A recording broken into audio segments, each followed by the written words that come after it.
first goal. Yeah.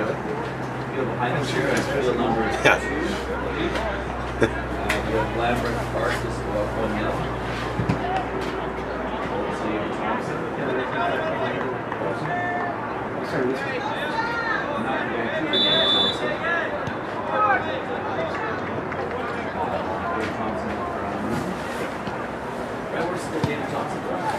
Dave Thompson's from the Kootenays. Different Dave Thompson. Yeah, so apologies for the delay in having to stream up here on Field 3. Just missed the first goal of the match. And here's another chance for Lambert Park. Bravely defended by the goalie. Lambert Park has just taken the lead 1-0 over David Thompson. We've played somewhere around 18 minutes here. Another chance and it's 2-0.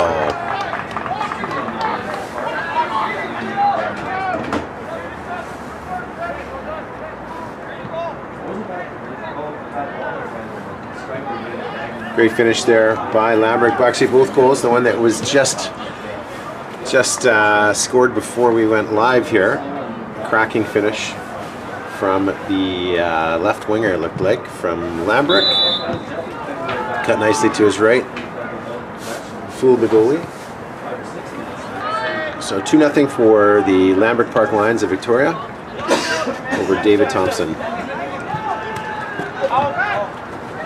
Lambert are the Vancouver Island champions this year. David Thompson qualified by defeating LV Rogers in the Kootenay zone.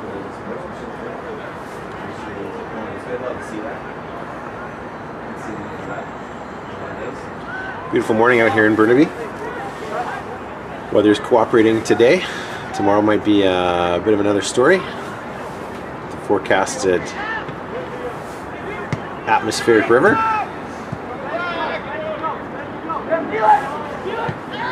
Another chance here now for the Lions. The first goal scorer, number 15. Chance here now.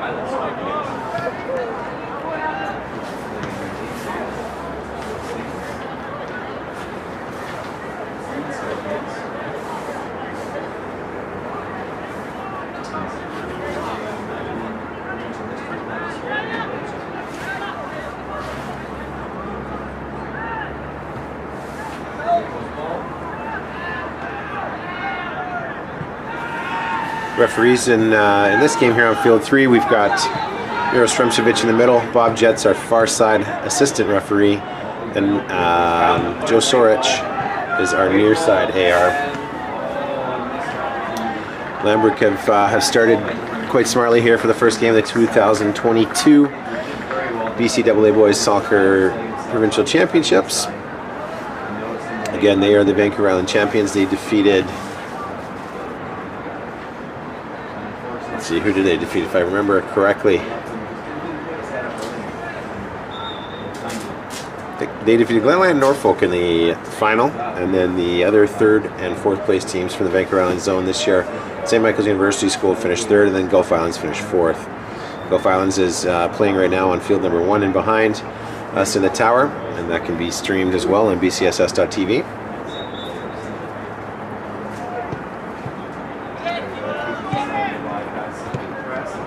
2-0 Lambert here as we enter the second half of the second part of the first half here in the opening game on Field 3 of the 2022 BCAA Boys Provincial Soccer Championships.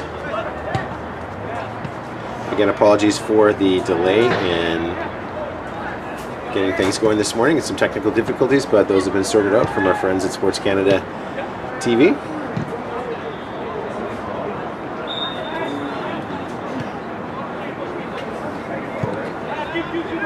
The first opportunities that David Thompson has had in the Lambert half here, they really need to put some of the pressure on that.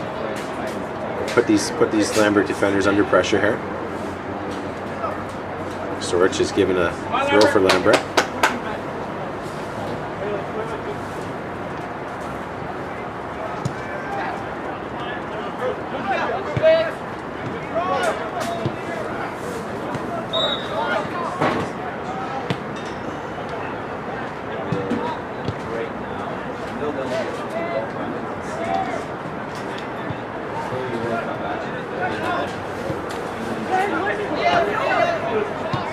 Lambert doing a great job keeping possession. Here's an opportunity now.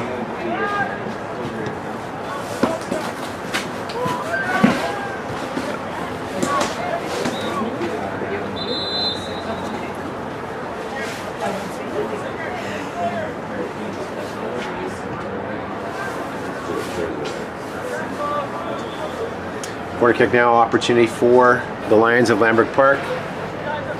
Substitution first of all for David Thompson.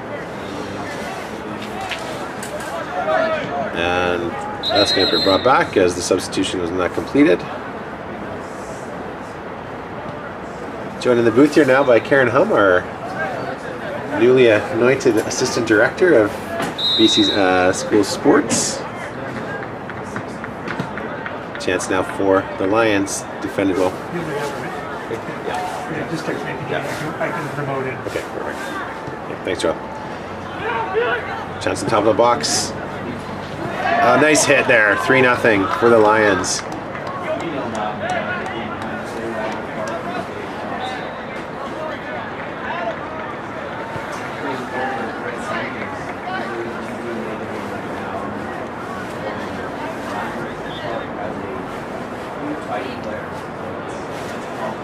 Yeah, Lambrick, dangerous looking team here.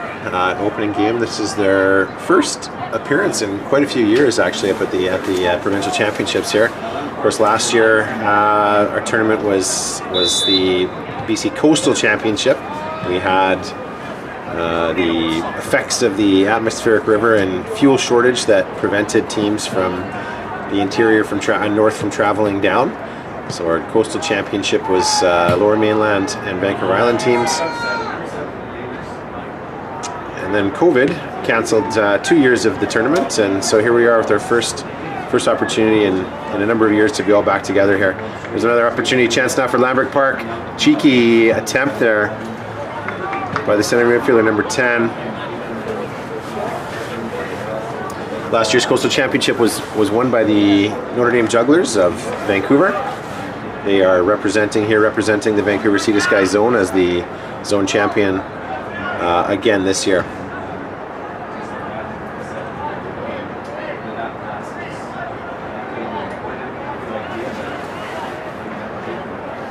My name is Brent Sweeney. I've got Stephen Burns on Film Field 1 here at Burnaby Lakes. We'll be here all week for the AA and AAA boys. Another opportunity here for Lambrecht. Nice save by the goalie as we have a corner kick again for the Lions.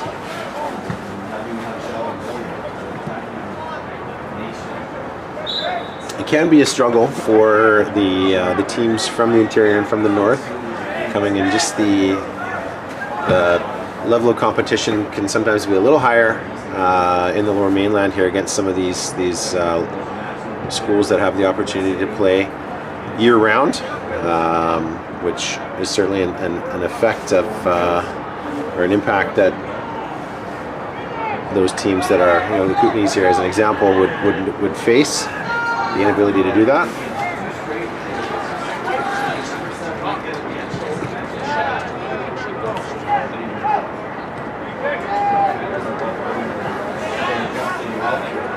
So once again here we have probably just around 10 minutes to go in the first half. Lambert Park leads David Thompson 3-0.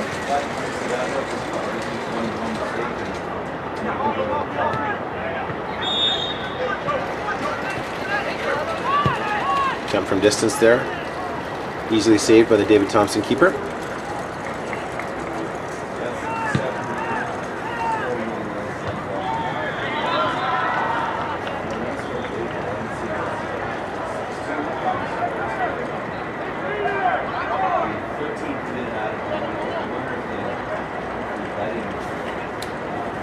Other games that are taking place here.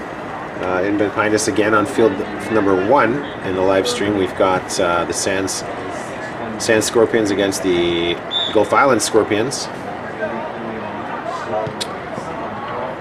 Down below on field 4, we have Langley Fundamental taking on St. Thomas Aquinas. And on field 2, we have Westview taking on John Oliver Vancouver. I haven't seen any shouts or cheers from either of those fields, so I think those games are probably scoreless as well right now, as is the game behind us on field 1. And our game on field 3 here, Lambert Park again leads 3-0. Good hit from distance there, left footer from number 6. He scored the second goal of the match, number 10.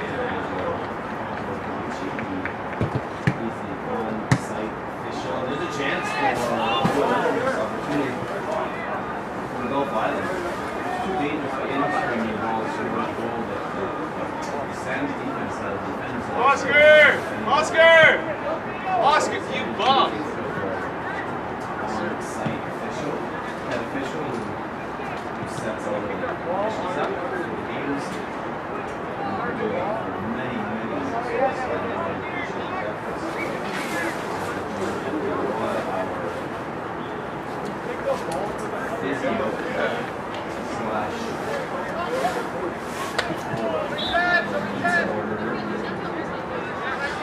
So the Lambert players noticing that they're on camera here. Hopefully some people back at school in Victoria watching the game. Lambert have had a great start to this match here as they lead 3-0 in the first half.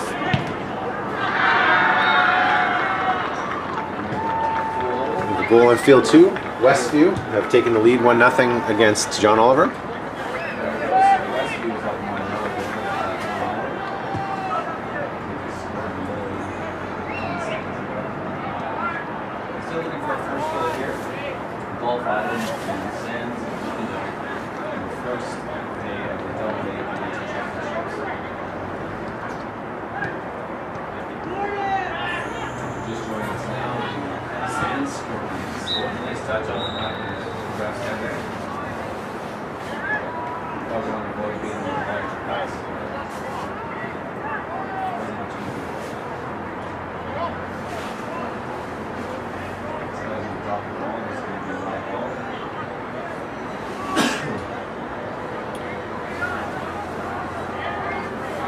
Entering the late stages of the first half here, around 5 minutes to go.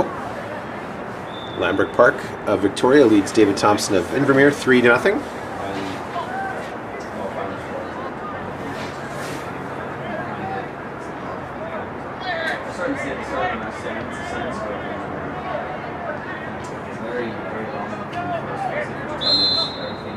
Falcons seated there by Lambert as David Thompson will have an opportunity to get some bodies forward here. Knock a long ball forward to test the Lambert defenders. David Thompson, if I were them, I'd be getting as many bodies forward as I can here to try and get a late goal in the late stages of the first half here. A bit of a poor ball, but it's going to work out for DT here. Try to keep possession. They can switch the ball from side to side here. Dangerous if they lose possession here, though. The counterattack would have been on. Lambert will have a throw deep in their half.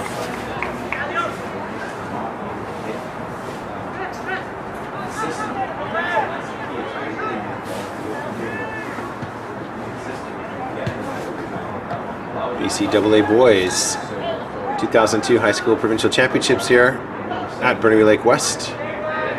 Field number 3, the Lambert Park Lions against David Thompson. Have to look up what David Thompson's nickname is.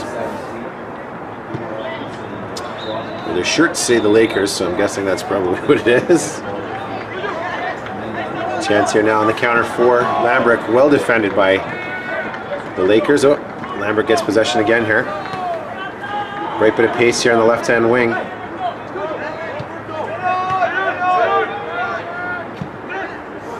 Teammates encouraging him to shoot, but was unable to get a shot near the target. Lambrick have made some substitutions here now, giving some players up front a bit of a rest.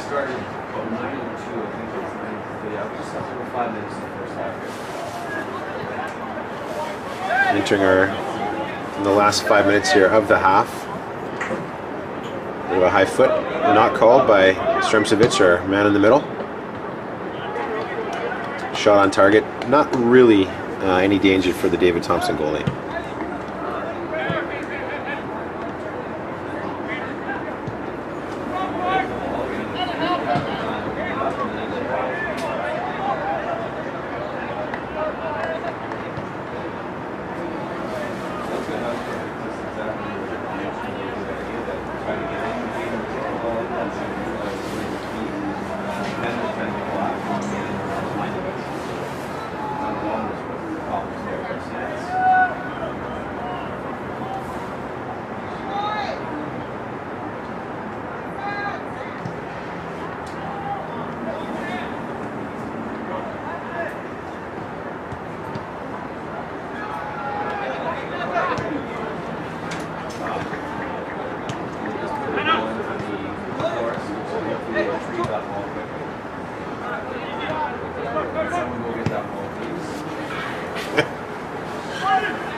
Well defended there by David Thompson.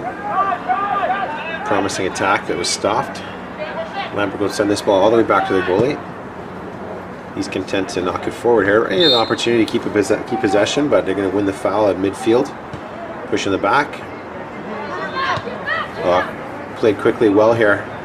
Opportunity now for Lambrick, and bit of a miss kick there, misfire. The goalie easily picks that up.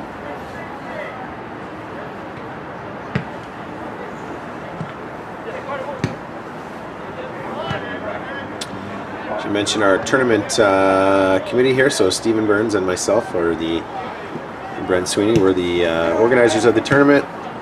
We have Jonathan Figueroa as our first aide, and Jack of all trades, Angelo Polici, our referee coordinator and allocator, are all on site here, and Julie Stevens, our BC School Sports rep. You're watching us live on BCSS.tv.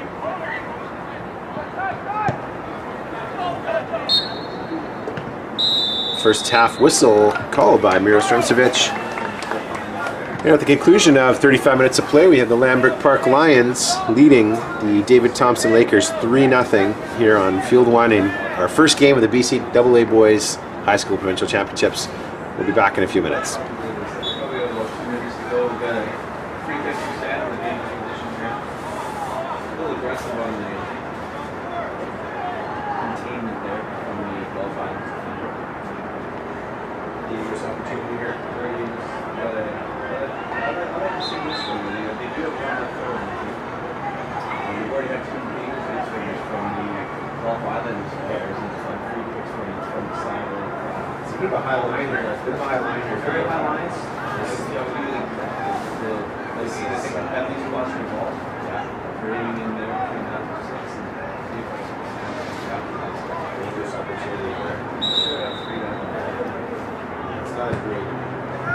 That's dangerous. And there it is. Oh, off the post.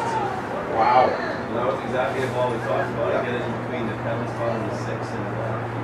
That goal down his line was probably 3 or 4 yards too high. Using the 18 as their mark as opposed to dropping the line. Drop a little slow and easier going forward. Going forward onto the ball. At the same time, you want to try to avoid combination. That was a good ball. Good ball by Sands. Nice tip there. Just on the knock out. And Sweden Sterling is from his booth on the other side there, who's commentating on the Lambrick Park halftime lead over Dave Thompson. Lambrick Park has some tiny players there, but they're fully deserving of the 3-0 lead at half. This game's pretty even, Steve. Dave Hadley said that earlier Sands was definitely controlling the first 10 minutes. Sands had the best chance so far. But sometimes we play the way we really have. It's been an incredibly easy battle after the last 20 minutes of the half. Anyway, at halftime we have a Gulf Islands now. Gulf Islands Scorpions now. And the Sands Scorpions.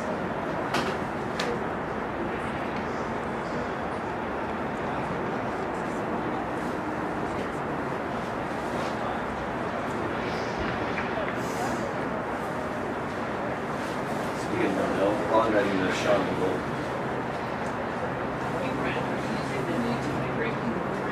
Yeah. I did put it on. Typically, because usually it doesn't come into effect until the end. Well, it says in the motion to be. Is it? Okay. Okay. So I'm gonna go post it. So I did put it on our website. Yeah, but we'll give our handbook online. So There is a. It's not terribly clear. yeah. Okay. Well, it's just because like usually a motion. I didn't see. I know the wording for the junior plane. I'm not getting a ton of shit for that right now, but so our handbook online is the one that everybody's supposed to use. So if you're using it for this tournament, I'm gonna go make Josie to update it.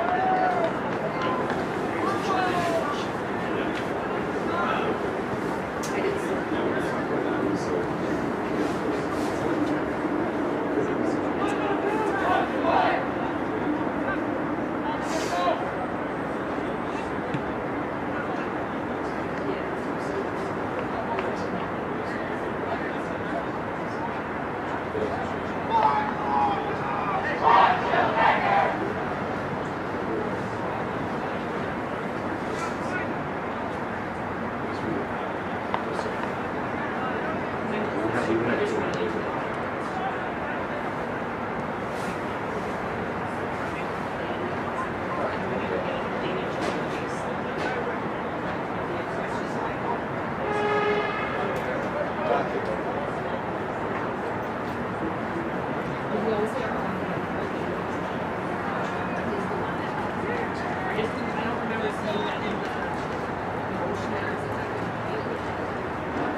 And we're underway here. Start the second half of the Lambert Park David Thompson game.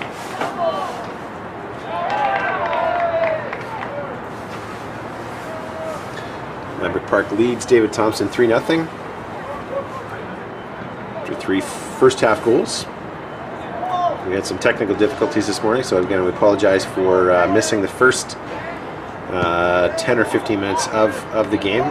Just one goal that was just missed. We saw 2 cracking finishes from Lambert here on their second and third goals. We started again brightly with possession in the offensive.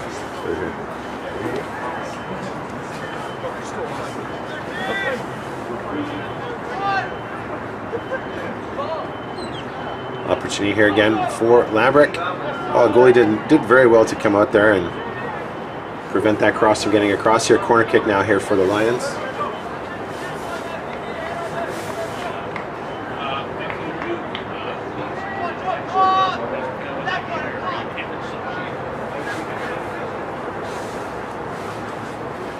Short corner taken by Lambert. Bit of a waste of possession there. Good cross in though. Ended up.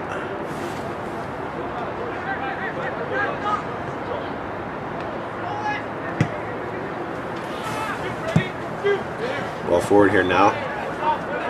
Bit of a poor touch there for the David Thompson strikers. That ball will go to the play for a Lambert throw.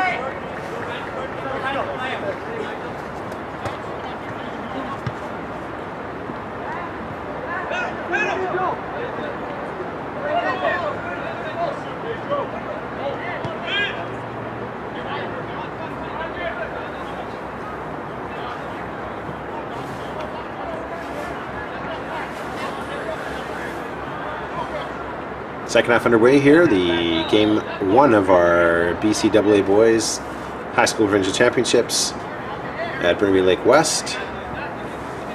Lambert Park Lions of Victoria taking on the David Thompson Lakers of Invermere. Lambert Park leads 3-0 on the strength of 3 first half goals. They are looking hungry to start the second half as well. Lambert Park qualified for the tournament as the Vancouver Island Zone champions, defeating Glenlyon Norfolk in the final. And David Thompson are our Kootenay champions as they defeated LV Rogers of Nelson.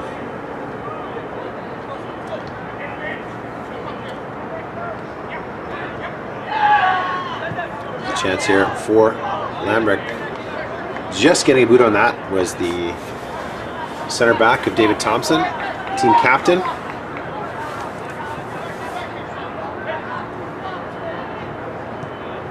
Our officials today, as we mentioned before, Miro Stremcevic in the middle, a long-time referee at the tournament. Bob Jett on the far side, assistant referee, and our near side assistant referee is Joe Sorich.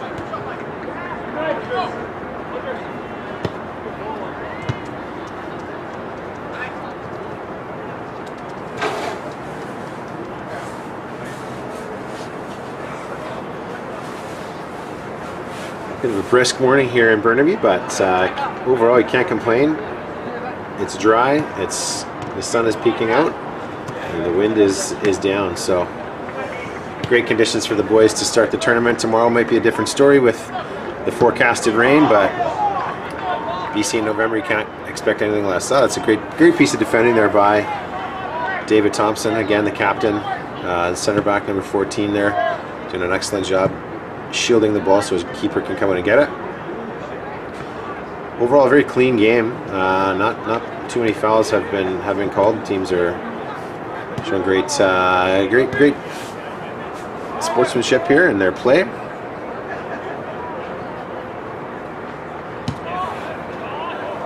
That's a great ball forward there. David Thompson, keeper, well done to come out and grab that just at the edge of his penalty area.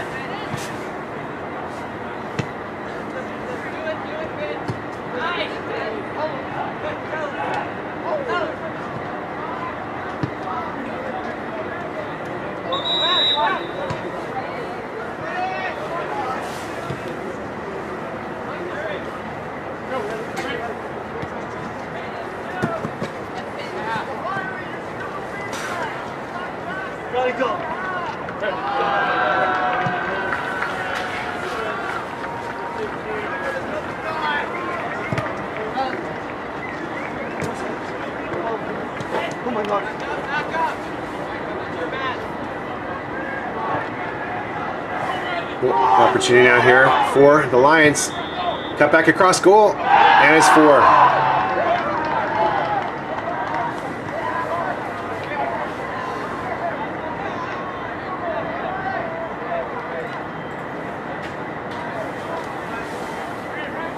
Lambert Park have now taken a 4-0 lead over David Thompson. Little miscue by the David Thompson left back there, and Lambert made him pay. Nice cut back across the face of the goal as the Lambert striker made no mistake there to increase their lead. Game in behind us on field number 1 has just began again, and our camera operator has to go to the bathroom, so he'll be back up in a minute there. 0-0 in behind us there in Gulf Islands and Sands. The South Fraser champions against the Vancouver Island number 4 seed.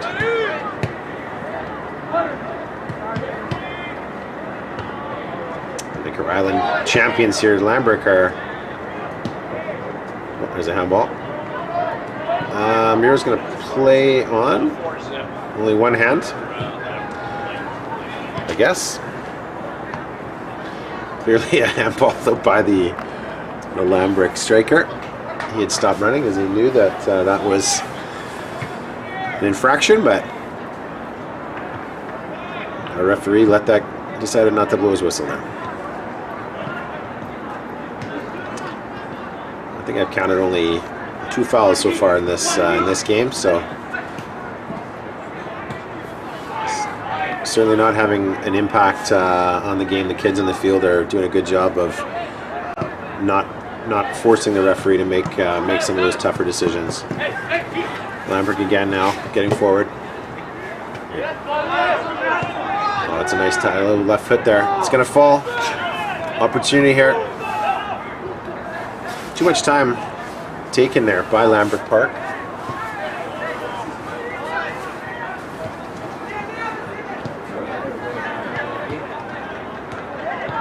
Oh.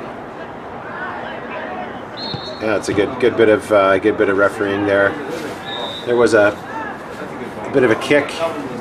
Referee waited a minute to see if David Thompson was going to keep possession. They didn't, so he brought that back. Substitution here now for Lambert.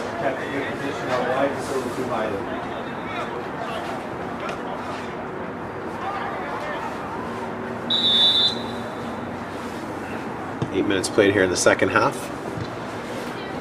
Lambert Park has added 1 to their total of 3 from the first half as they lead the David Thompson Lakers 4-0 here on field 3. You're watching us live on BCSS.tv. I'm Brent Sweeney. We've got Stephen Burns in behind on field number 1. This is the Lambert Park Lions of Victoria taking on the David Thompson Lakers of Invermere. There's Joe Sorich, our near side AR, making a call. Well done, Joe.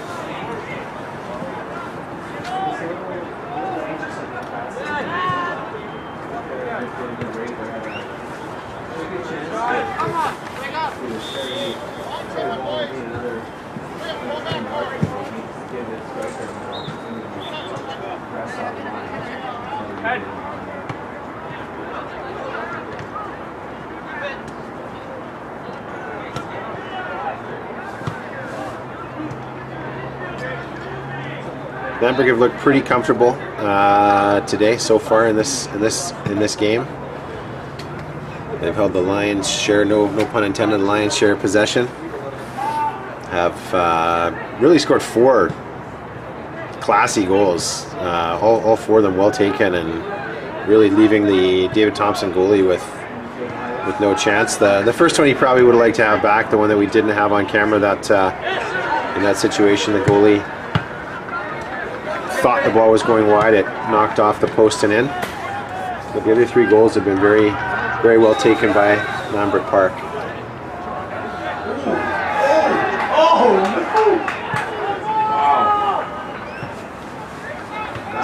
Some excitement back. Excitement on field 1 there behind. Potential penalty not called by. It's going to go for a Lambert Park corner kick. In behind on field 1 there. I think a penalty. On the counter, now stands the counter.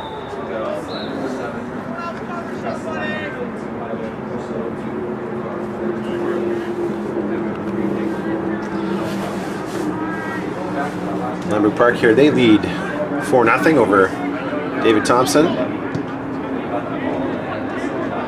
Back post header. Well handled by the David Thompson goalie. Not too much trouble there. Left footer, our keeper.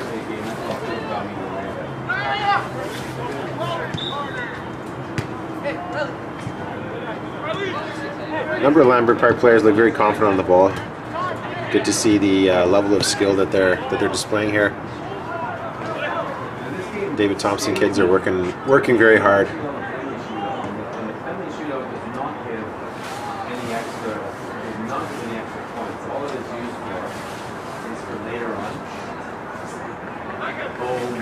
Yes, I was thinking about that over here. The referees will be informed of that because they're calling them for sure. There's been a couple changes in the rules, in the rules for the term, and that last night the referee, there wasn't anyone meeting last night from the referee, which he usually is, but so I just realized that we haven't told him that. So we don't pull him up. The other game is up on the side. Looks like it stands right now anyway. It's not looking like it, Steve, if those other games. Still the game level. I think the game field 2 is that one over here field. We have ball through, not on, no offside's not given there, and it's going to be 5. They're doing a very good job containing 7. It's got a lot of pace up front. He's just about to get behind him a couple of times, but the ball on his defense when he's running his own. Just use his body just to shield him away from the ball. Away from the ball.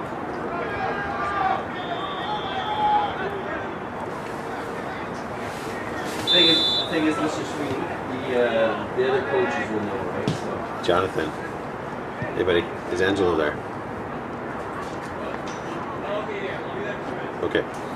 We didn't tell the refs that if there's a tie game, they go right to penalties right afterwards. So we have one fielder that could happen. It looks like so. If he gets there, could you just have him? Yeah, we'll be here. I'll can go down, but yeah. Okay. Thanks. Bye. Steve just calling Jonathan Figueroa. Yeah, I'm gonna phone Angelo right now. Okay. Sorry for the interruption in this one. Just a change in the rules for this tournament. In the past, if teams had tied, we would not have any. Here's another chance now here for Lambert. A long ball forward. It's done well done by David Thompson there. We have penalty kicks immediately following any ties as opposed to at the conclusion of round robin play. So just a bit of a change that we realized that our referees were not informed of. But yeah, something that we need to be aware of. First caution of the tournament given. A bit of a clumsy challenge there, David Thompson. Chance here now for Lambrick, about 30 yards from goal. See if he has a dig. I think he's looking to have this go on target, but might be a little bit ambitious from this range. You need something fairly special to beat goalies from this distance here. As long as the goalie's on his line, doesn't get beat over his head. Only the semifinals. The other ones go straight to penalties. You got it. Lambert Park. Yeah, no trouble there for the David Thompson goalie. Comfortably handled. Okay. Oh, it is. Okay. And DT here have. He still is. No, he still is on people this way. Yeah, for sure. Better remind you that you're live on. Your audio is live there. Absolutely. Yeah, I'll run down there. When we get to that point, I'll let him know right away. He'll straight to beat right there.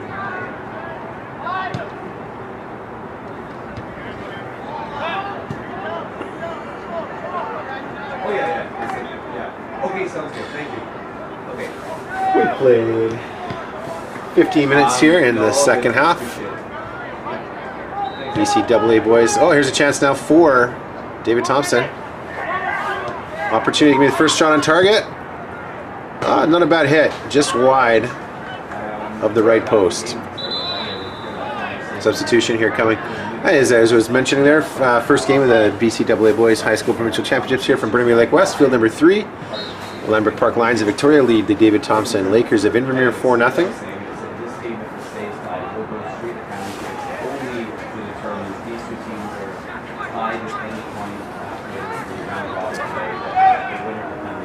So if there are shootouts in pool play, those teams don't receive any extra points. It's simply to break a tiebreaker. You act as a tiebreaker if teams are tied to the conclusion of pool play. And again, that's something that we did at after all the pool games have been played, but there's been a change in the rules this year. We'll be doing those penalty kicks immediately following the games. Doesn't look as though in this game that will be an issue. Again, as Lambert Park have a commanding lead over David Thompson.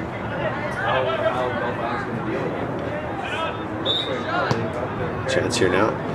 One thing, talking to the David Thompson coach beforehand, obviously that's a smaller school, and he's got kids from grade 8 to 12 on the team, which is great to see the experience that they're having, at this tournament and playing against a level of competition that perhaps they don't see in the interior.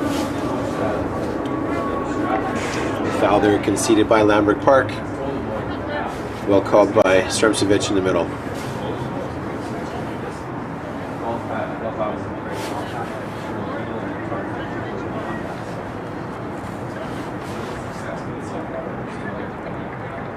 David Thompson now. Opportunity to get this ball forward, test the Lambert defenders. A better ball than in the first half. A chance here now. It's going to get through to the Lambert keeper. One of his first touches of the game.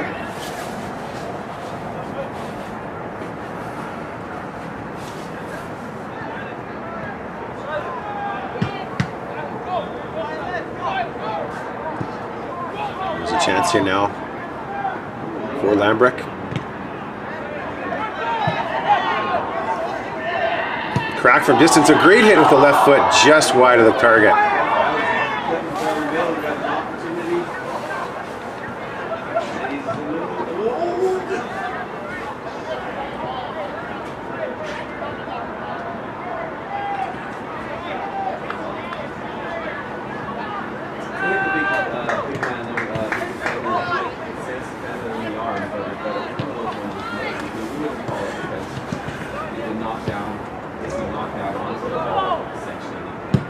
Ball knocked forward here. Well done by the Lambert keeper, looking to get an assist here perhaps.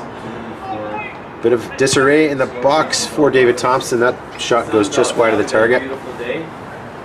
Still chilly in the tower here a bit though, Steve, it is? It is chilly, but we do have a big Puff Daddy jacket on, so we're okay. Back close ball. Oh, an early call there. Referee Mark Thomas called a little push on the play, push on the Ball out of play, Joe Sorich. And now we free kick with the game ball back in play again. Spotting that. Joe should be a few further yards down the line to be in line with that last defender, but he is pretty old.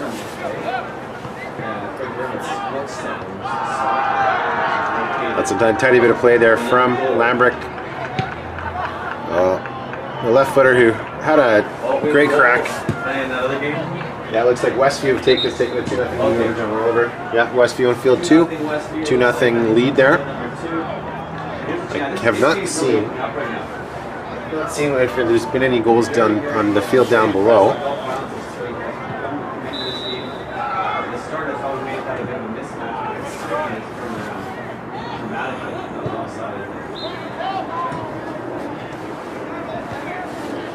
Nearing the 20-minute mark of the second half, Lambert Park leads David Thompson 4-0.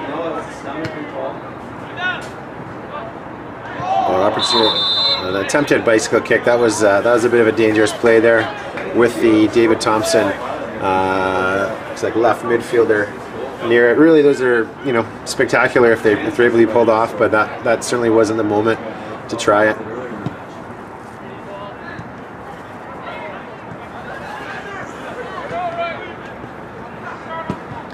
A bit of a miss kick here from the Lambert keeper.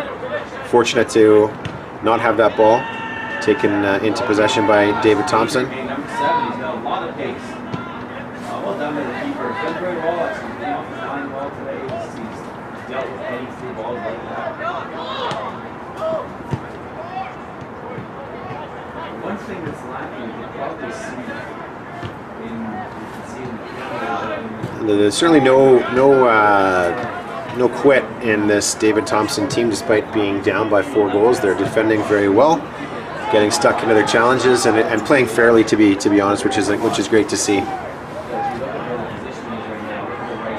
Lambert certainly have a few dangerous players on the field, and they've done well in the finishing today so far.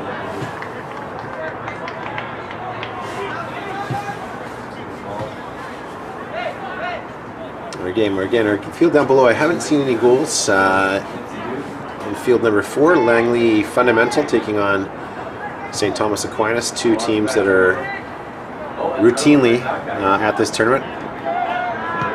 Oh, he's got a free ball. Oh no! Oh my goodness. There's a chance again now here for Lambert. Great save by the David Thompson goalie. He's done very well today. Despite giving up 4 goals, he's made a number of great saves and was well positioned there to knock that. Perhaps not the greatest shot from that distance, but nonetheless, a nice save. You're watching us here live on BCSS.TV, field number 3, BCAA Boys High School Provincial Championships. I'm Brent Sweeney. Well, that's going to be a foul conceded by Lambert, pushing the back.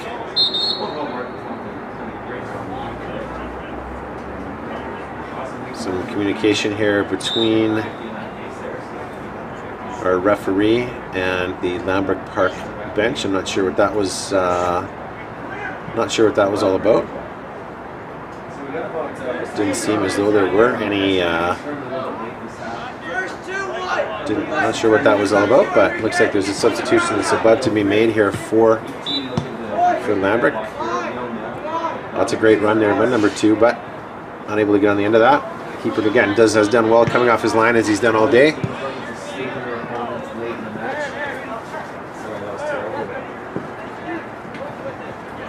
Chance now here for David Thompson.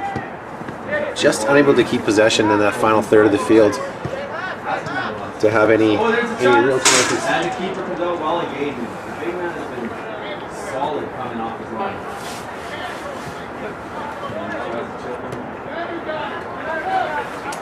The keeper is more well balanced when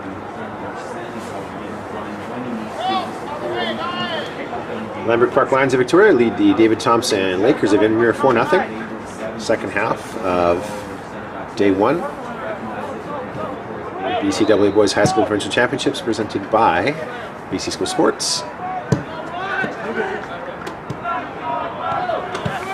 And behind us on field number 2, the Westview. I don't remember what Westview's nickname is. They lead the John Oliver Jokers 2-0. And behind me on field number 1, the Battle of the Scorpions, Sands, and Gulf Islands is currently 0-0. Chance on the counter here for Lambert Park. That's a great run. A nice ball.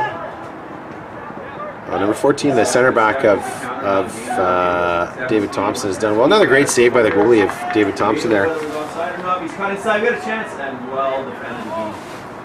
Number 4 and 5 in the back line. David Thompson, center back there, number 14. He's done very well most of the game. A barrage of Lambert Park attacks that he's had to deal with and defend. Another run here from Lambert's back post opportunity. Bit of a miscue there by Lambert. That probably should have found its way into the back of the net based on the quality of the cross that was sent in there from the near side. Once again, the David Thompson goalie had done very well to jump on that.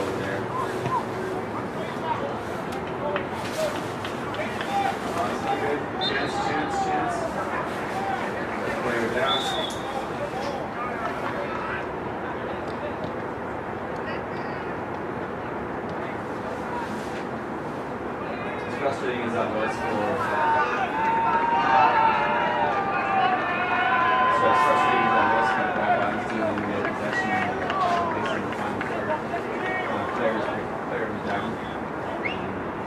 Good bit of skill from a few of the Lambert Park players here today. Definitely well deserving of their Vancouver Island championship. In a game like this, it's important that they're able to give some of their starters some rest, and they've had no problem making substitutions. And it's the tournament here. It's a bit of a war of attrition, and anytime you can get rest for some of your key players, that's an important part of this managing their minutes. 5 games over 2 days is a tall order, but when you've got a provincial championship on the line, these kids step up. Chance here now forward for David Thompson. That ball's kept in. It's going to be a foul conceded by the Lakers in the attacking third of the field.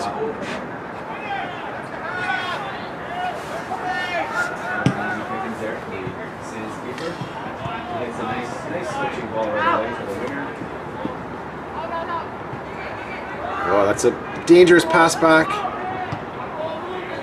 Unlucky.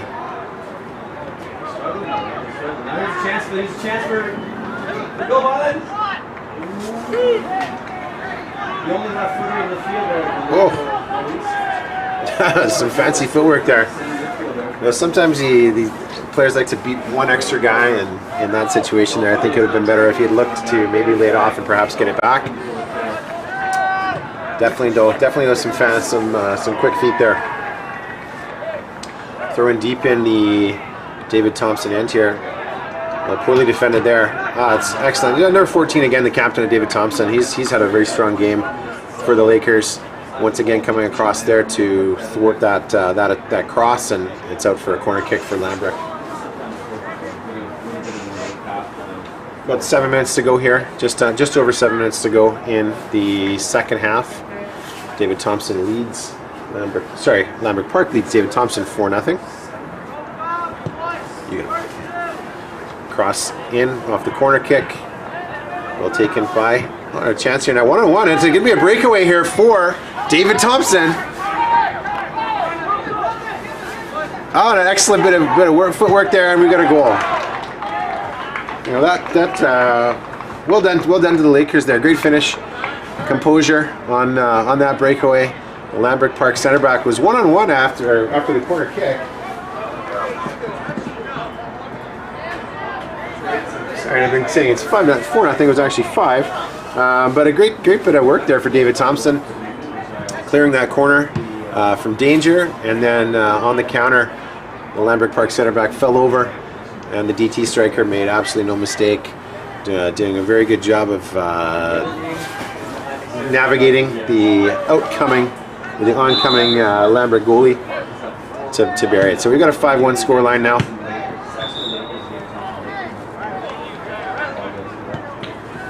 The result of this game still likely not in doubt, but it is nice to see David Thompson rewarded for their efforts here today with a goal. Always nice to score in the provincial championship, so that's a moment for that player that he'll remember. And a classy finish. It's not often you get a breakaway from the entirety of the half, and did well to evade the goalie and made no mistake. Often a goal will bring a bit of life to a team as well, and maybe we're seeing that as here with DT. A little bit of extra motivation to get forward, and here's going to be perhaps another chance here for the Lakers. Lambert did well to defend that, and looked to build up out of the back here. Unable to keep possession there.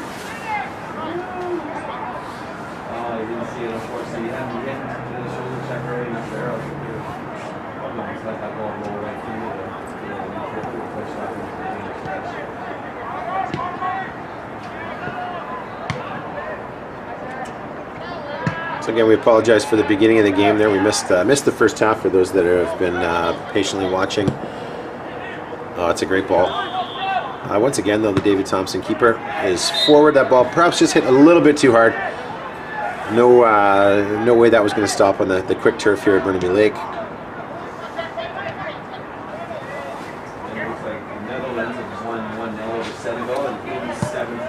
Apparently a cracking goal, Steve. Got a message about that. The World Cup action there this morning. England made quick work of Iran, and the Netherlands have defeated Senegal 1-0. USA Wales up next.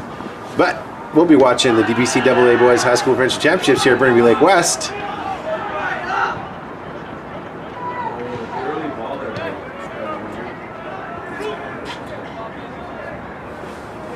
Everyone welcome to watch here, and no worries about some of the interesting restrictions placed on people in Qatar. Oh, ball off the face of the Lambert player. Looks like he'll be okay. Into our last 5 minutes here, the second half. Lambert Park of Victoria lead David Thompson 5-1. Been in control for most of the match. A couple of bright lights from David Thompson, though. Certainly have been their goalkeeper, despite giving up 5 goals, and then number 14, their center back, who has done a great job in the back line.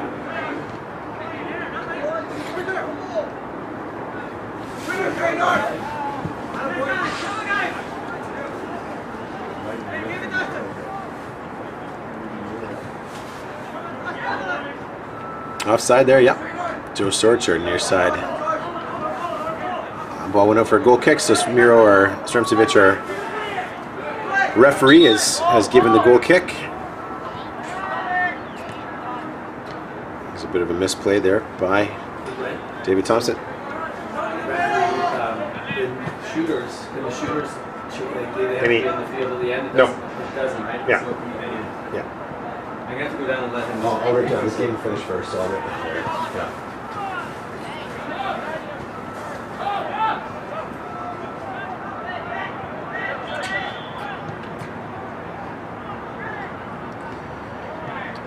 Just says we're a game in behind on field number 1. We may have a penalty kick. Oh, there's a chance here now. That does well. Oh, there's a little awkward, bit of a misplay, and Chance here for. Oh, the big save! Stick save by the keeper. goal kick given there. An awkward play. As I was just mentioning, in behind on field number 1, we've got a 0-0 scoreline. We may see penalties here shortly to determine. That's again just for tie-breaking, the tie-breaking process. It's not for any additional points. Both of those teams will receive 1 flag up for offside there. Big chance there. Chance taken away. So again, 4 goal tie-breaking the tie-breaking process. We may have PKs in behind us on field 1, which are enjoyable and entertaining to watch. So we'll of course ensure that those are broadcast.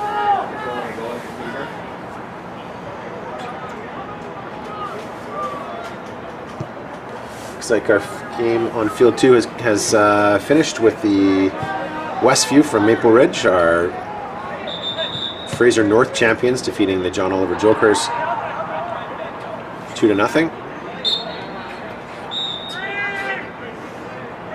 Falcons see there. We have a goal on the bottom field there. It looks like St. Thomas Aquinas has scored. I don't know what the score is.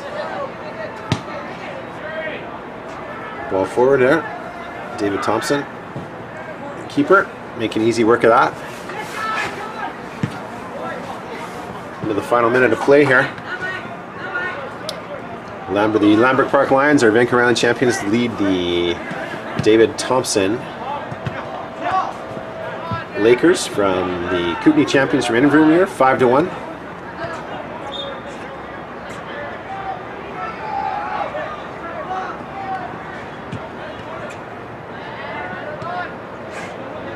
John Oliver were the Vancouver Sea to Sky runners up.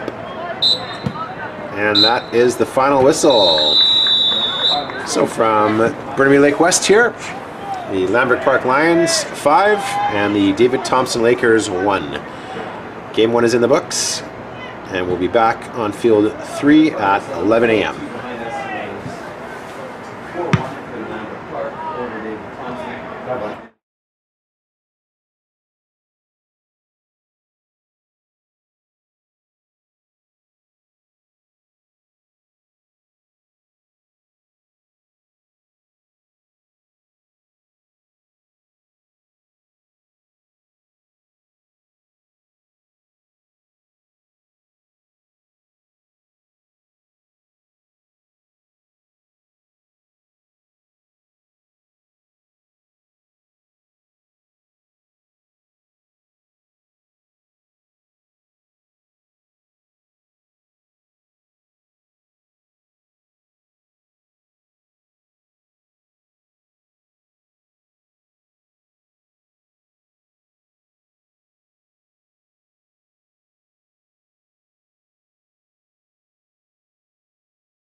Thanks. Thanks for the assist on the sound there, Sean. Been calling color commentary for this whole half with the sound off. As we have here a 2-1 game between Glenlyon Norfolk of Victoria and the Seton Sonics of Vernon. GNS took a early lead. They doubled their advantage to 2, and then have conceded in about the 20th minute here on a free kick from Seton.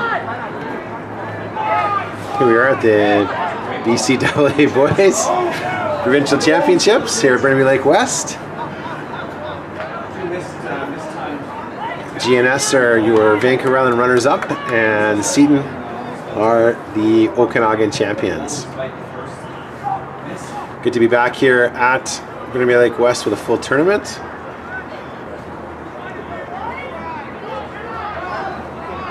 And after last year, we've had 2 years of two cancellations due to COVID, and then last year our coastal championship as a result of the highway and highway closures and fuel shortages.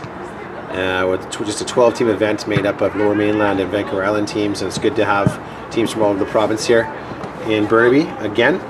Full 16-team event, so we'll be here on Field 1 and Field 3 at Burnaby Lake West for the entirety of the championship, Monday to Wednesday here for the AA, Thursday, Friday, Saturday for the AAA tournament. Chance now here forward for Seton.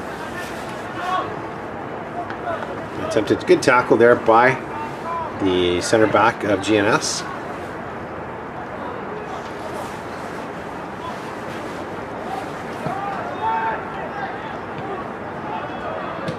He shielded out for a goal kick. About 10 minutes to go here in the first half. Second game of the day. Our first game here on Field 3 saw Lambert Park of Victoria defeat David Thompson of Invermere 5-1.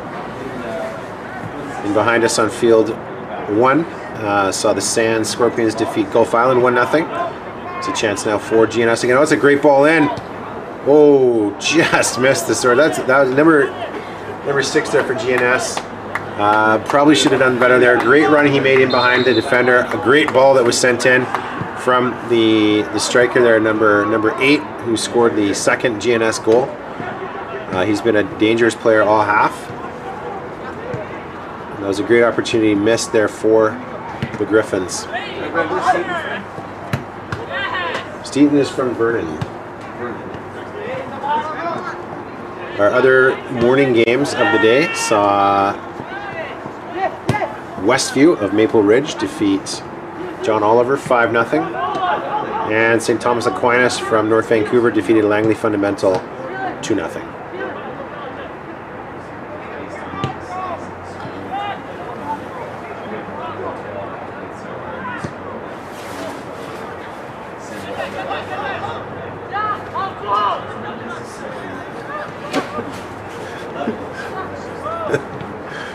Yes.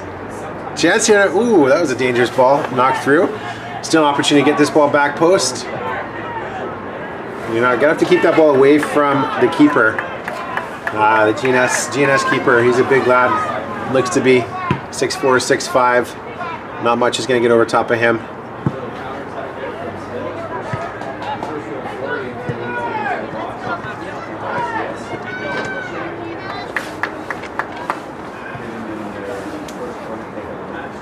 Match officials here in the middle of the park. We've got Bob Jett.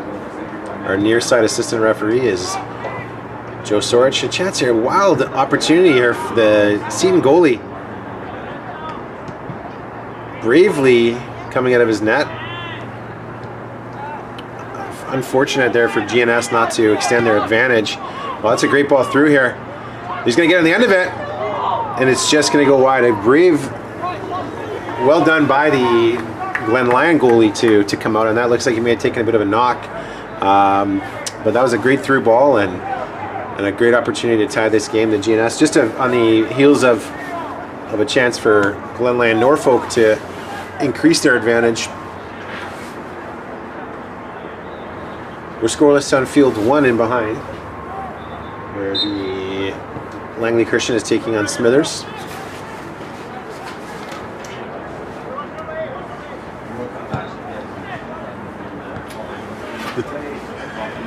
Oh, here's a chance now for Seton again. As this game goes on, they're being able to get forward a little bit more here than they were at the beginning of the half, and that's going to be a corner kick. So a chance here now for Seton to level before halftime. About 6 minutes to go in the first half here.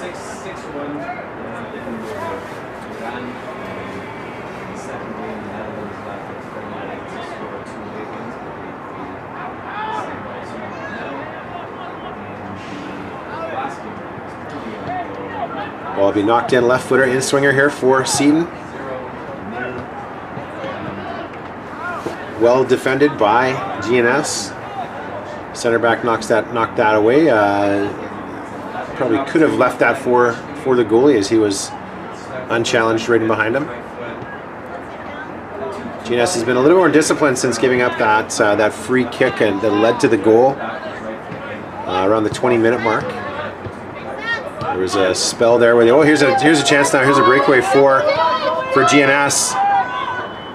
Chance here now, and it's a tidy finish there, 3-1. Just inside the post. The Seton center back got caught out of position, and that ball was knocked through. I thought perhaps the goalie could have come out after a heavy first touch there. Kind of left in no man's land, and the striker made no mistake. 3-1 for GNS.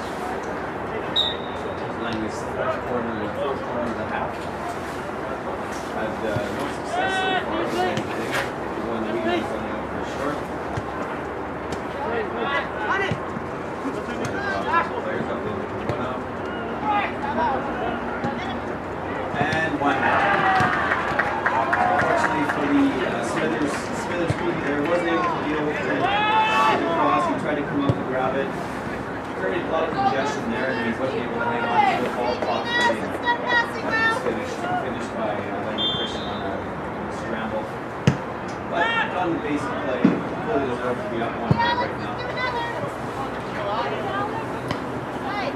Entering the last 5 minutes of play here in the first half. A foul conceded by Seton in a dangerous spot here. 25 yards or so from goal.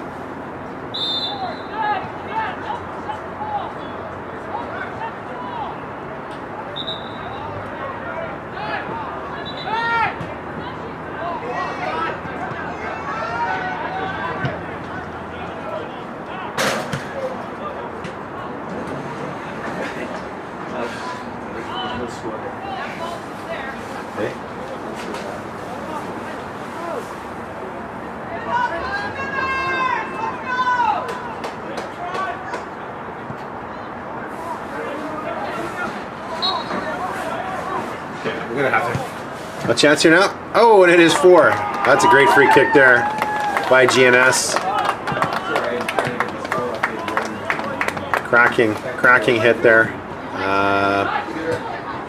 And just like that, it's 4-1.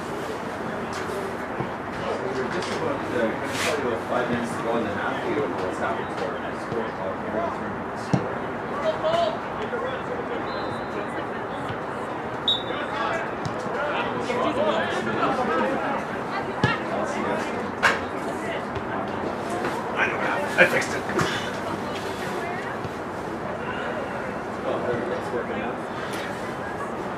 So we're down to the last 5 minutes. Yeah, technology is a wonderful thing. See when you screw it up. You had, I don't know what you did.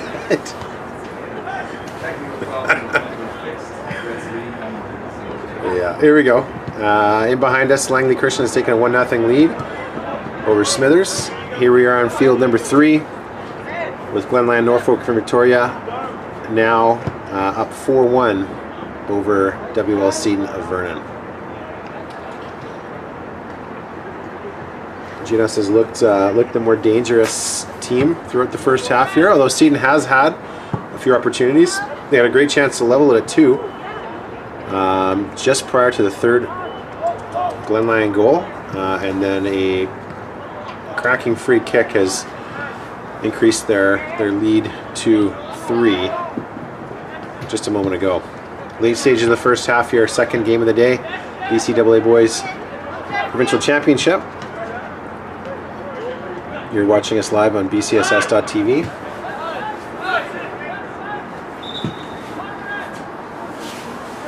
You have to think that Seton will need to, if they have any hope of getting back into this game here in the second half, look to finish here. You know, they've got too many players back for me right now. I certainly would be throwing a little more caution to the wind at this point. That's a great ball back post, but again, as mentioned, the size of the GNS goalie did well to grab that.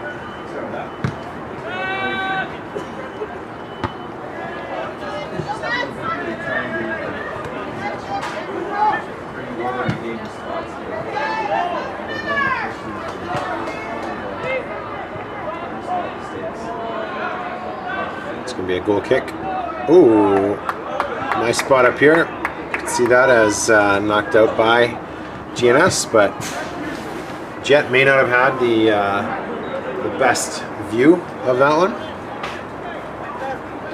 Quick corner kick taken by Glen Lyon. Onside. That ball is played back, and that's going to be a halftime here.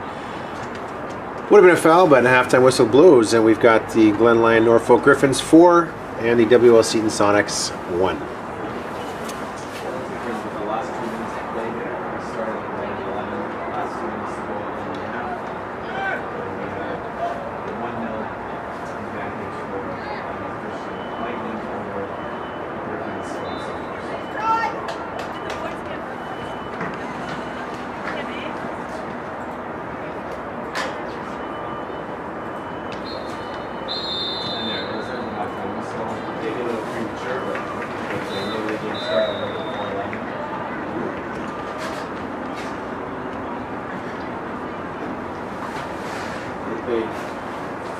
We'll play 34 minutes and a half, guys.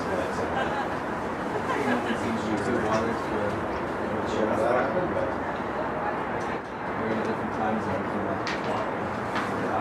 For field 1 or field 3, I was playing most of the first Saturday commentary. Sound off. Yeah, and that's probably affected me putting the wrong score on.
Americans are up 1-0.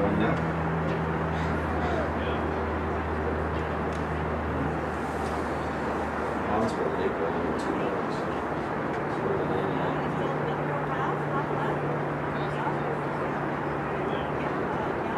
You see that kind of like a really irony. When I scored the 113 thing up, and that's 6-2.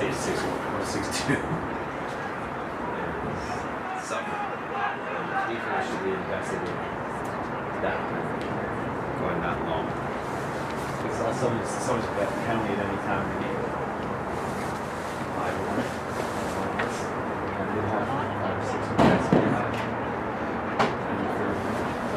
90 plus 13. They get a penalty. And a 6-1 game.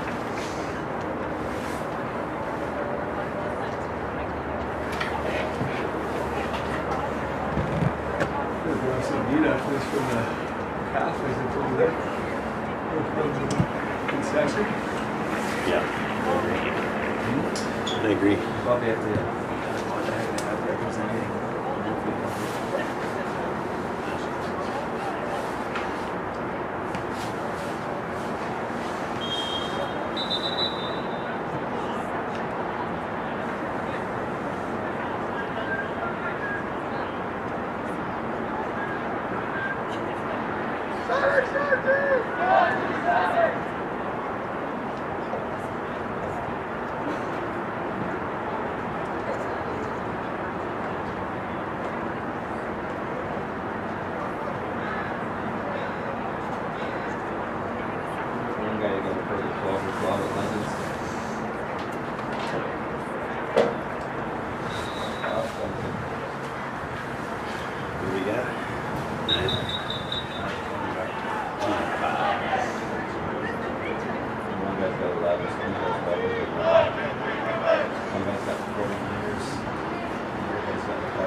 Okay. Under 48.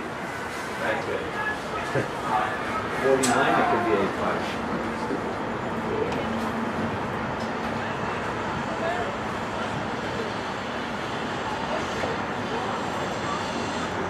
Here we are, ready to go in the second half. Lightning up, they're ready to go. Shooting waiting on Smithers. The Griffins from Smithers, they come on the pitch.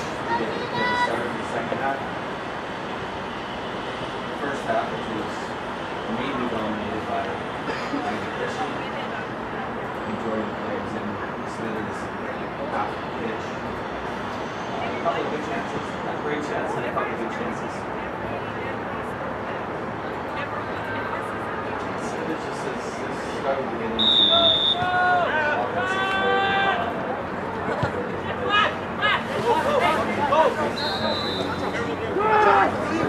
Second half underway here. To Glenline Norfolk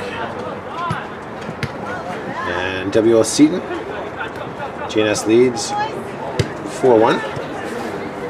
Start the clock.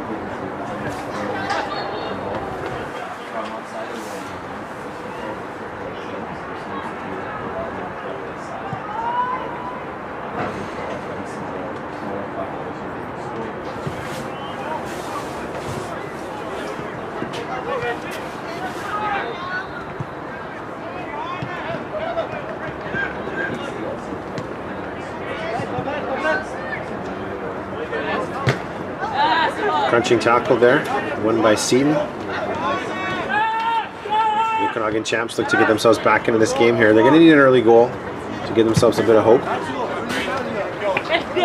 GNS a solid opponent.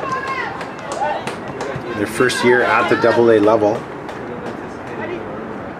Traditionally a single A team, but based on the... Oh, that's a dangerous ball from Seton.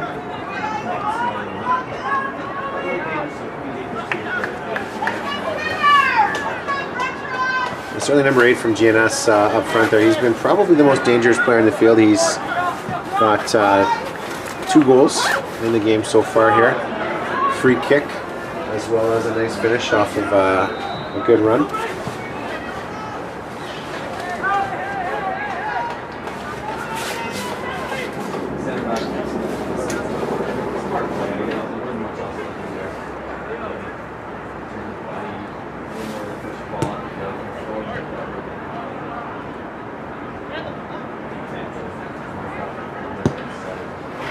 Ball here through now for Seton. GNS goalie's going to shield that out of play.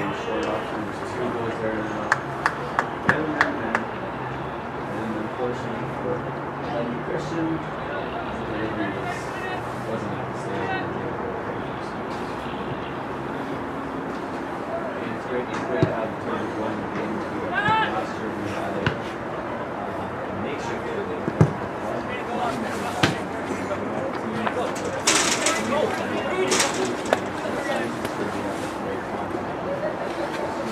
So the way that this tournament works is there are 4 pools of 4, and the group winners play off for 1st through 4th place. 2nd place teams in the group play off for 5th through 8th. The 3rd place teams play from 9th through 12th, and then the 4th place teams play from 13th through 16th. So our 2 pool games played on Monday. Our 3rd and final pool game is played on Tuesday morning, and then the semifinals and other placing games take place on Tuesday afternoon, with the final here on Field 3 at 11:30 a.m. on Wednesday. You can get broadcast here on BCSS.tv.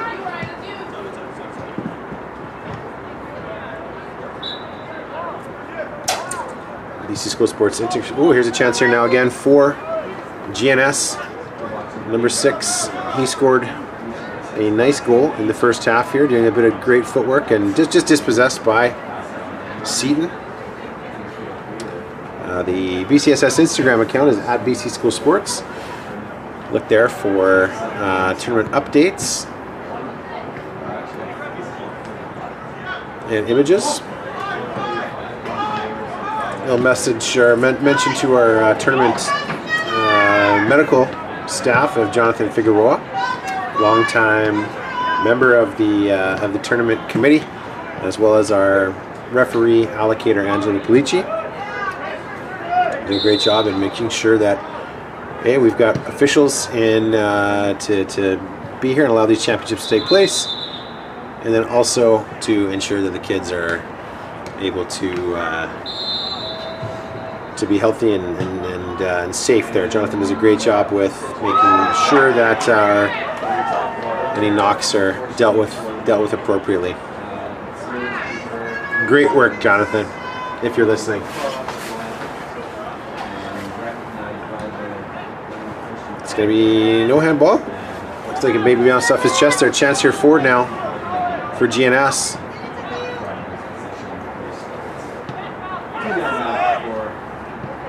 Ball knocked through the top of the box. Going for the hat trick. Just did not fall correctly. Good opportunity there. One of the things that, as this game moves on in the second half here, Lambert Park this morning was able to do was give some of their players some rest. And that's an important part of this tournament.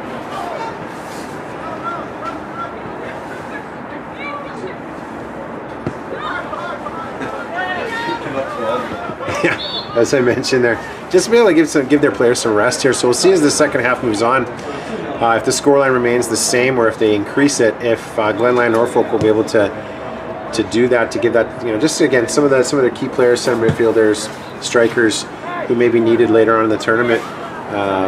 It's always good to be able to keep them as fresh as possible. 5 games over 3 days is a lot, and gives everybody an opportunity then to get into a provincial championship, which is an important and special part of these kids' lives. As I mentioned earlier in the first half there, it's great to have a full tournament here this year of 16 teams.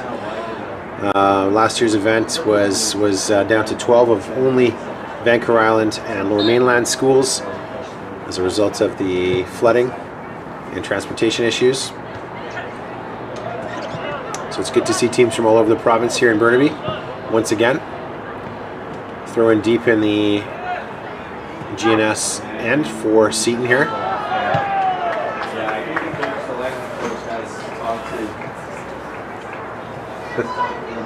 Possibly the goalies maybe being very aggressive goalies playing off his line.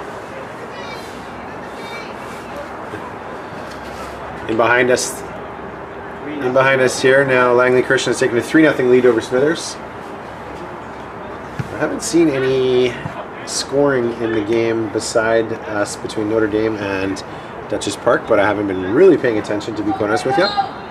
Focused here on this game here on Field 3. Seton had a little more possession in this half here to start. GNS, though, have done well to thwart any attacks. They're looking like they're sitting back a little bit. Again, maybe just trying to conserve a bit of energy. They do have 2 more group games to be played. One this afternoon at 2:30, and then tomorrow morning at 9 a.m.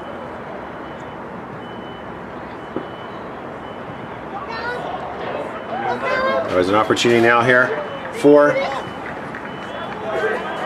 the hat trick, but just didn't fall to him there, and the Seton goalie was able to pick that up. And that was one of those goals where the initial thought from They're very confident players in the field here for GNS. Comfortable with the ball at their feet, both feet really, and then number 8 up front there has had had two goals and set one up. Setting another one up as well.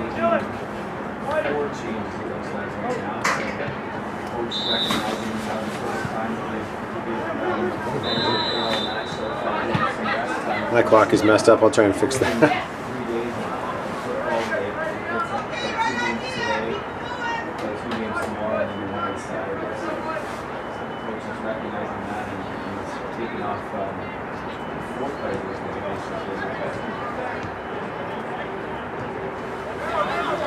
There we go. Clock fixed.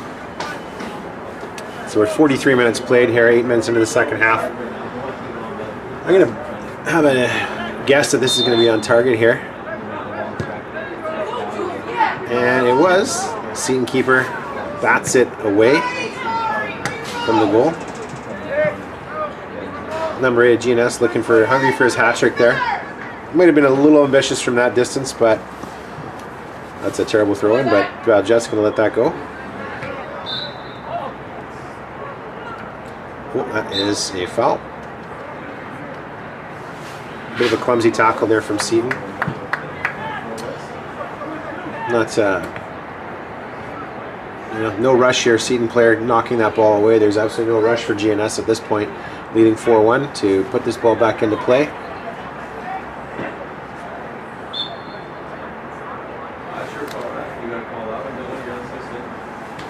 Chance here for GNS to extend their lead again. Dangerous spot here. Surprised that that ball was put into play without a whistle, as the amount of time and the location on the field that it was that the referee did not do that. GNS goalie looks like he is perhaps getting a little bored as he came out of his net a long way there, really unnecessarily. I think his defender had that play under control. Was already out of play here. Apologies for that bit of language that you might have picked up on the camera from GNS.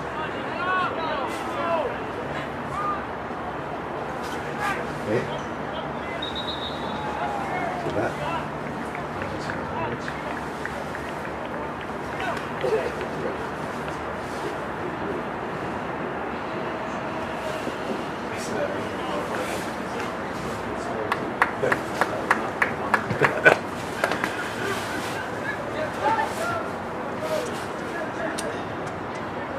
So a couple substitutions here for Glenland Norfolk, and as I had, we'll look to see here if they do give number 8 a breather up front. Perhaps he's eager to get that third goal of the day, and then maybe take a break. But with the outcome of this one not looking terribly in doubt, it might be a good opportunity to give some rest. So.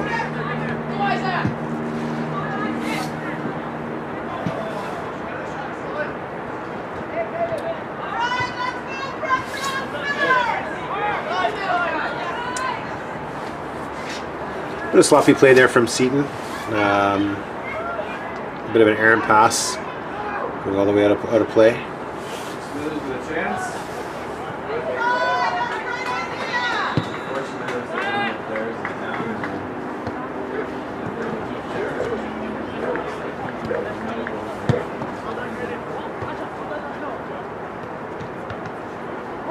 little ping pong here. Ball's through. He's onside.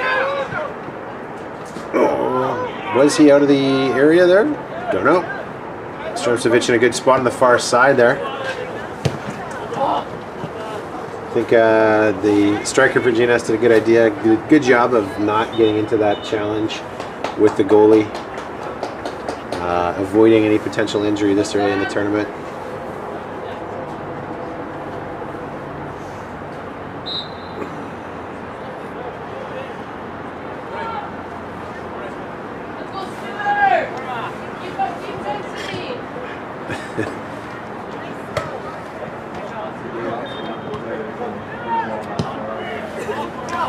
Looking to get that ball over the head of the Seton right back.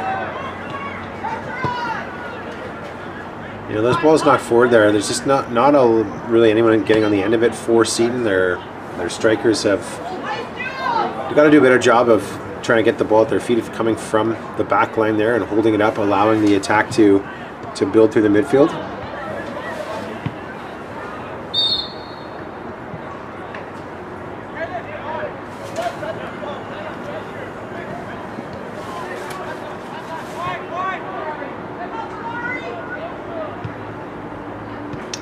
So as I mentioned there, see, that's right in that situation there. He's got to do a better job of keeping the defender behind him and allowing his to play off his teammates to play off him, as opposed to taking a touch away and losing possession. Foul given here by Jet. In the bottom field there, looks like Burnsview has scored. I believe that might be 2-1 for SMU down on field 4. We have a 4-1 score here for Glenland Norfolk, the Griffins over the Seton Sonics. The second half. Game number 2 of the day, opening day of the BC 2022 BCAA Boys High School Provincial Soccer Championships here at Burnaby Lake West. You're watching with us on BCSS.tv. And again, all of the games that are played on Field 1 and Field 3 will be broadcast throughout the tournament. Our AA Boys tourney goes from Monday through Wednesday, and our AAA Boys tournament starts on Thursday and goes through Saturday.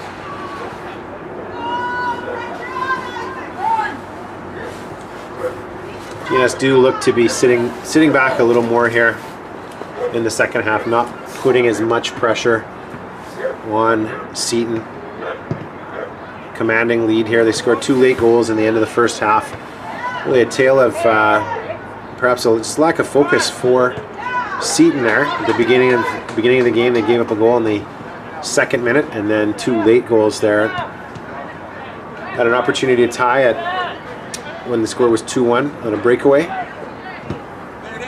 That's a poor clearance by the Seton goalie, fortunately picked up by their midfield. And the offside flag is going to go up here. That's the correct call.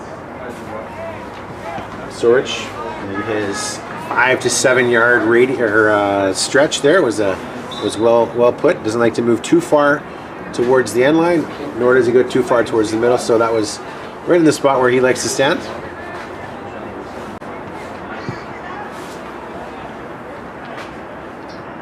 Ball off the back of the Seton defender will be out for a GNS throw.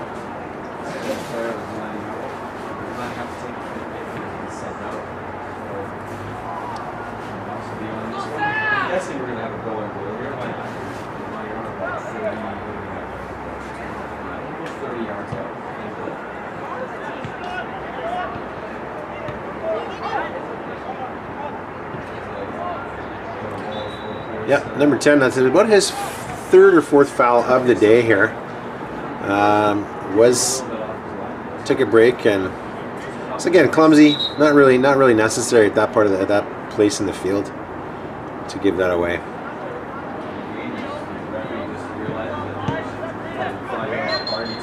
Certainly a very aggressive player, but just needs to do a bit of a better job of keeping some composure there.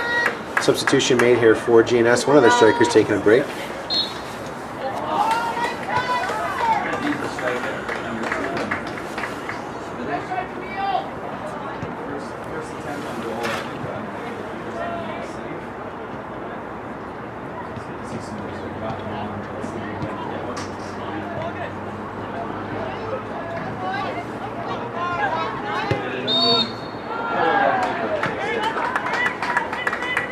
Challenge unlawful, as deemed by Bob Jett, our center official.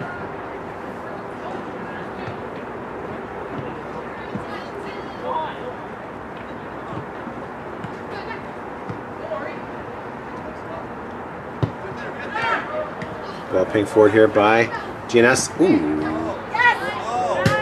Awkwardly headed back towards the Seton goalie.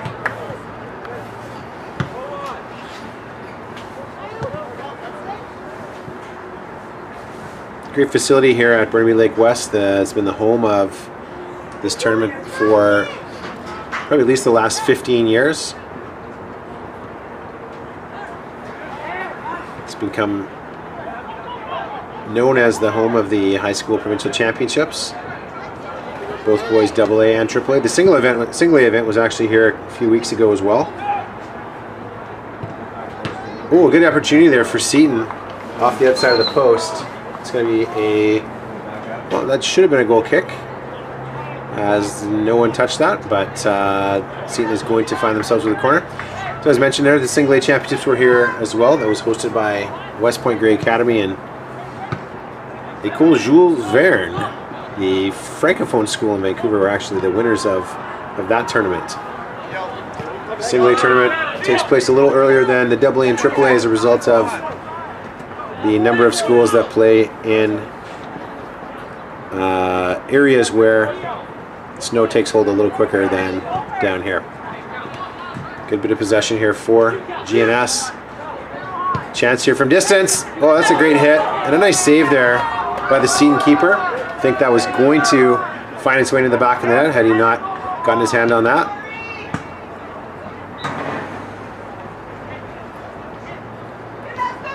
It's a bit too much dribbling there for Seton as it's taken on by GNS.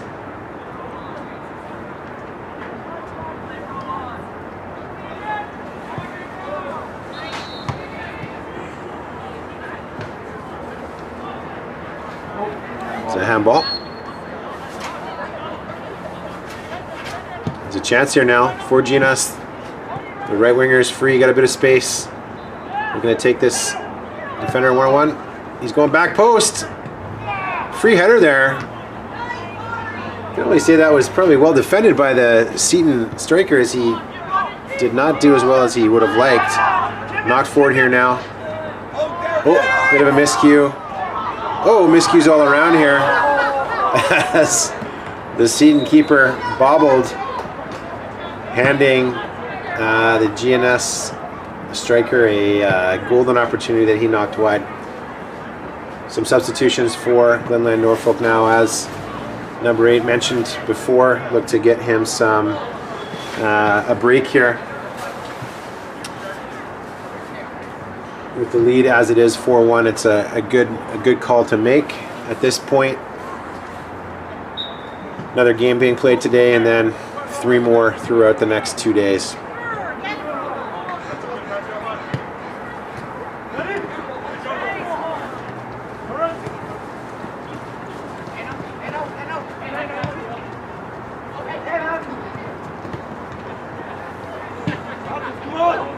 Little Meg there.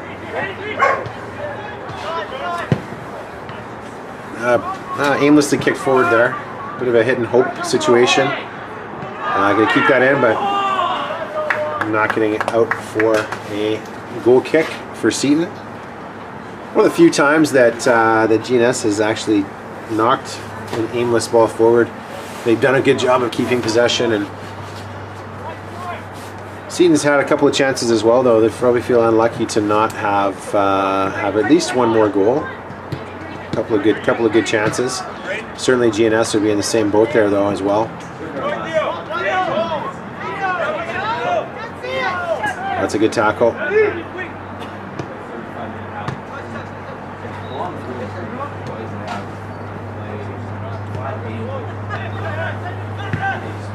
Got a ball knocked forward again here.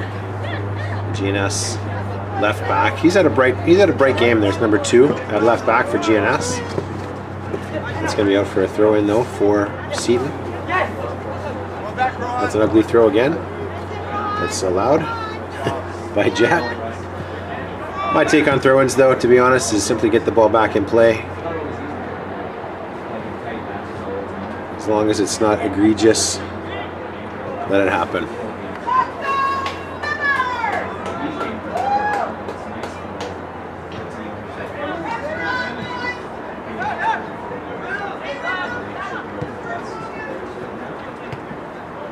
Some possession now for Seton.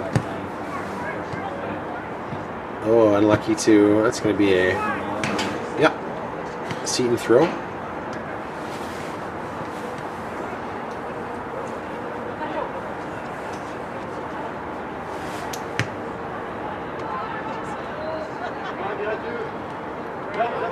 Good bit of skill there from the Sonics player. Just needs to move that ball a little quicker, make that defense work a little harder in rotating. First touch of Seton at times is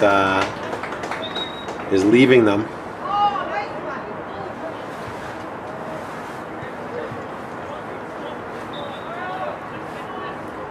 We had some early snow in the interior as well, so this is probably the first time that Seton's had the opportunity to be on the pitch for a little while.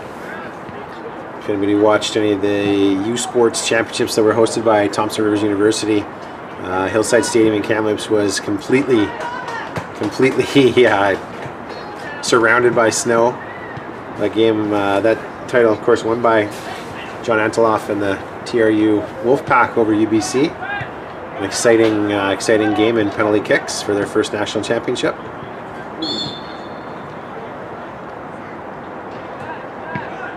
This has been the best bout of possession that Seton has held here in the game over the last 5 minutes or so here.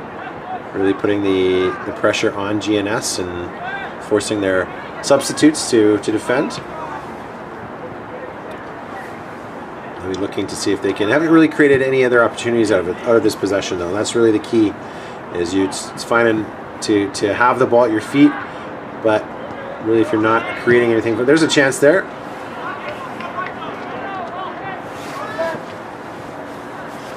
Big man for GNS in the back line. Or in the net, sorry, as I should say. Sure-handed on that left-footed attempt.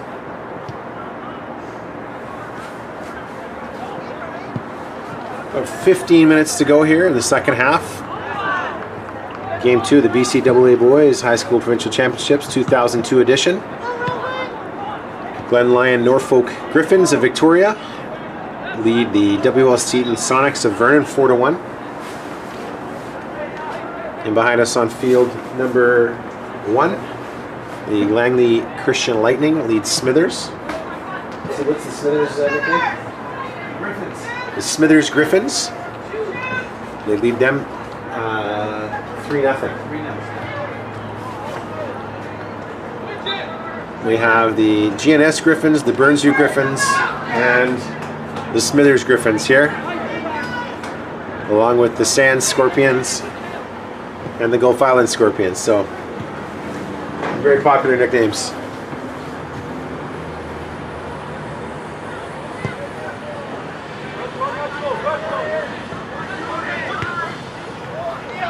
Chance here now forward for GNS. It's well defended by Seton.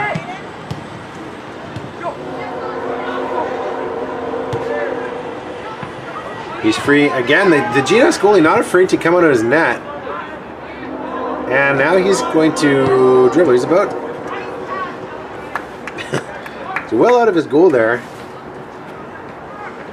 I'm not sure if that's a usual thing or if he's just looking for a little bit of excitement. Probably getting the heart rate of his coach up a little bit when he comes that far, strays that far from goal. The 2 times he's done that so though in this game, he's been fortunate, I think, to not concede. And that's going to be a free kick given for Seton. Some of the Seton players asking for a card, and I think it's a good decision not to in that situation. Really no malicious intent there.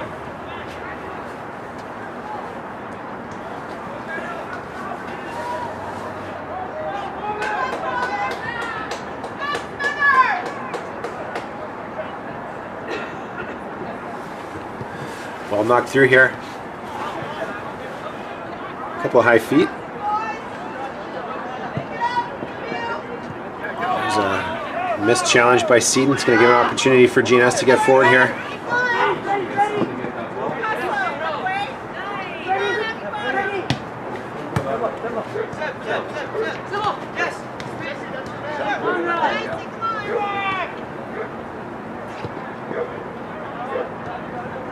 Yeah, Seaton certainly looked brighter in the second half here.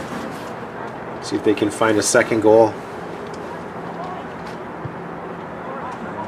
You have to keep those crosses away from the big Glenlyon goalie.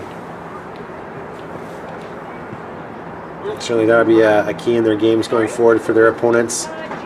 GNS goalie certainly looking very, very sure-handed. Aggressively coming off his line.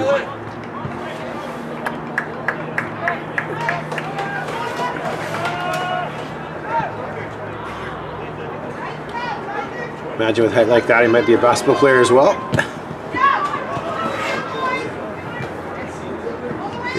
Good touch there from Seaton. So he looks to get forward.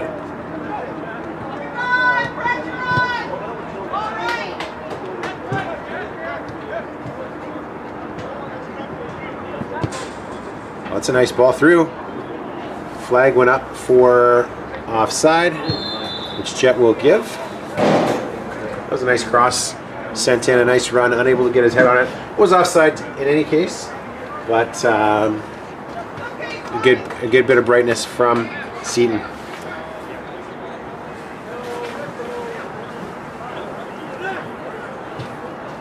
Well, just about 5 minutes left to go here in the second half. All of our scoring was done in the first half. GNS opened the scoring in the second minute. And Seaton were, the second goal was also scored by Glenlyon Norfolk. Seaton tied it about the 20-minute mark of the first half, and then 2 late goals from the Griffins lead us to the scoreline that we currently have right now at 4-1.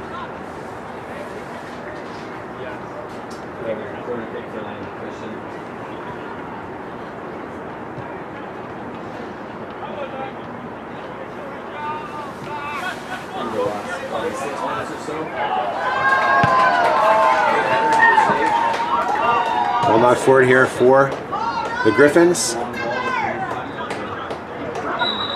That's probably the third or fourth tug. Jet going into his pocket here, and I believe he is. Well, it looked like he thought about it for a second, giving a caution there. Certainly could have in that situation. Really no need for the jersey tug that was given. That's going to be no foul for a push, which kind of looked like it from here, but easy to call the game from this vantage point and not down on the field. A nice little run here from Seaton. Stepping on that ball. Unfortunately, none of his... Oh, a great little bit of skill. Nice turn. Well saved, though, by the imposing figure in the GNS goal. Can absolutely hammer this ball, too, up the field. A little different than the goalkeepers that we had on our soccer team this year at South Delta Secondary, who were not terribly sure-handed and couldn't really kick the ball. And that's why we won't be in the AAA tournament later this week.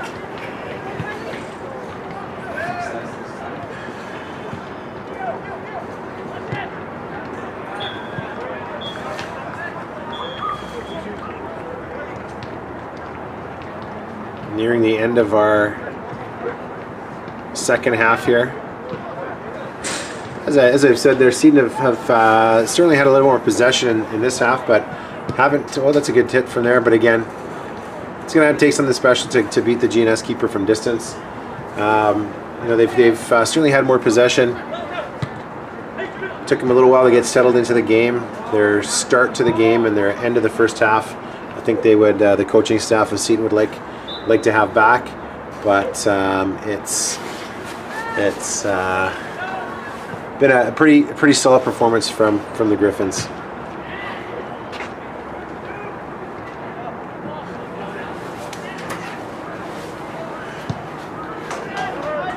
Oh, that's a nice opportunity. Oh, the big man just sticks his left palm out. Really impressed with the goalie of Glen Lyon Norfolk, because I'm sure you can tell based on we're all watching the same game here. He's done a good job commanding his the penalty area and outside the penalty area too, as he's in a couple of opportunities from distance. My only comment would be that he does tend to be off his line a little bit, and so that might be something to watch for in later games. He likes to be he's a little more aggressive than maybe he needs to be with that big frame. So we'll see if that maybe comes back to haunt him in the later games of the tournament here. Late corner hit kick for Seton here. And it has happened a few times in this game. That ball went through without anyone touching it.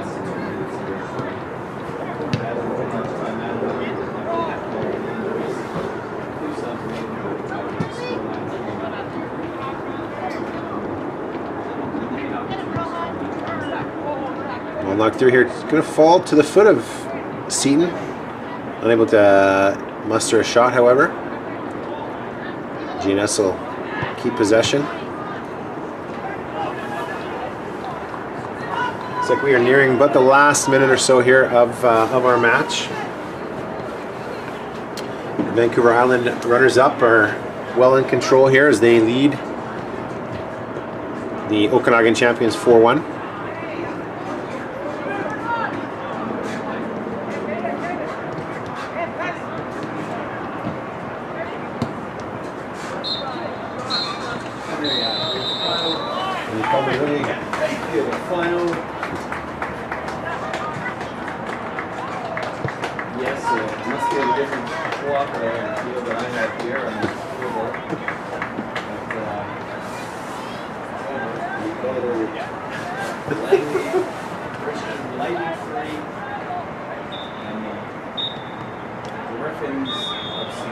And that is the final. Bob Jett with the whistle. Final score here, Glen Lyon Norfolk 4 and WL Seton 1. Next game up on field 3 here at 12:45 will take place between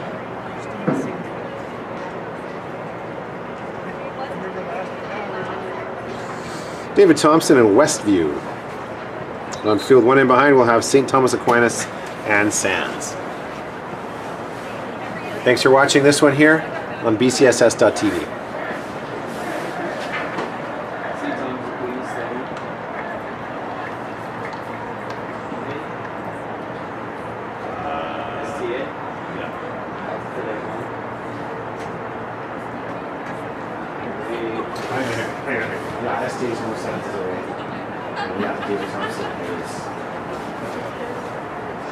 David Thompson.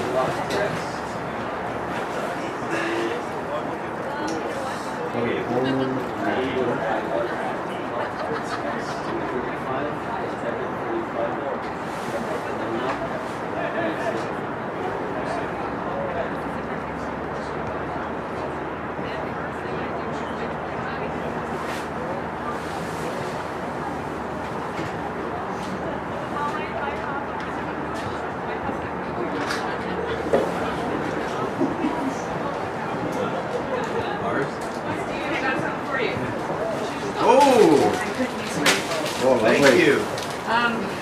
Thank you so much. They're put that on now. ugly, but we also got, Brad, we printed out that rule change. Can you make sure before we publish it? There we go. Now I feel part of the team. There you go. They're kind of, No, they're comfy. no, the tubes are nice. It's just this is too big. Julie apparently is bringing other food People over. can see from the distance. In a bit, so. We gotta go over and do the scores. What was yours? 3-4-1. 4-1.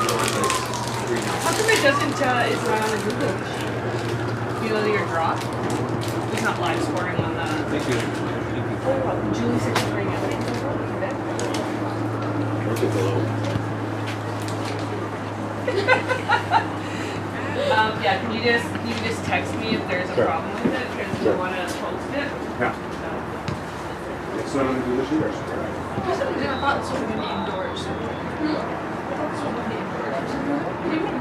Like closed? Oh, okay. Okay, they open. Yeah, I think the closed it, so.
Jordi! Dedícame un gol. ¡Odio! ¡Dedícamelo! ¡Vea!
Oh!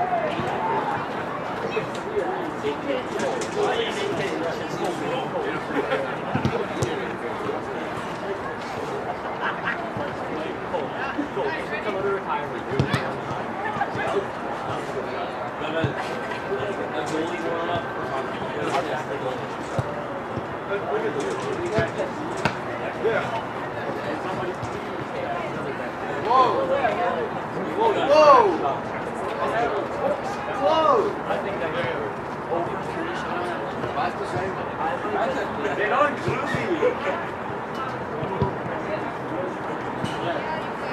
Go, you got them.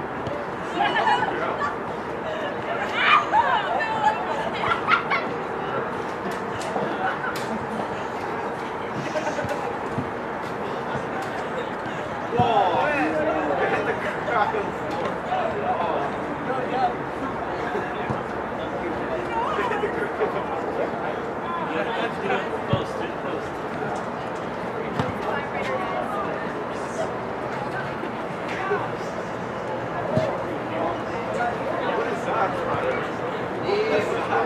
Yeah, let's go!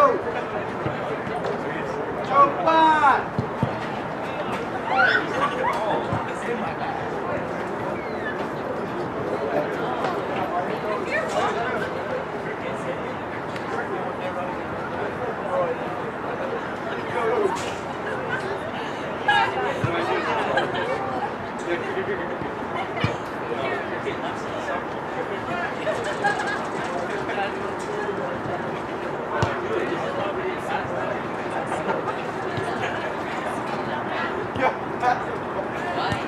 That's the ball. Buzz. Oh. Come on.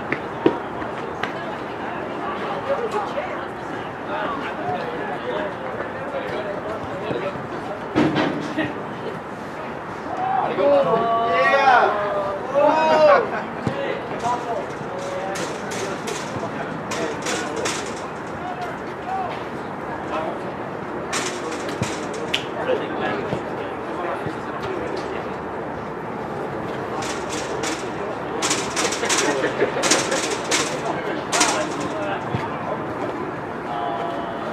You know how I feel, man. You know how I feel, man.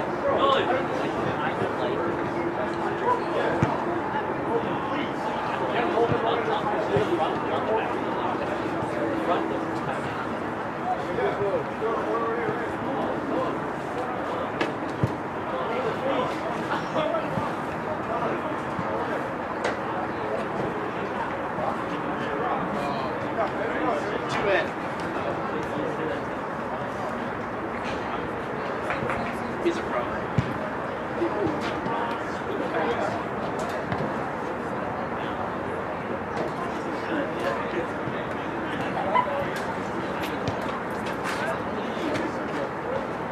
Oh, flashy pass. Yo, through ball. Touched it, I didn't see it.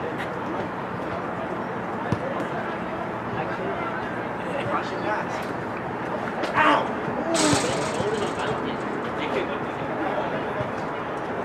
It's so good. Oh my gosh.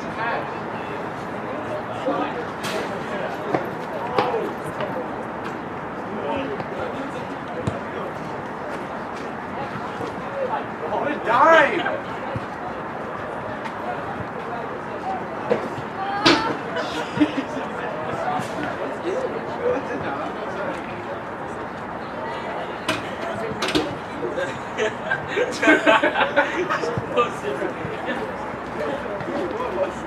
Yeah.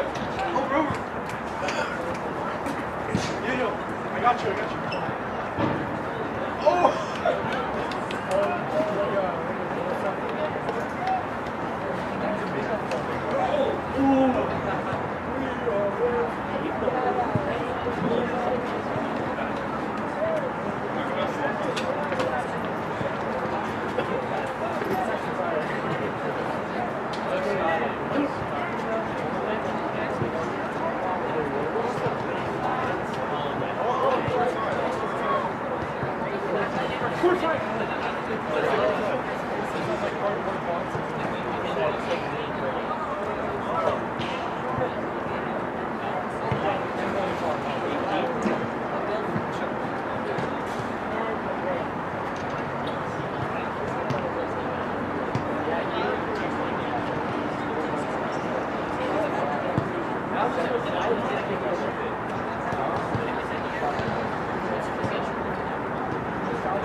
I say 6. Because last year they played one game in their first couple of games, and then as soon as they played a good team, they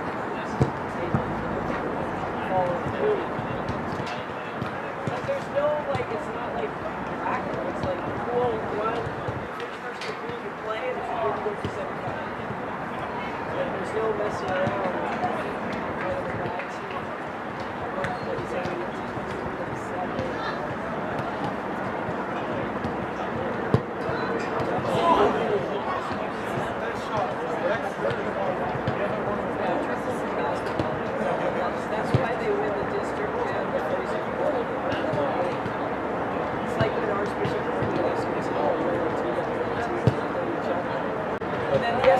Kids were like, Mom, do you know what we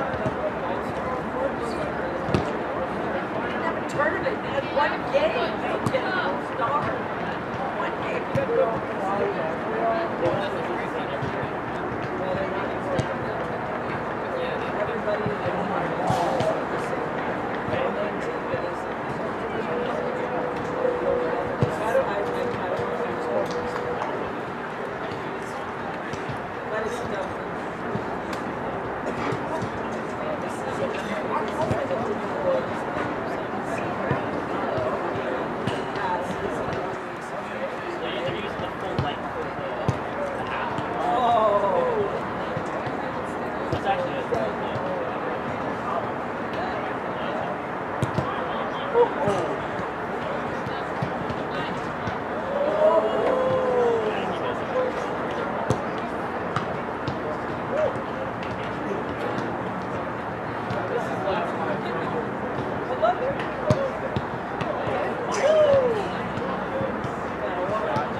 Our shots are lies, their shots are low. We can't count them.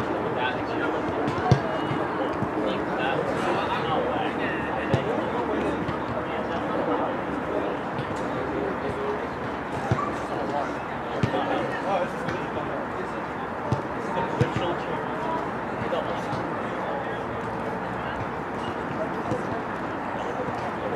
Yeah, let's see.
Starting up midfield. Let's go! 16.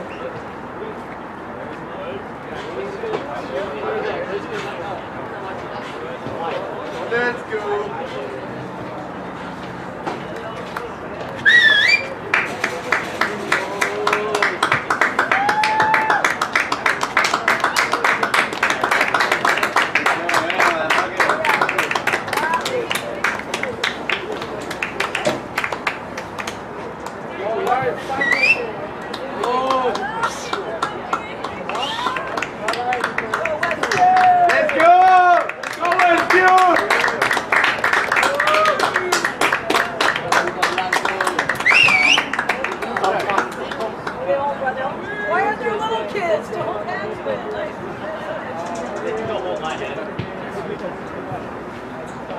Cover it up. Cover it up.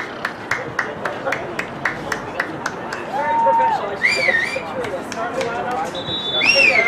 Take a video. Let's go. Let's go.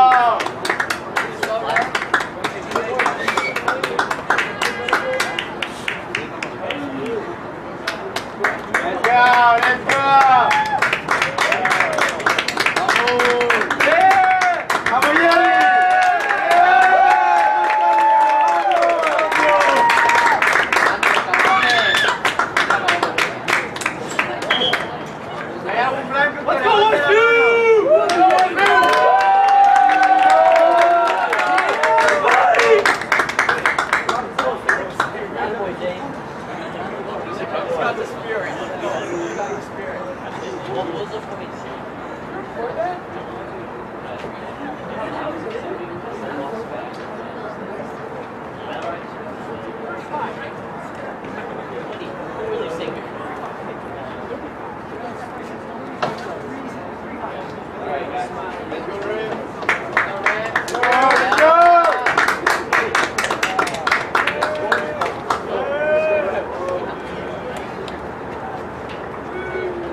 Oh, tuck jumps.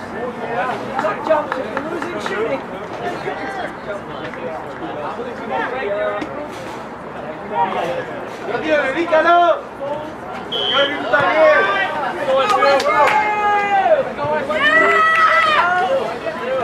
All right, welcome to the third game of the day on field 3 between Westview and David Thompson.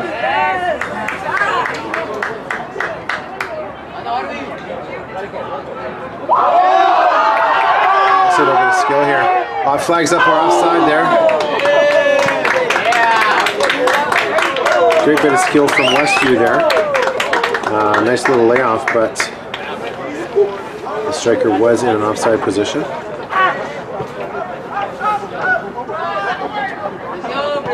There you go.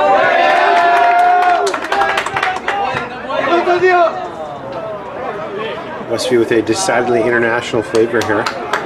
Number of international students on the team. Good to see.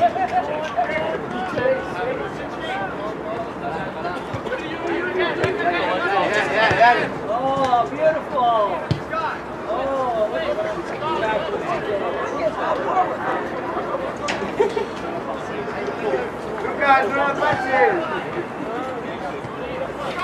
He knows what he's doing. Let's go Westview! Let's go Westview! Let's go Westview! Let's go Westview! Westview won their opening game of the day. 5-0 over John Oliver. David Thompson were defeated 5-1 in their opening game against Lambert Park.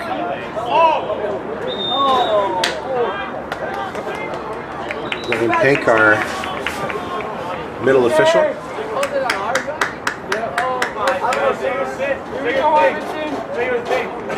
What are you saying? Don't say something bad. Oh, Don't say bad things. you're like, give more, like harder. Well, flick through there. Hey, yo. Picked up by the Wildcats.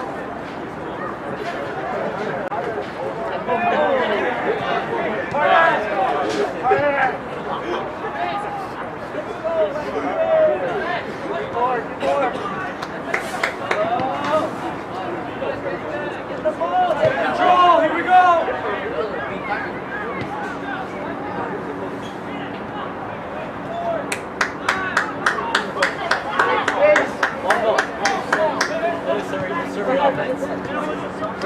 Jonathan. Here's a great goal. Ball flags out. 4 offside there. That was a tight one there. Nick Miskin in a great spot though.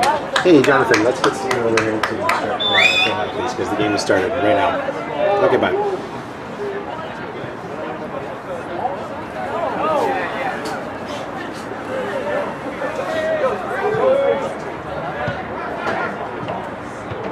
A couple of good early chances for Westview, thwarted by the offside flag of Nick Miskin, our far side assistant referee.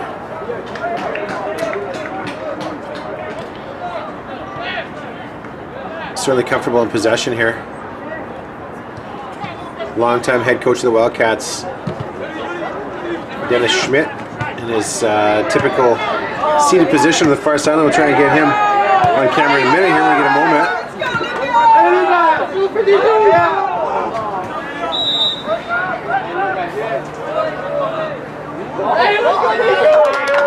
Opportunity again for the Wildcats.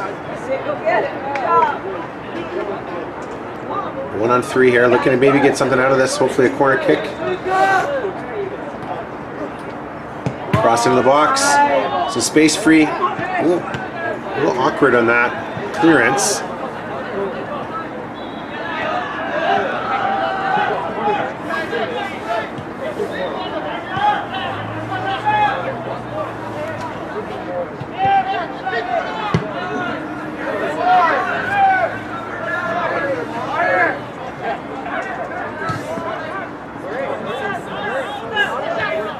Here's a ball through now. Opportunity for the Wildcats. That's a good challenge by number 14, the captain of David Thompson. He had a great game this morning, despite his team giving up a number of goals. Had a strong performance there. Cross in. Some great hustle to try and keep this ball on, and successfully does. And surprised there's no call there. A good bit of effort there from Westview.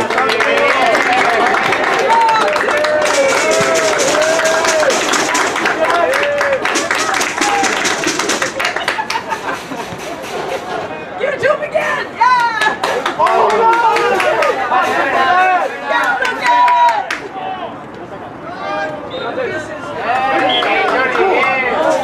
A bit of a harsh challenge there.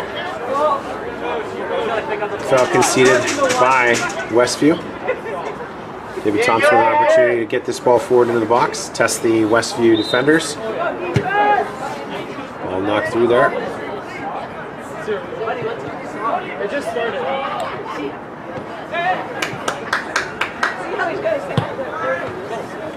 Oh, good idea! Vamos, Lucas! Vamos! Westview looking for these longer balls, longer through balls. Over the top right now.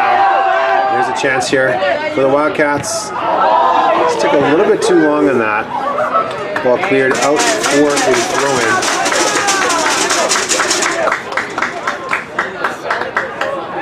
So they're looking for long balls over the top here right now. The Wildcats are.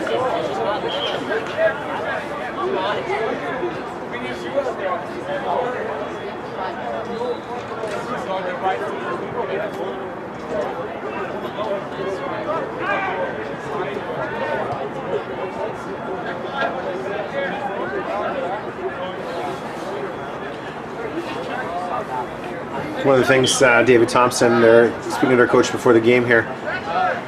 We've got players all the way from grade 8 to grade 12 on their team, and so some of their players may look a little shorter than some of their opponents over the course of these 3 days here at the BCAA Boys High School Provincial Championship.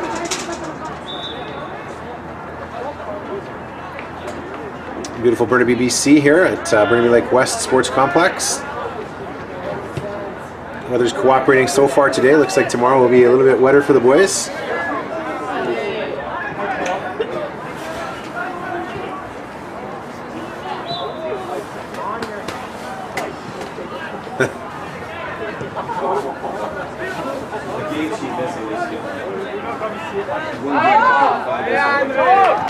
That is well offside there. Flag is up for offside. Dribble! If you would have put it through right away! It's like a bat flip. You gotta find that. David Thompson. It's one dribble, not full.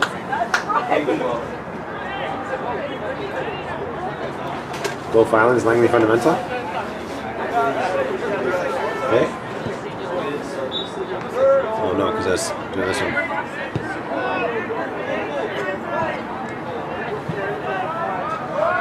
Well, some indecision here on the part of David Thompson there. That's going to be out for a Westview throw.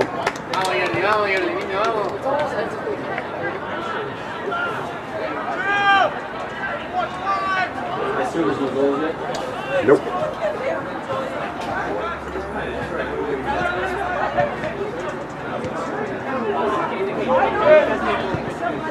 Second game of the day for both these teams.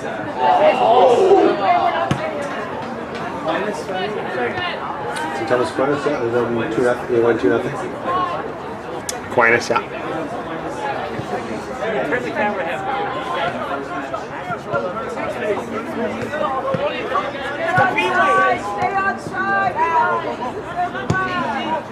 Two teams qualified for the provincial championships here.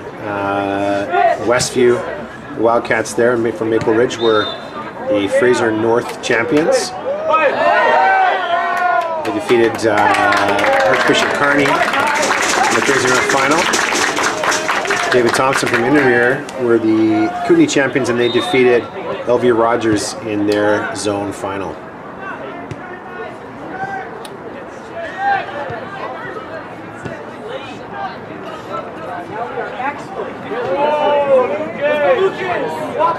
My name is Brent Sweeney here. I'm with Stephen Burns, who's in behind on field number 1, where they have St. Thomas Aquinas taking on Sands, and they're both of their second games of the day. St. Thomas Aquinas defeated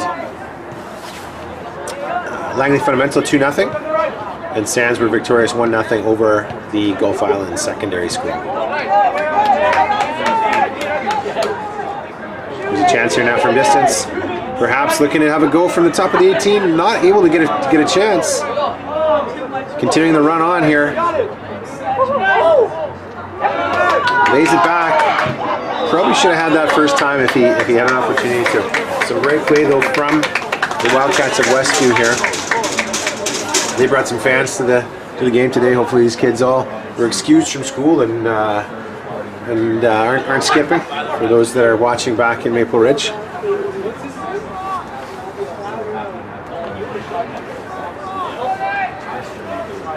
See how Westview lines up here. One player on the keeper. Towards the goalie. David Thompson, keeper, misjudging that ball, but he went aimlessly over the top.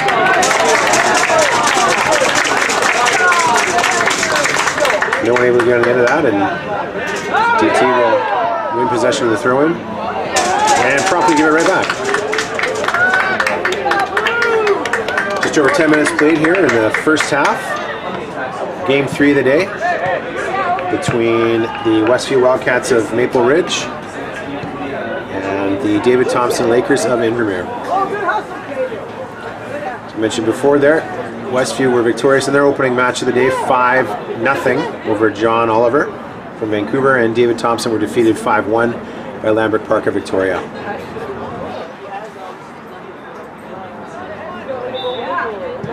You're watching us live here on foul. Advantage can be played here. Probably would have, I'm sure if Dennis Schmidt were asked, he probably would prefer the foul there at that point. Nothing really came from that advantage. Ryan Penk in the middle though, long-time teacher at Centennial Secondary in Coquitlam. Doing a great job so far. It's an opportunity now here for Westview.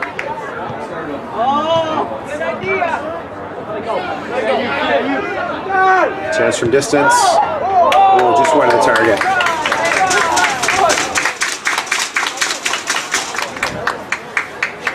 I'm joined in the booth here by Jonathan Figueroa, our tournament trainer, medical staff. Good afternoon, everybody. We won't hold it against them. Jonathan is coming to us from St. George's Secondary in Vancouver here.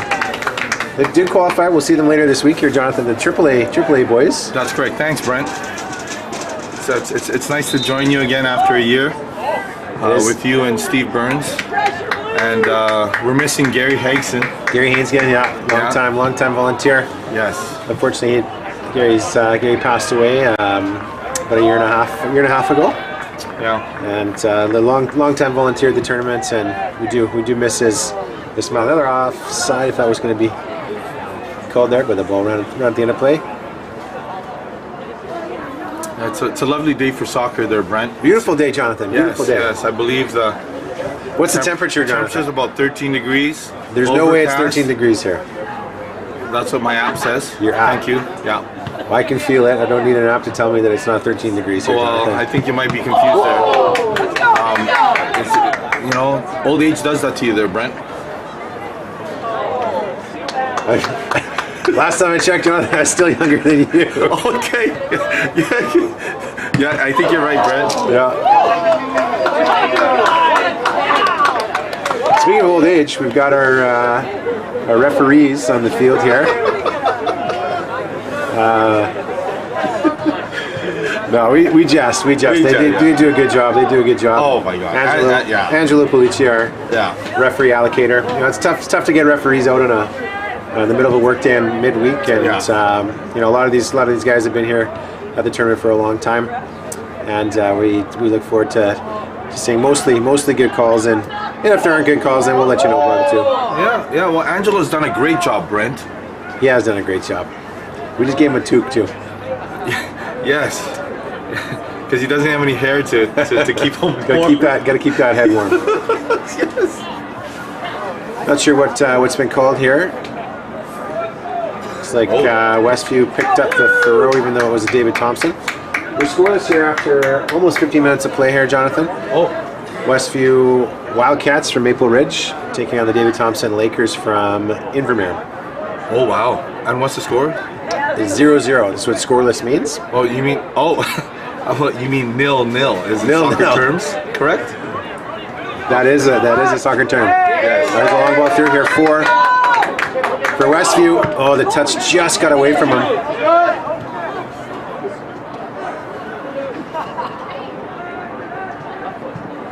Keep that ball in play. Out for a corner. Jonathan, number 14 for the Lakers there, the center back in it. Very strong game this morning. Their goalie as well. Despite the fact that the team gave up 5 goals, their performances were both very good. Oh wow! Could have been a much higher score line. Well, had not been for them. Who did they play? So David Thompson, they were defeated by Lambert Park from Victoria. They're the Vancouver Island champions. I thought Reynolds was. It's AAA. Oh, sorry. Yeah. Jonathan sometimes gets his letter confused, and it's in the back of the net.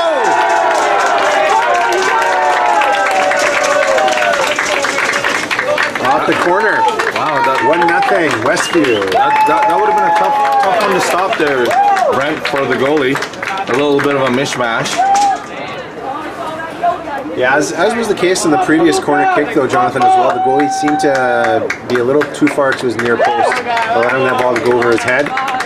The height of Westview certainly has a height advantage against David Thompson here. Yeah, I think the average height's about 6'2". Does your app tell you that? No, I think it's on the program there, Brent. Program we don't have this year. Oh, okay. So it must have been my app. There you go. Great. Jonathan, how's any injuries so far this year? Not too many. Just a couple ankles that got taped and what have you. But this is only day 1. Day 2, historically we do see a sharp spike of I'm sore and tired.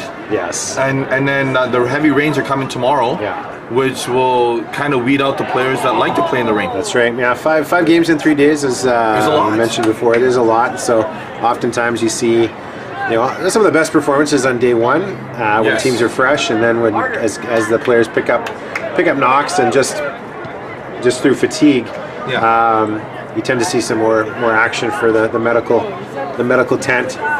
But you know one thing I noticed there, Brent, if I may. What I noticed is that the healthiest team usually is in the top 3 or 4. Yeah. Good chance here, just over. So if if you're a healthy team and you have your entire squad healthy and you have depth, then you will probably be in the top 4. Yeah. Yeah, that was a nice bit of play there from the Westview left winger. He's had a strong half. Causing lots of problems for the David Thompson backline.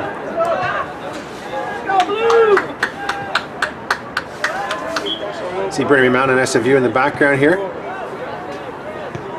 Here we are at the Burnaby Lake Sports Complex West, field number 3. Game 3 of the day between the Westview Wildcats and David Thompson. Lakers foul given away there by Brian Penk. Oh, unfortunate. Officiating crew here, Brian Penk in the middle, Nick Miskin on the far side is the assistant referee. And I don't know the near side assistant's name, so we're just going to call him the Silver Fox. So we got the Silver Fox here on the near side as our assistant. Looks like a player is down. Jonathan's dispatched his assistant over there. My app says it's 9 degrees there, Brett. 9 degrees. That feels more like it. Another opportunity here for Westview Ford. Nice bit of skill. Breaking into the goalie. And a solid finish. 2-0 Westview. That was a really nice finish, Brett. That was a good finish there. And we'll do a little zoom in here on Dennis Schmidt, the Westview head coach. Perched on his chair there. He doesn't look terribly warm, does he, Jonathan? No, he does not. Sitting down there, his assistants making them do all the work here. Yeah. But in any case, the Wildcats lead 2-0. A strong start to the half. Was that what you call a go-ahead goal there, Brett? Those would be doubling their lead, Jonathan. 2-0 now. Okay. So 1 + 1 = 2. I know you're not a math teacher. Maple Ridge. So that would be in the Fraser Valley. Thanks for clarifying that, Brent.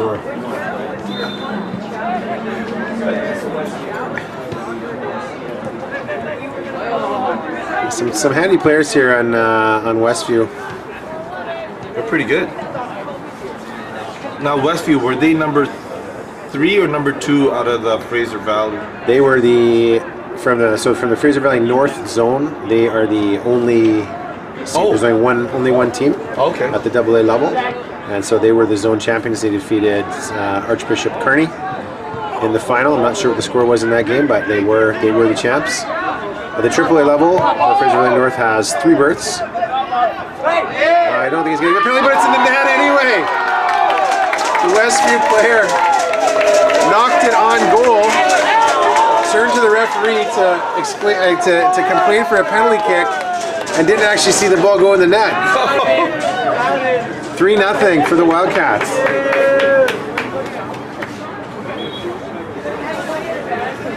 Number 2, as I mentioned, he's at a strong half here. But he actually didn't see that ball go in, so he's going to have to go back on BCSS.TV, Jonathan, catch the replay a little bit later on. All these games will be archived and viewable on the BC School Sports YouTube channel for anyone to go back and watch. So the players here have the ability to watch the games once they go back home. You know, Brent, I just thought about this, is that if your grandparents and your friends and family from out of town can't be here and you can't really get them a gift, you can send them the link so they can watch you play. Yeah, unfortunately we don't have, at this facility though, Jonathan, we don't have every game has the ability to be broadcast. There simply isn't. Oh, yes. Flag is down here. Let's see if number 2 can do something else. So a lot of attacking players on Westview. It'll be interesting to see, Jonathan, in the later games what their defenders look like. It's obviously this is a game here where David Thompson's a little bit overmatched, and the defense of Westview hasn't really been tested. But we'll see what that looks like tomorrow. Look how far the goalie's playing up. He's in between half and 18. He is looking to be aggressive for sure. I think that's what you call the sweeper keeper mentality. Yes. Is that what they call it at St. George's, Jonathan? No, I think that's an actual term, Brent. Oh, here's a chance now again for Westview. Fancy footwork at the top of the box. Shot does not make it through to goal. It is nice to have our teams from all across the province here, Jonathan, back at Burnaby Lakes West. Yes. Last year we had a 12-team event between only the Lower Mainland and Regional, Vancouver Island teams, our Coastal Championship. It was won by Notre Dame, who had a strong start in their first game today, defeating Dutchess Park of Prince George 9-0. 9-0. Let's go Westview! Let's go Westview! Boisterous fans from Westview cheering on their team. Oh, should have let that one go. Let's go Westview! Get that ball into the corner for the Wildcats. An early cross. Oh, that's going to be a handball. Oh, he has decided to play on. Oh, that was certainly a PK there, but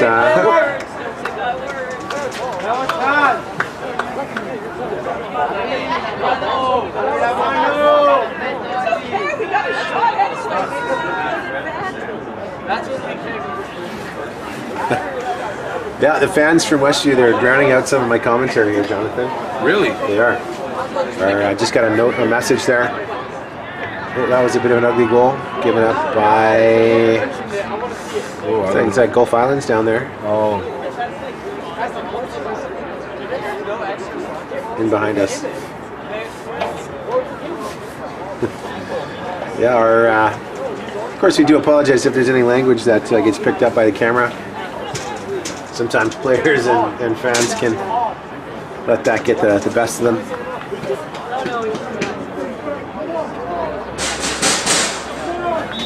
Someone's getting fired up over there. And behind us, Steve, do we have any score? That's those.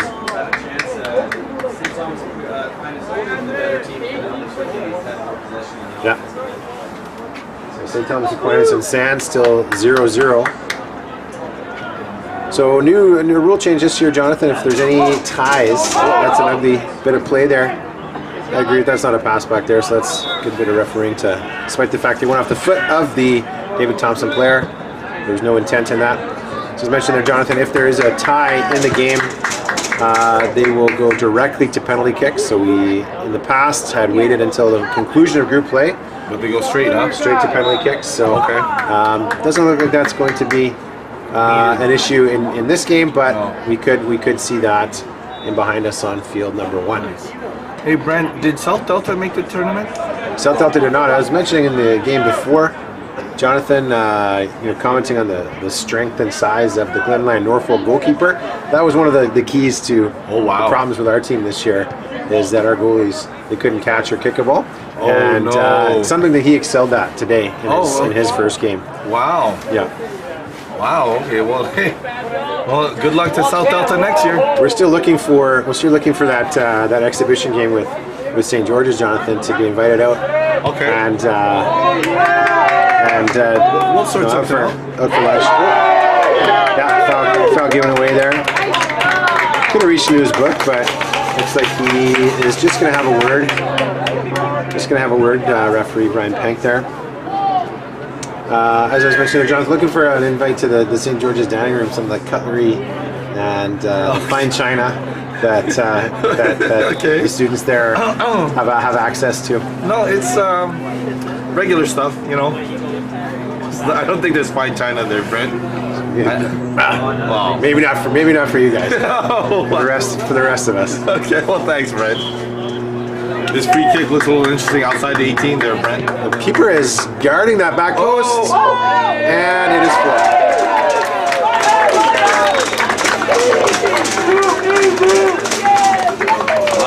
Yeah, I think the David Thompson defenders there were just equivalent. You really want to keep your line as high as you possibly can, so they were, right on top of their goalie. That allowed Westview to start their runs from a little deeper, and David Thompson keeper did not do well to come over and grab that, and it ended up in the back of his net. Yeah, that was a tough one, Brent. It certainly was. So is it 4-0?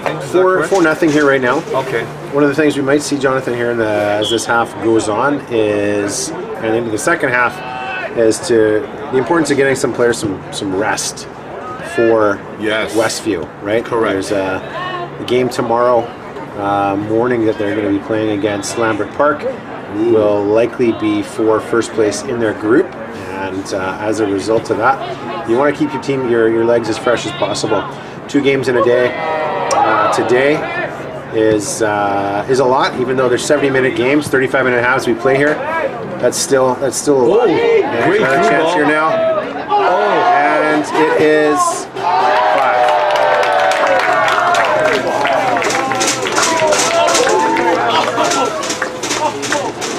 That's a tough one, Brent. Yeah, just a little too much here for David Thompson. We'd like to say hello to all those watching up in Invermere. We would. Despite the scoreline, it's nice to be able to watch the kids from out of town here. You know, not a lot of fans able to make the trek down. I think it's just the coaches and the kids here today. So we're glad that we can offer that opportunity to the fans from out of town. Invermere is a beautiful town there, Brent. I was there for a week over the summer. Excellent. What was your favorite part of Invermere, Jonathan? I think it was the food. Yeah? Yeah, they have a really cool bakery there, as well as a couple good restaurants, and you know what?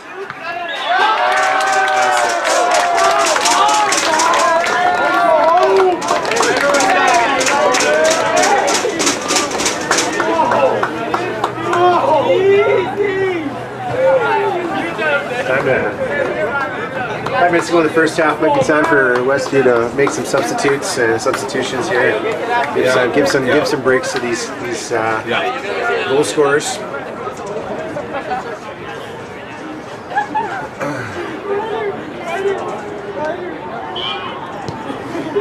Easy to get disheartened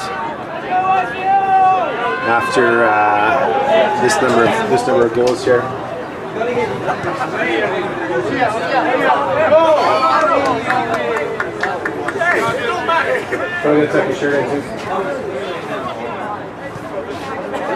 Well, thanks for having me on, Brent.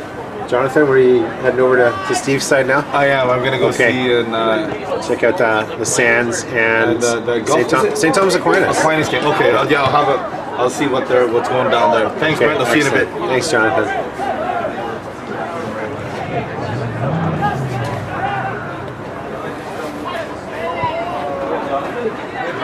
Oh, sorry. Hi, Steve. Hey, Larry. Larry here. Larry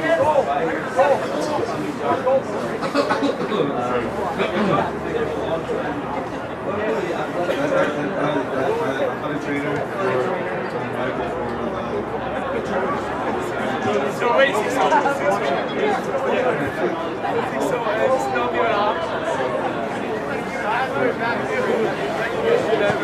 here we are in field number 3. The Westview Wildcats of Maple Ridge lead the David Thompson Lakers of Invermere 6-0.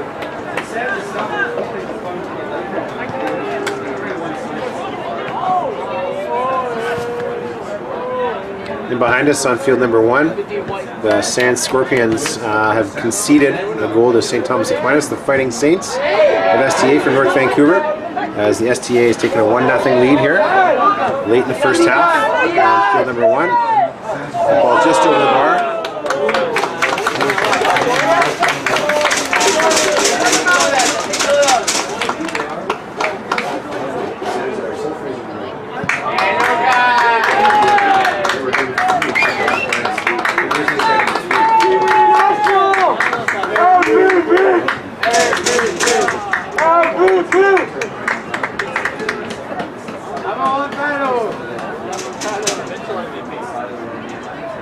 I love how he runs.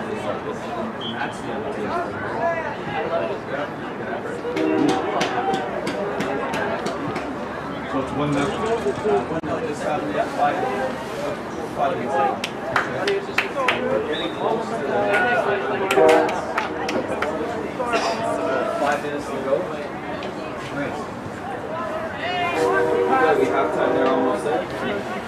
Well, Steve, you started a little late, so I'm not sure what your clock is. We're at 3 minutes to go over here. Okay, yes.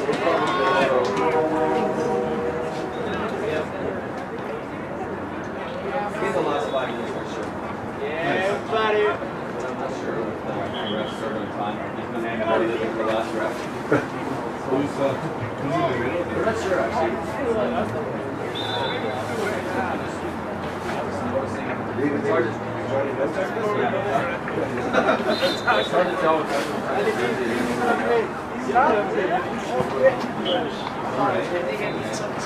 Yeah, let's go, team!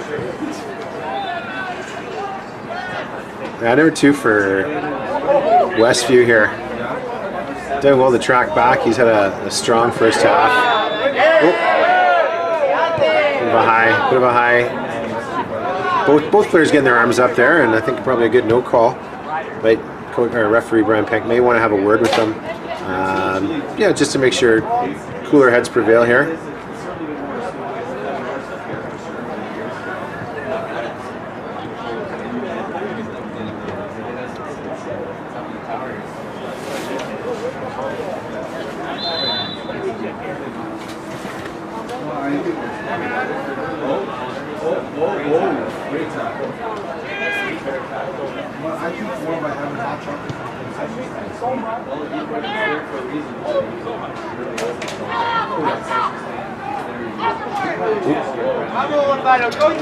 Chance here now for David Thompson, forward.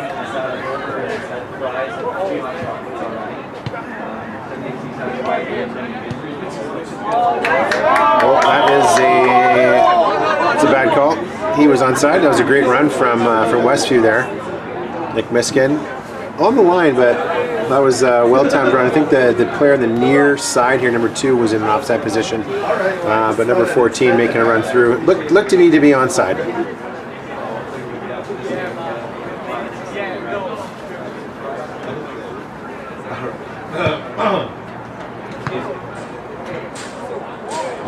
Westview looks sharp here.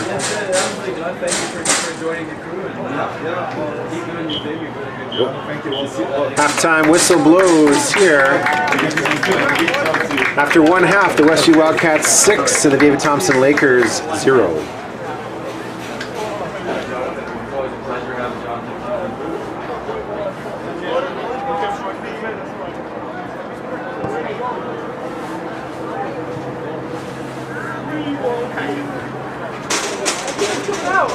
Tim's coming out! Let's go, Tim! Go, Tim! Oh, yeah!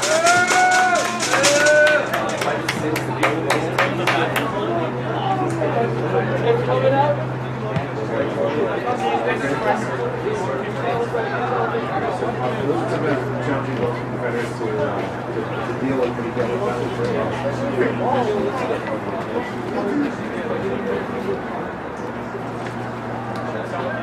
Just from their side,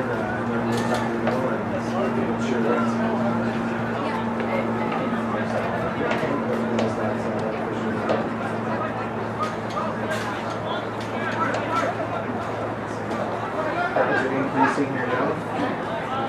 Crowds are increasing here. Strong players from SCAC? Yeah, the couple of Kaidi on the left side, 121.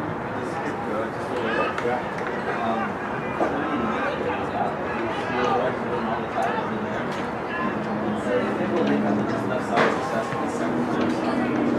Over on field number 3, it's been a one-way traffic there. Westview for Maple-Lodge lead 6-0. Good up, Ernie. The referee's moving into the job there. Back into his walk. As you've seen through. Safety first, right? He's going to make sure they have that heart rate down. You want to show the temperature going up. Well, it makes sense for long term. Long term for the officials as well.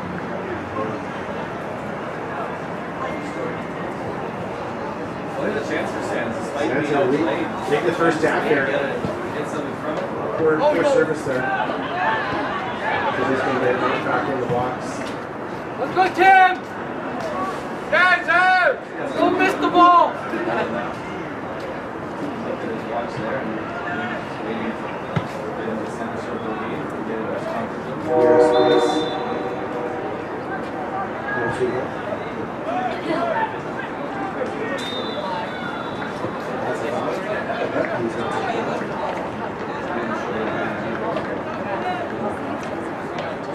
different than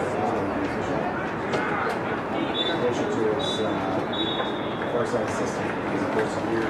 You've heard of that. Yeah, that's diagonal is an interesting diagonal. The opposite of your math teacher, Steve, what was that? The opposite angle? I grew up too, as well.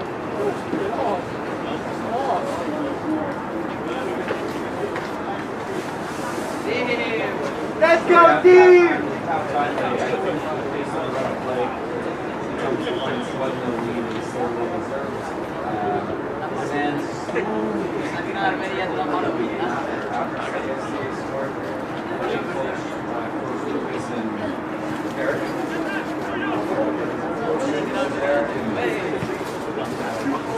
Coach Lucas and Eric will hopefully adjust something and start trying to make it more technical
They're going to the bathroom.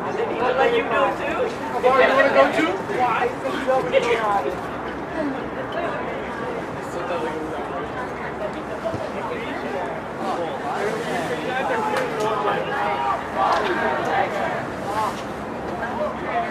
Andreita, maricón. Andreita.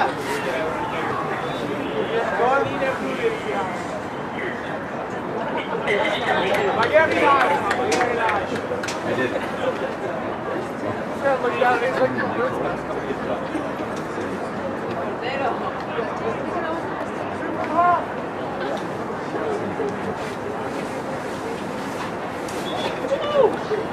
Okay, second half just about to get underway here. Third game of the day, BCSS Boys High School Provincial Championship between the Westview Wildcats of Maple Ridge and the David Thompson Lakers of Invermere. Referee Brian Prank checking his watch. Nick Miskin. Yep, we're good. Silver Fox over here gives a thumbs up.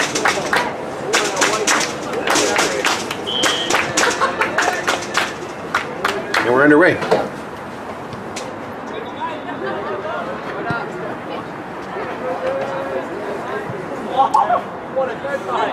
A barrage of pressure from Westview in the first half there led to a number of good finishes. Looks like Westview made a few substitutions to start the second half here again. And that'll be the 7th goal.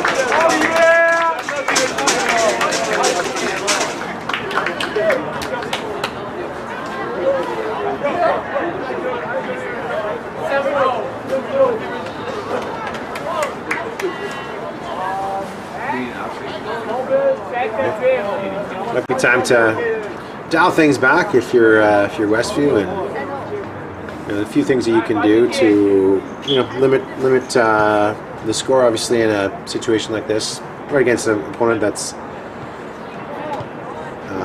overmatched, there really is no need to continue scoring.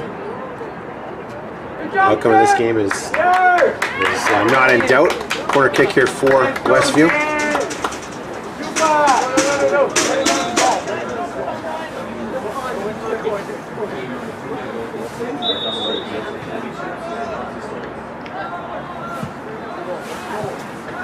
Corner kick in for Westview.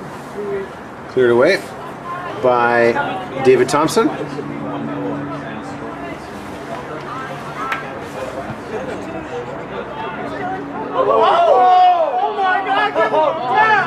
Some of the Westview fans down there are acting like they've never watched a soccer game before. Some of the moves that certainly done well, but it is number 6 there, strong player for Westview. That's a bit of a clumsy challenge. Knocked out for a corner kick. Could have been had it been a little different there.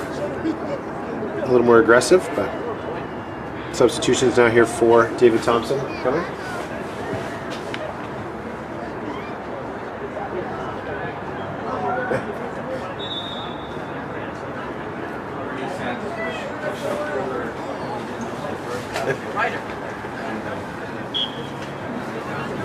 Westview corner kick upcoming here. One's going back post over top of everyone. On target and an 8th goal. Hey, Ryder, where's Ryder? Marshall, get him with it.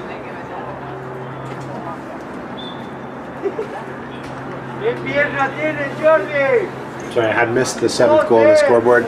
The ever important 7th and 8th goals being scored here.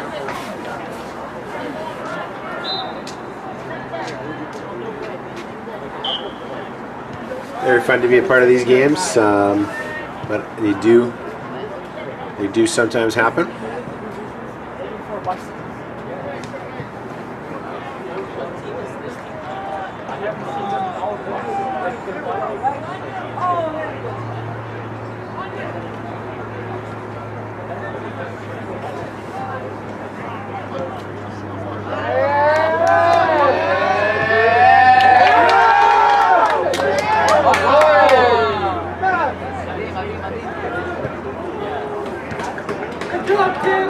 Let's go, Tim!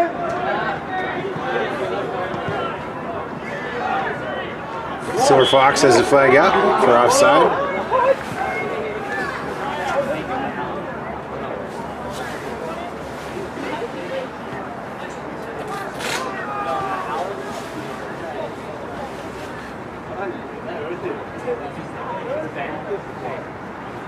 So the way this tournament works is we've got 4 pools of 4 teams each. The winners of each of the 4 pools will play off in the semifinals tomorrow afternoon. And the second place team plays for 5th and 8th and so forth.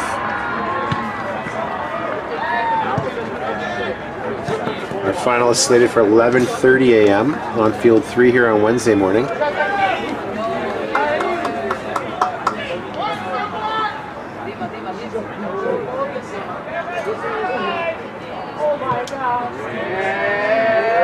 I'm trying to allow each of the teams to have at least one of their pool play games webcast. And then of course we do have the semifinals, the final and the 3rd and 4th place games televised on Wednesday, along with the 13th, 14th, and 15th and 16th place games, to allow those teams that are from out of town the chance to have as many opportunities to be to have their games witnessed by some of their friends and family that can't make it all the way down to the Lower Mainland here. Talking to the David Thompson coach, it took them 11 hours to get here from Invermere. So a little bit different than Westview, who live probably only about 45 minutes away from Burnaby Lake. So they'll be able to spend their own nights in their own night in their own bed tonight.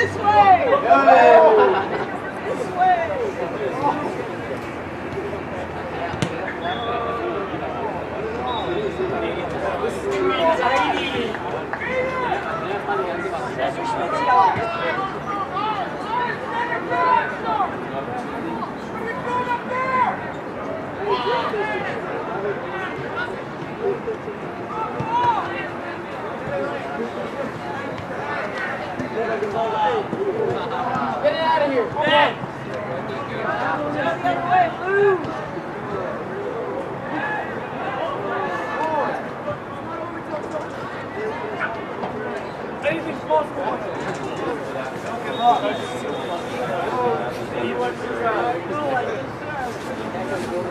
Is he not allowed to play anymore?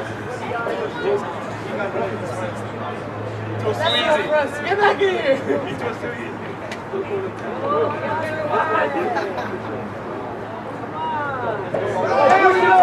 Come on, push it! David Thompson with another breakaway. That's what I'm talking about! That's well defended by David Thompson there. Excellent defending.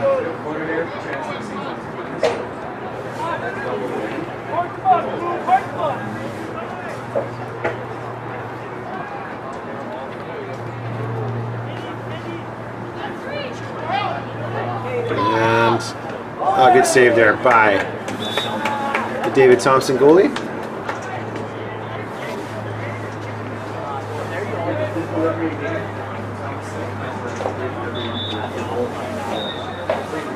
Corner kick upcoming here for Westview as they lead 8-0.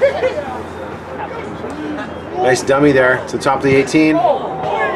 You get just tying wide.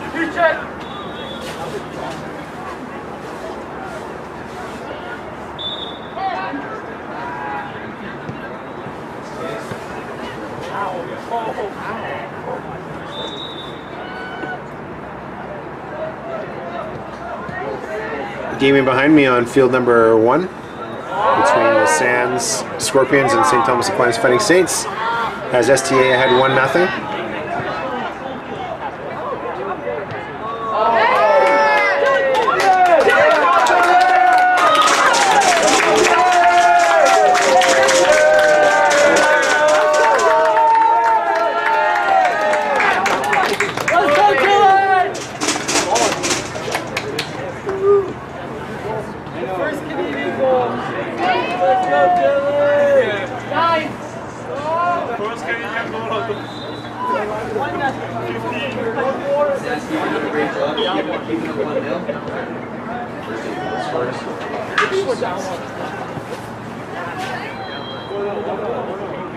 This hurt.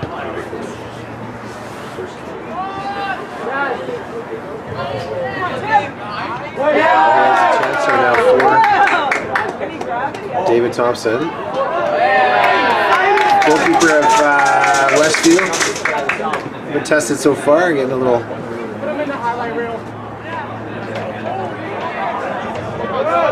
Be tough, be tough!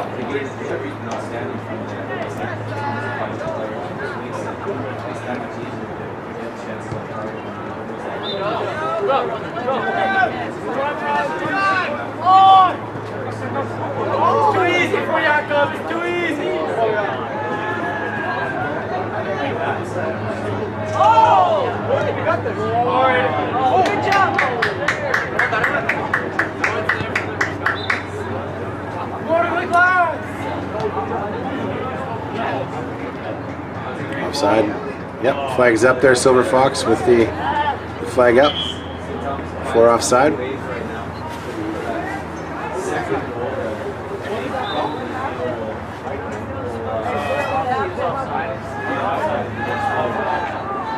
Look with them for.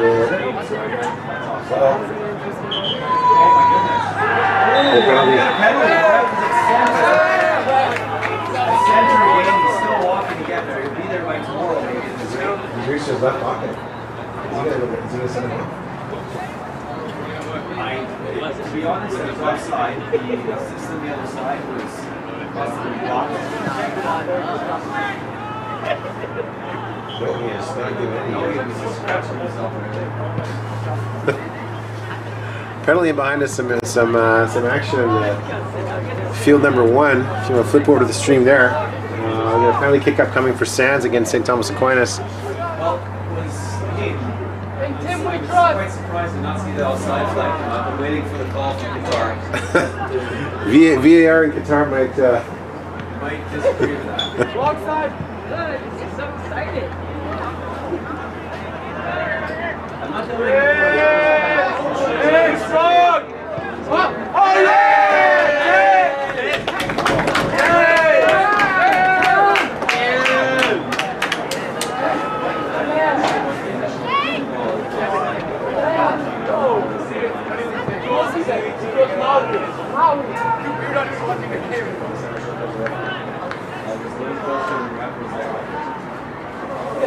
recover from that. 1-1 on field number 1 here. So life for Sands.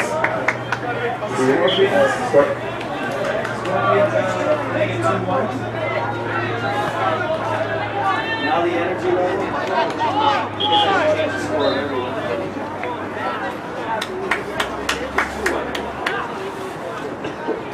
Handball given away by referee Brian Penk here. Hey.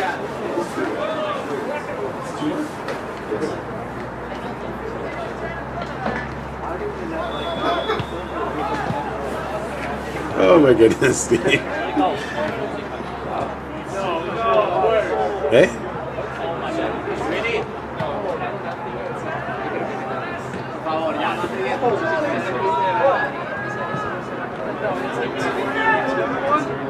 Oh my, please don't call.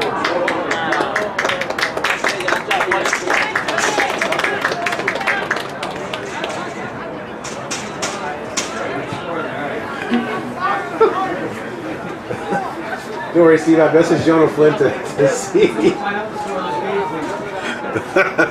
think it was 2-0, but no, I think you know what, it is 1-1 because the keeper's made some stunning saves for Sands.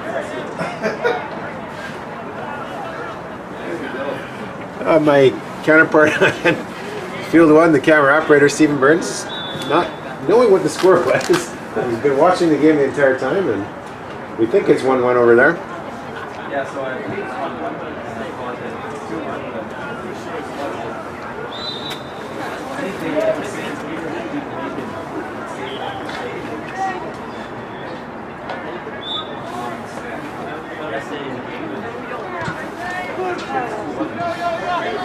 Yeah, I mean, at this point here, you really don't need to score any more goals if you're Westview.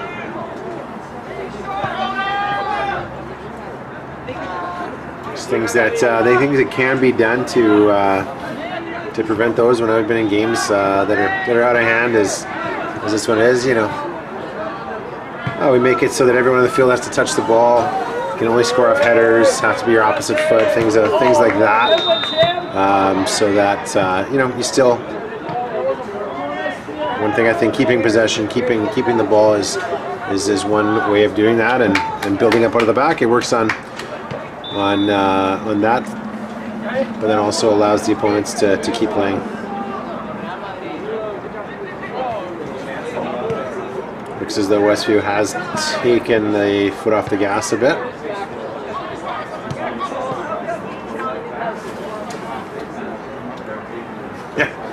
John Flynn thinks 1-1 too. And there it is! That's 2-1. 2-1 for St. Thomas. St. Thomas Aquinas has scored in behind us on field number 1 as they take a 2-1 lead now, we think. Ball knocked in there, defended well by David Thompson.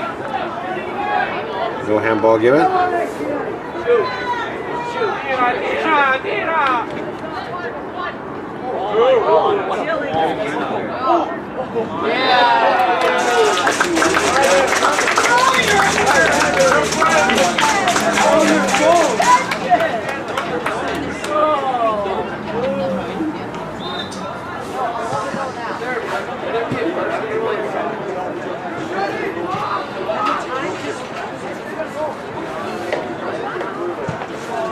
Out of the back a bit.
Yes, we gotta be out short. We gotta be out. Chance here now for David Thompson. Cleared well by Westview.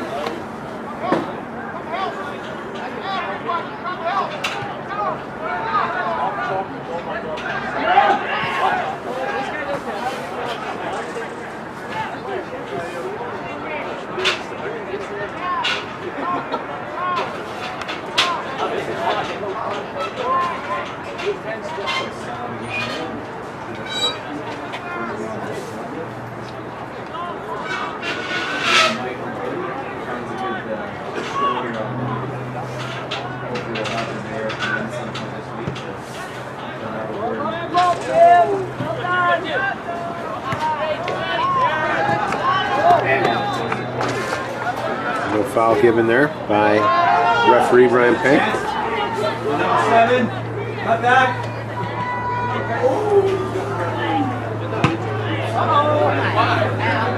Cut back there with number 7. And unfortunately for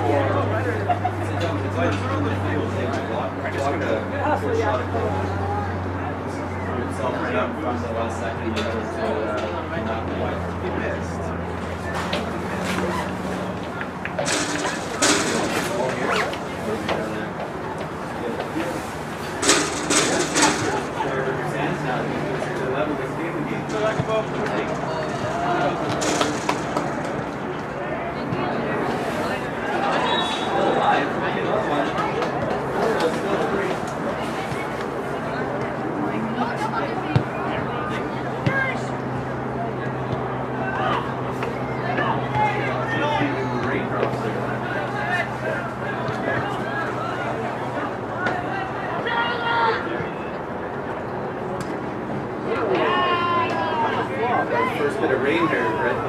Yeah, it looks like a couple of drops here. It looks like you can see a couple here. Sunny skies overall here though. Great day for soccer here.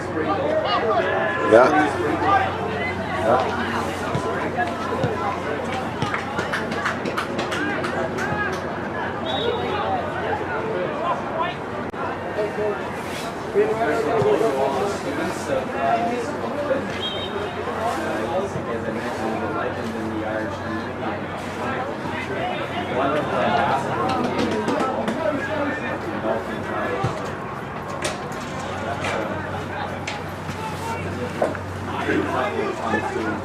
Over here we've got it's about 15 minutes to go here in the second half between Westview and David Thompson.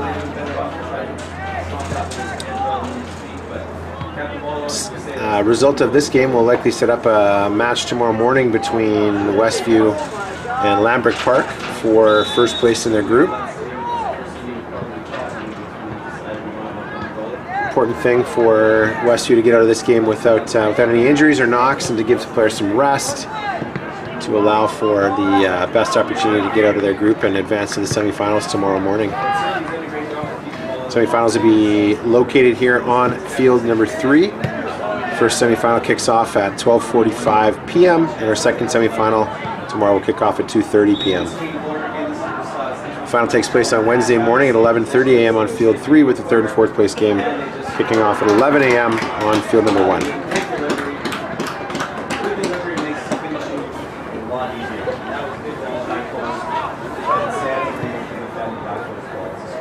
Flag should go up there for offside. Did not. Silver Fox kept it down.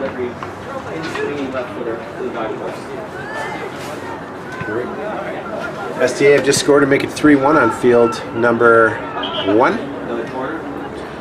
The set piece corner kick here. They lead the Sand Scorpions 3-1. I believe that a victory in this game, depending on the results of the other match, that could put STA through to the semifinals.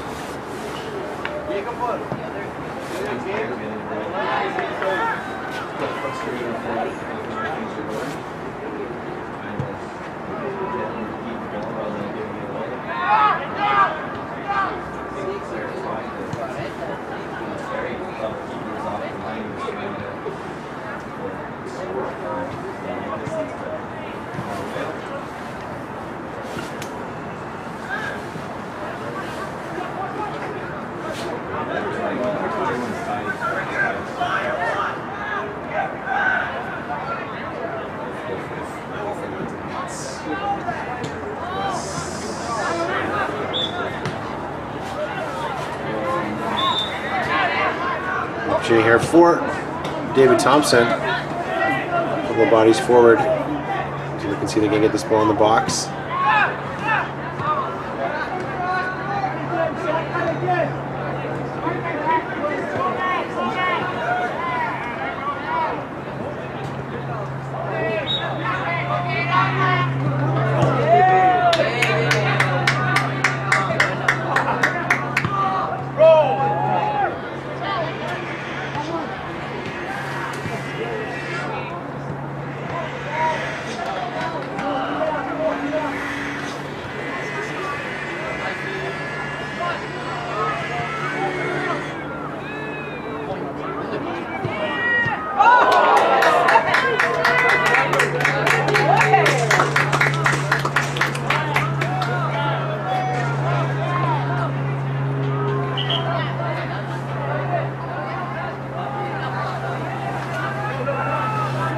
John was asking for food here, buddy.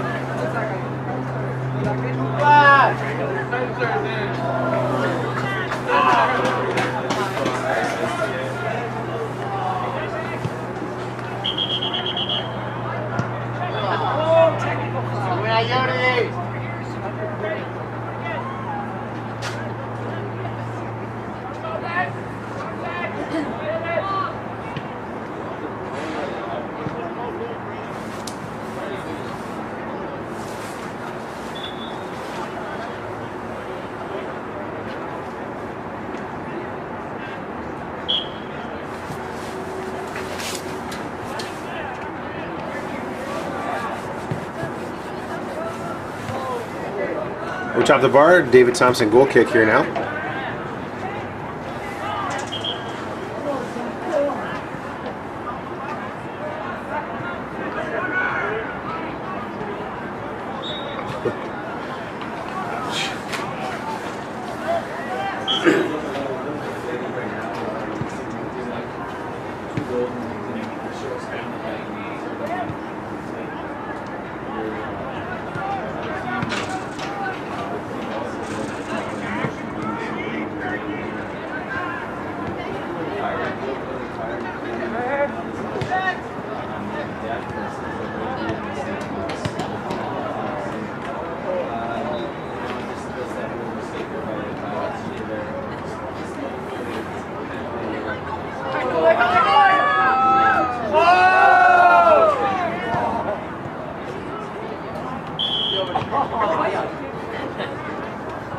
Offside flag raised there by the Silver Fox, and David Thompson will have a free kick.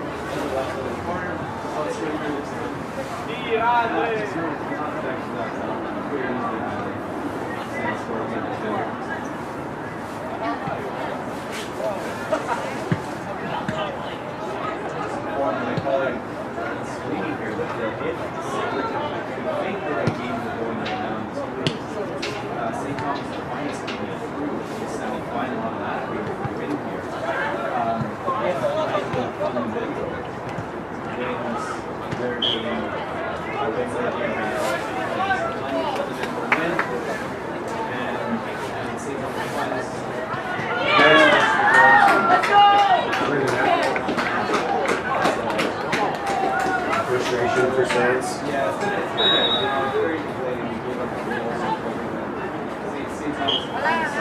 overall better, being a better team every day.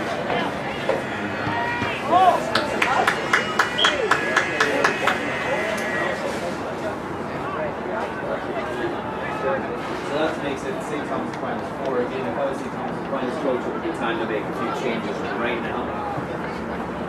We're down to the last 10 minutes, so. I did. 5. It's 4. Oh, yeah. Check your phone there.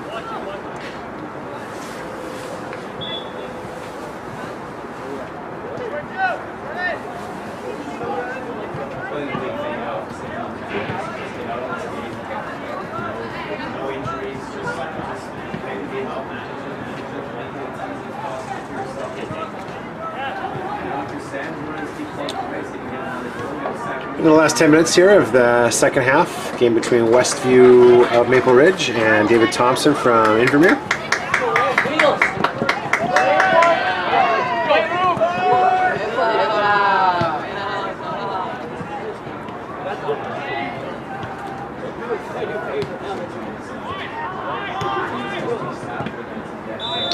Nice bit of play there from Westview. Again, no real need to score any more goals though. Just keep possession and work the ball around. We're not. Good defending there by David Thompson.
Oh, and looks like maybe a cramp here for one of the Westview players.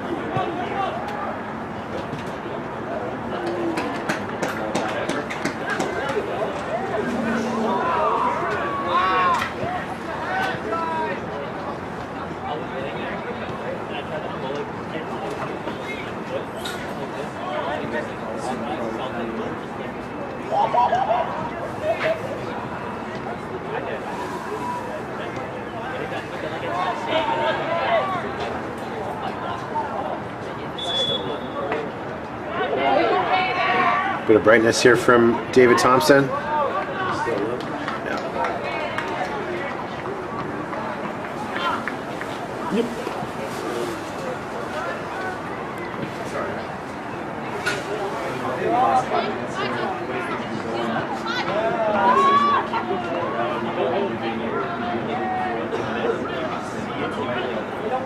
Right. the pattern of the last couple of years.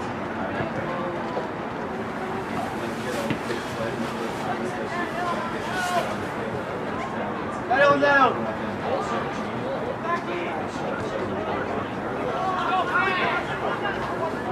Last set of games, Yeah. I'm sure he's proud of the all-important 12 goal there.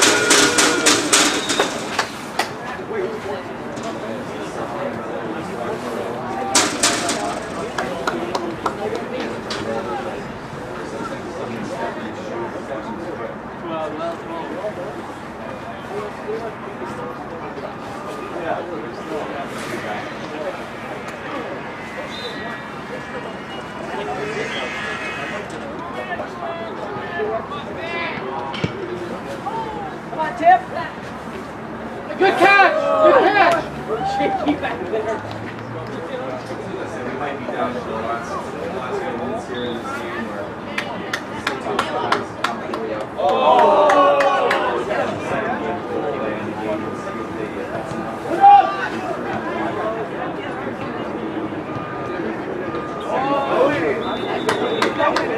Not really sure why they continue to press forward. Well, that is 13.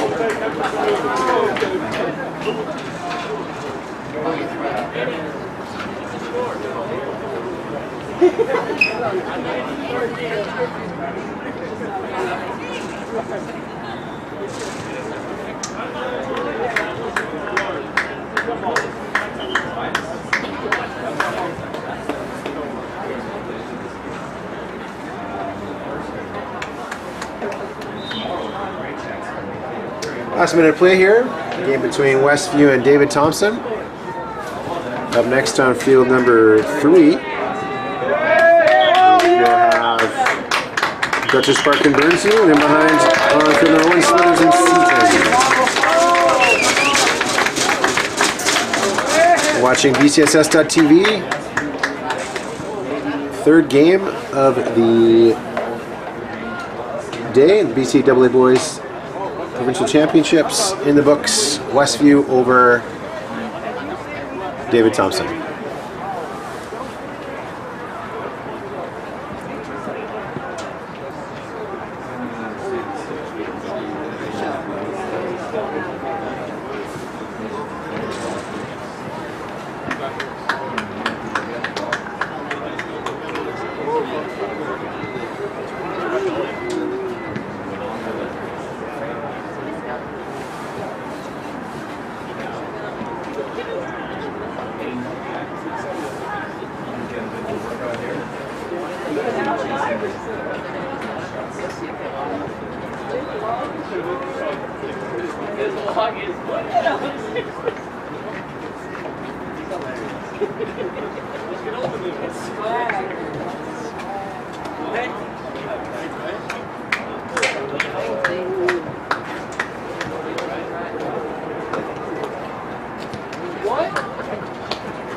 I don't know, Pablo. I don't know.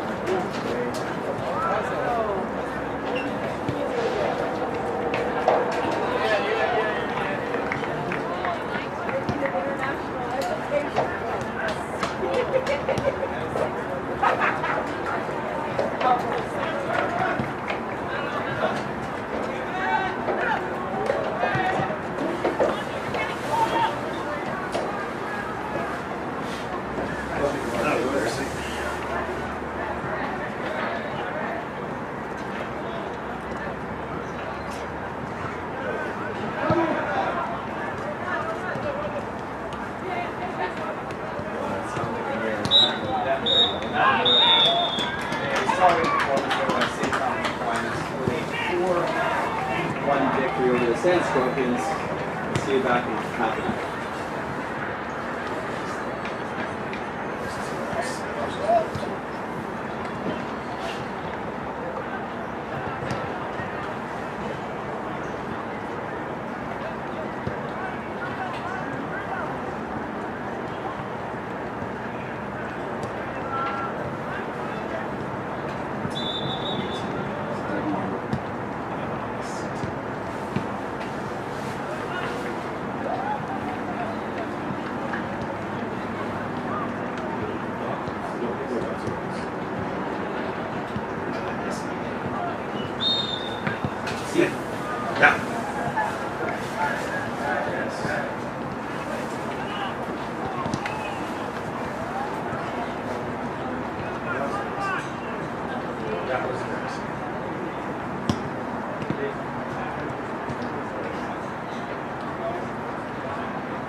Sean! Good job. Hey, buddy. Ryan, high five. This one. Yee, my boy.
sale for $3.50 or $2.50. I did get the sport check. On this side.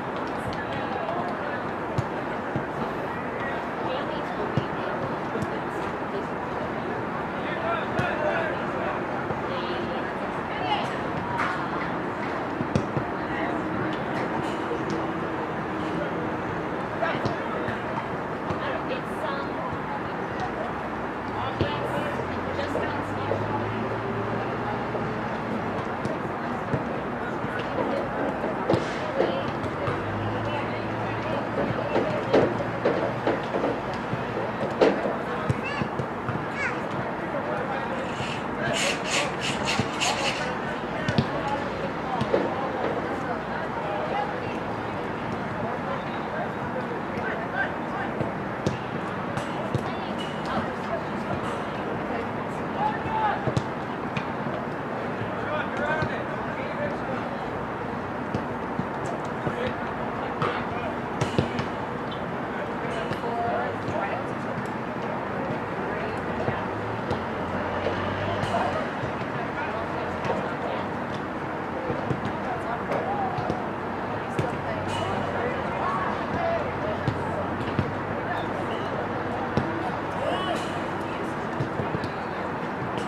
your toys back in the basket?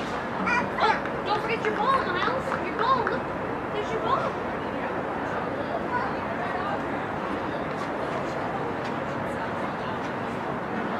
Get it. Here's your ball.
acrobatic. That's going to be a corner. Did take a touch, I believe. No, I'm going to go goal kick here. Welcome to our third game of the day. Sorry, fourth game of the day here at Burnaby Lake West. That ball, he touched that ball inside the goal area. The referee should have blown that down for a goal kick. Didn't allow that ball to leave the goal area before. Fourth game of the day here between the Burnsview Griffins of North Delta and the Dutchess Park Condors of Prince George. Great touch there by Jeffrey. I don't remember the referee's last name, but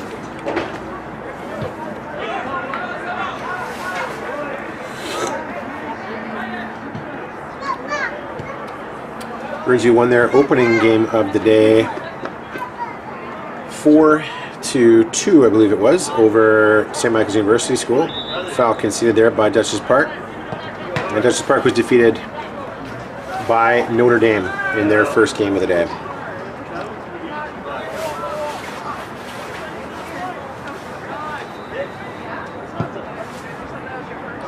Ball on target. You know, a ball that the goalie probably should have done better with there. Didn't need to spill that. Could have caught that. No pressure from him there. On him.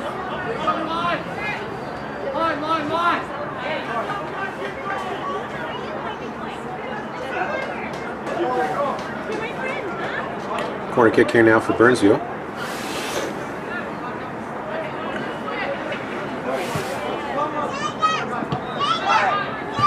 Ball knocked through. Top the 18 now, well defended by Dutchess Park there.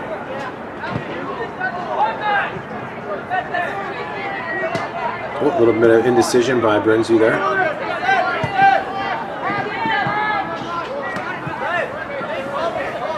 Throw in for Dutchess Park.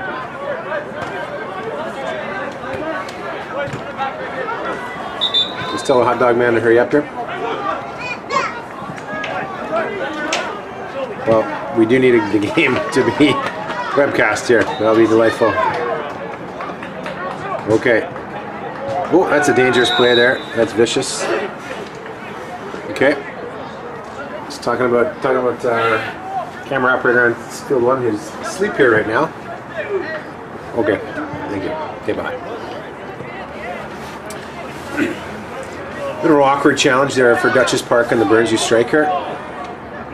This is in a dangerous spot here. The referee will count out 10.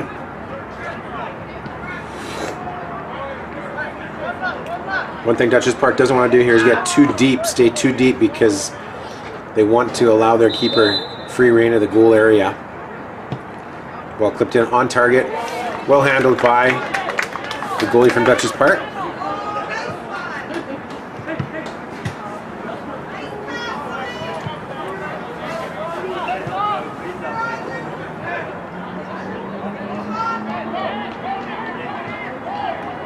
Park forward here. Good piece of defending by Burnsview.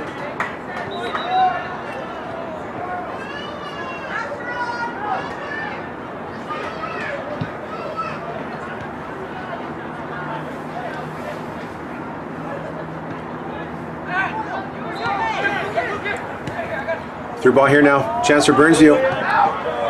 Knocked out for a corner kick for the Griffins.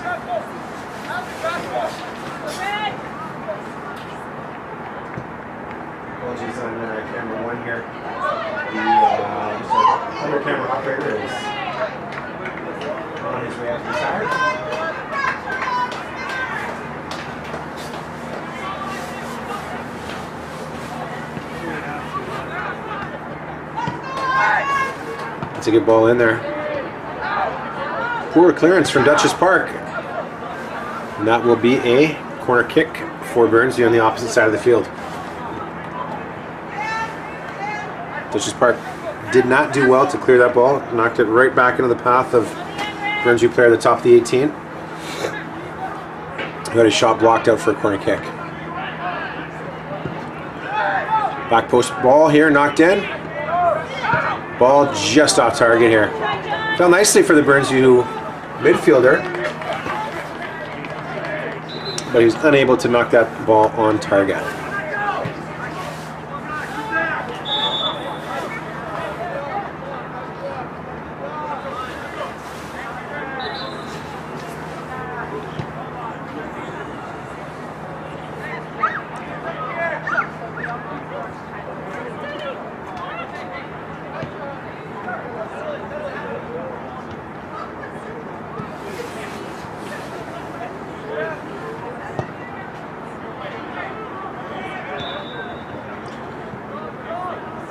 Foul given away by Burnsview there, and Dutchess Park will take possession with a free kick in their defensive half.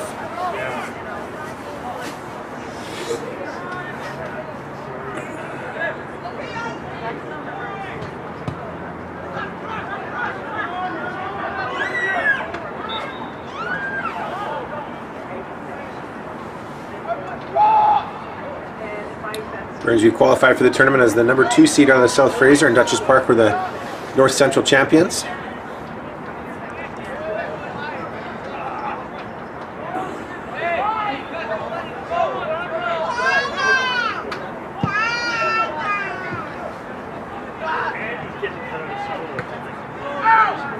The ball again falling awkwardly in the Dutchess Park penalty area. Strongly cleared up the field.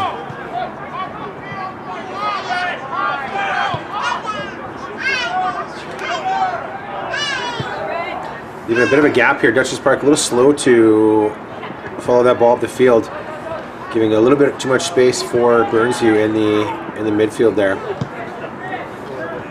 Long ball pumped forward, well defended by Dutchess Park.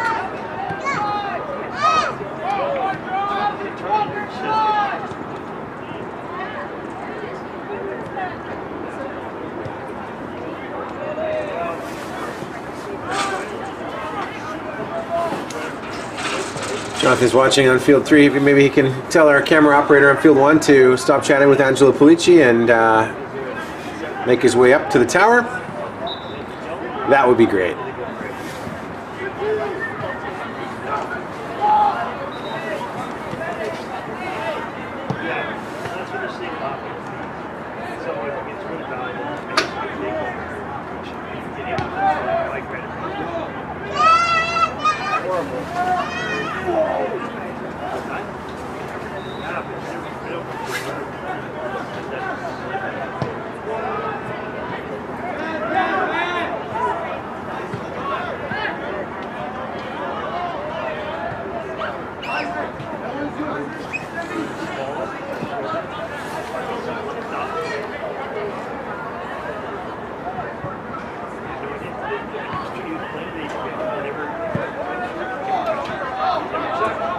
Looking for an overlap run here now for the left back of Burnsview. Knocked ball, knocked into the top of the penalty area. A wall pass here.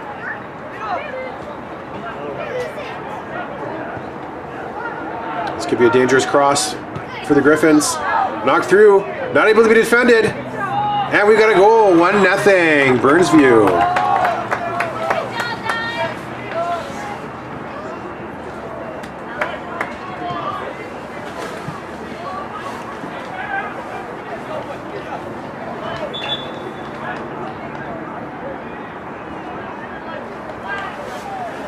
Burnsview Griffins lead the Dutchess Park Condors 1-0.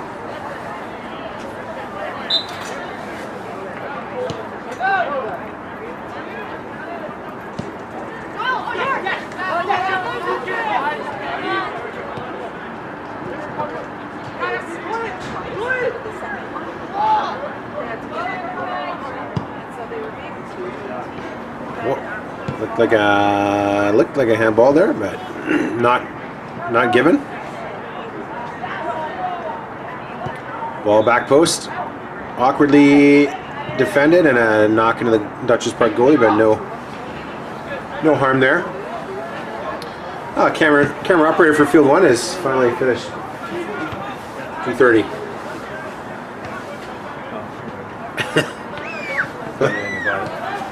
You can see the game starting.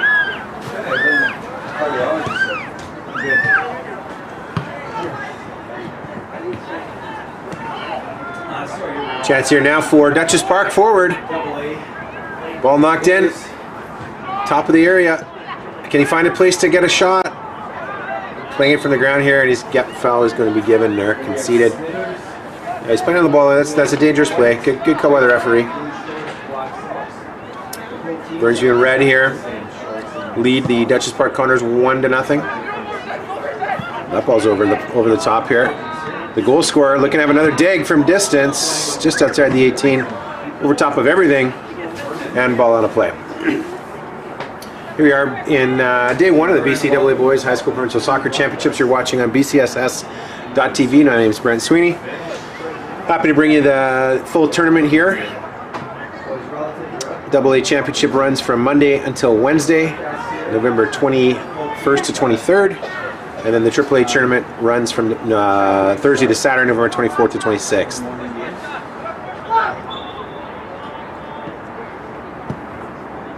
And the other teams in this pool here for Burnsview and Dutchess Park, you've got Notre Dame and St. Michael's University School. SMU was defeated 4-2 this morning by Burnsview, and Notre Dame defeated Dutchess Park.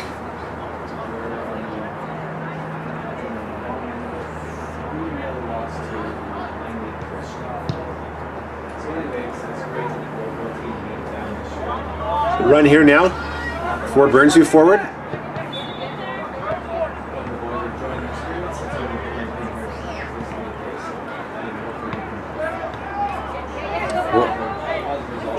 And the hands up there with the Dutchess Park player. No foul given though. He's looking for a foul, but in actual fact, I think he was the one. And yeah, here's going to be a caution for dissent. That is fairly well earned. He's got to be careful here. And he has just been sent off. So we have sending off here. The Dutchess Park striker took 2 cautions for dissent back to back. And that will be the end of his day.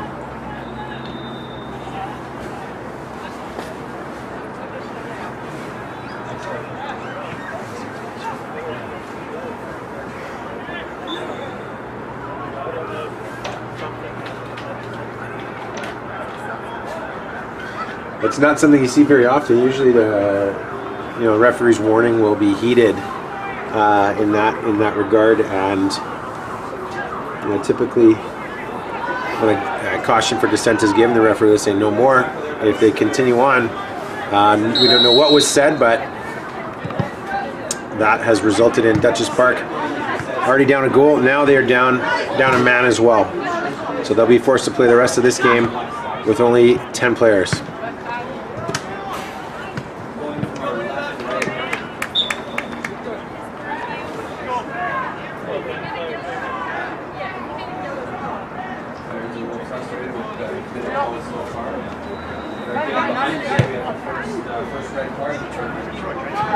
Second.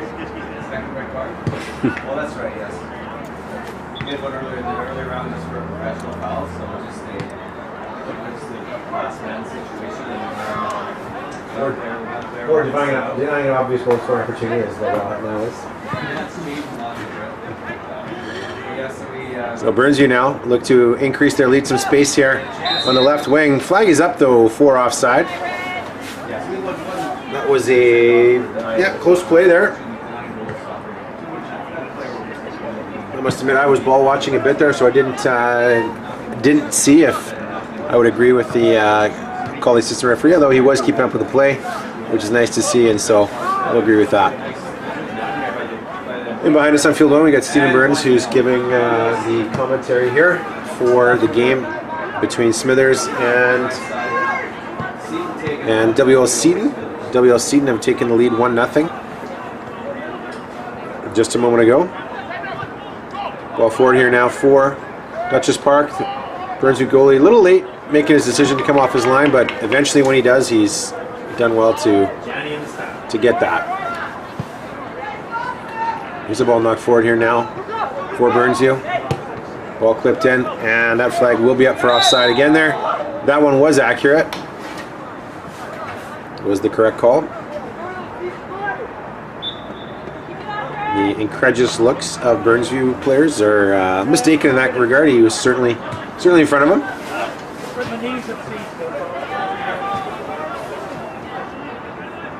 Give a shout out to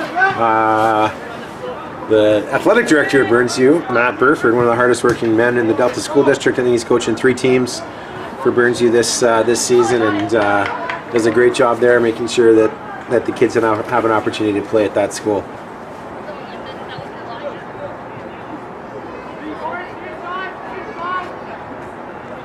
Chance here now for Dutchess Park. There's a 1v1 situation for Burnsview. Some bodies getting forward.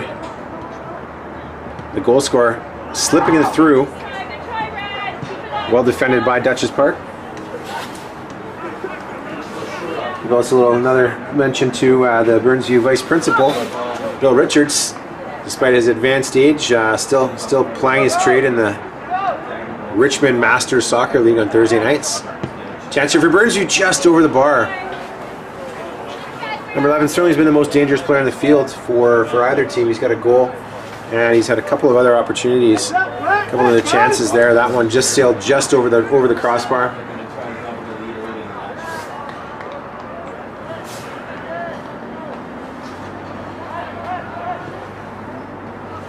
Couldn't ask for a better day for football here at Burnaby Lake West.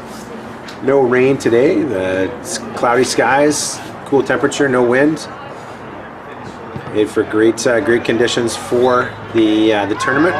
Tomorrow will be a little wetter, is the forecast. So if you're making your way out today or tomorrow, I rather suggest bringing your rain gear. Corner kick here for the Griffins of Burnsview. We played just under 20 minutes in the first half here. In swinging corner. A bit of a floater, but has not been terribly well defended by Dutchess Park. Burnsview will keep possession. Ball back out wide here now. On the left foot. Hit from distance that didn't particularly trouble the Dutchess Park goalie.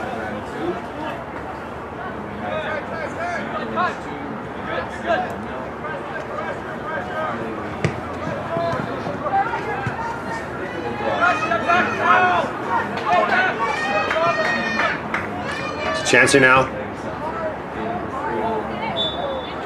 Bobbled a little bit initially by the goalie from Dutchess Park, however, was able to corral it and grab it before any of the Burnsview strikers could get onto it.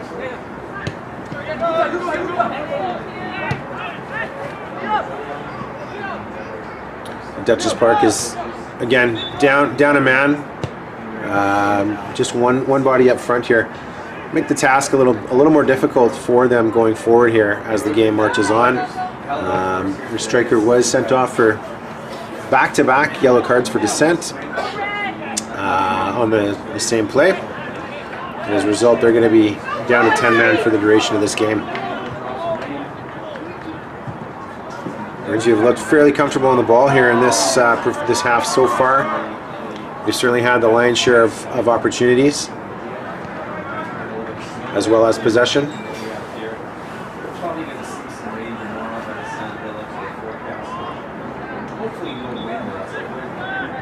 You're watching the final game of the day here on BCSS.TV between the Burnsview Griffins from North Delta and the Dutchess Park Condors from Prince George. It's an opportunity here now for Burnsview. Ball knocked across, and we've got a 2-0 lead for the Griffins.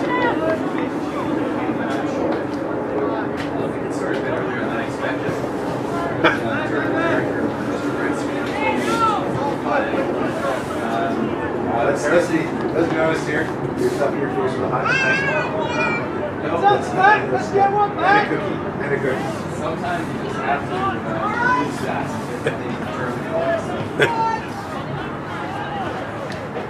2-0 for Burnsview as they make a substitution. We've played About 22 minutes here in the first half. Burnsview Griffins lead the Dutchess Park Condors 2-0. Day one of the BCAA Boys High School Provincial Championships here at Burnley Lake West. First opportunity to have a full provincials in quite a number of years.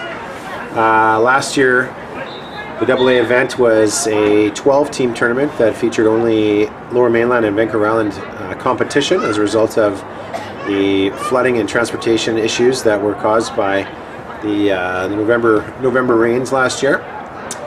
And then, of course, we had a 2-year pause due to COVID, and so this is the first time in 4 years we've had teams from all across the province back with us in Burnaby for the event.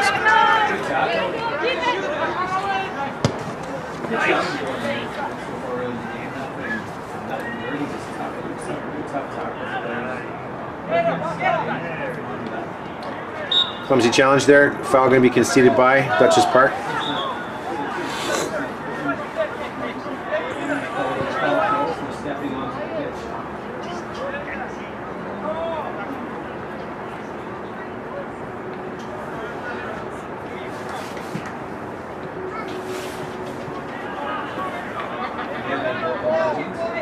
Your child is so shy. 10 yards were counted. That looks to me like only about 7. Maybe his legs are a little shorter than mine, but in any case, a free kick for Burnsview in a dangerous spot. A little puzzling for Dutchess Park to have their defenders that deep on their goal line. Really invites the pressure right in front of their goalie. You want to keep your defenders out a little bit higher so the goalie doesn't have any of the opposition in their way, but that ball in any case sailed over top of the crossbar and they escaped.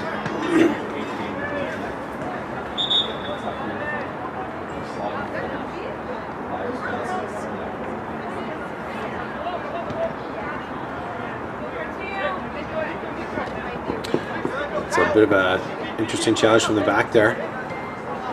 No foul conceded though, no foul given by the referee. Burnsview continuing to get pressed forward. Here's an opportunity at the top of near the penalty spot. Well blocked by Dutchess Park. Ball's going to fall here for Burnsview again. They keep possession. So they're going to clip this ball in back post. Good bit of defending there by Dutchess Park. Throwing their bodies at it to ensure that no shots made it to the target. In our earlier pool play here today at Burnley Lake West, saw the Lambert Park in Westview in pool pool A, I believe they are, A or B. In any case, there's a strike from distance that shouldn't challenge the keeper too much, and doesn't. Lambert Park and Westview will play off for first place in their pool tomorrow, and the St. Thomas Aquinas Fighting Saints from North Vancouver have already clinched a spot in the semifinals by virtue of the results in their pool play. And that's a key thing there, to be able to give their players a little bit of rest in that third pool game before the semifinal that perhaps their opposition won't be able to do. Oh, that's a bit of a rash challenge from Dutchess Park. The player just a little bit out of control, nothing malicious in it, but certainly a foul.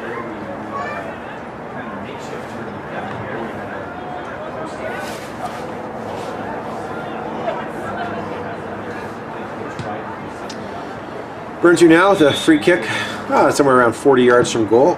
Knocked in back post.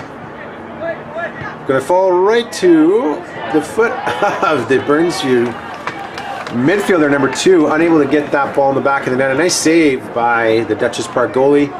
And then the rebound off that knocked over top of the fence. Just under 10 minutes to go here now in the first half. Dutchess Park trails the Burnsview Griffins 1-0. Dutchess Park down to 10 men after they had their strikers sent off for dissent for consecutive yellow cards.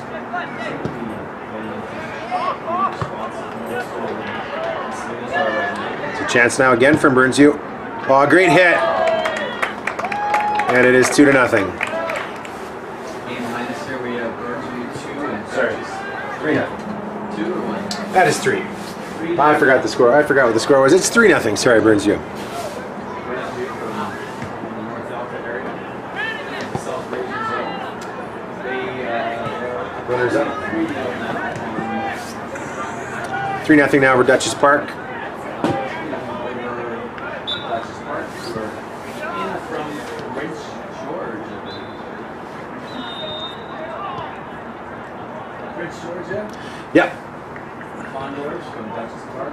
Great basketball team in 1979. If I'm not mistaken, they were the provincial champions in 1970.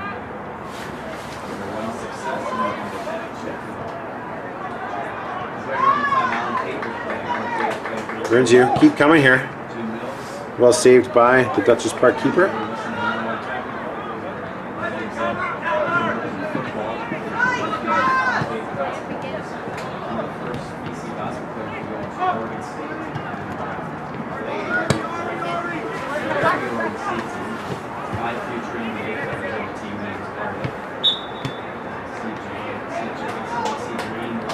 It's well done by Dutchess Park to keep that ball in play.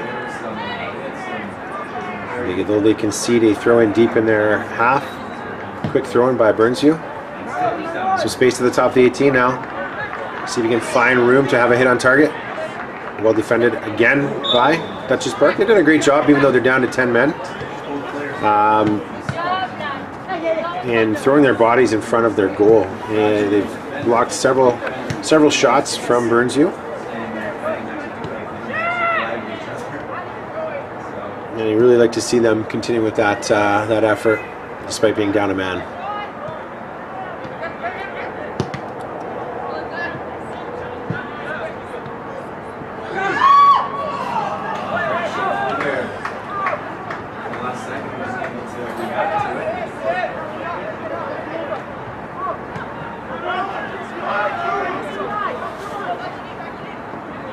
Ball kept in by Dutchess Park. Oh, nice little bit of possession there. Let's see if they can wheel their way out of the back, and they do. They're just lacking that player up front though to knock the ball into or hold it up.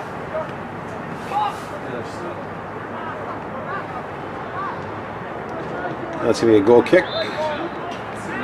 He's given a corner, even though that should be a goal kick. That was clearly knocked out by the fair play to the Burnsu striker who has informed the referee that it was knocked off of him. So well done. So the ref has got that right. Now we've got a goal kick. The referee giving a little thank you too. That's nice to see there. Rather than playing. That's a great piece of work here by Burnsu. Oh, nice save by the keeper. And then number 17, who so kindly offered up the corner kick to be a goal kick.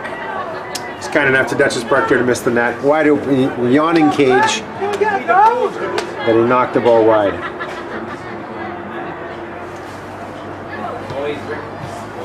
Give a mention to our tournament first aid attendant Jonathan Figueroa and his helper Kate, who have been doing a great job so far today and checking on the health and well-being of our players. Here's a chance now for Dutchess Park as they're forward. Good battle there between the striker and the defender, center back and defender, before the Burnsu keeper was able to come out and corral that. As mentioned there, the Jonathan Figueroa and Kate have done a great job in keeping our players taped up and healthy. Not too many injuries so far today. One concussion that we've had, but they do a tremendous job of that. Our referee allocator is Angelo Polici, and it looks as though we've got a bit of controversy here, and that's not going to be good. That'll be in the report. The player who was sent off from Dutchess Park is now walking away and has made some form of gesture to the referee. So that may be him done for a few more games, rather than the one that he was going to receive for the 2 cautions.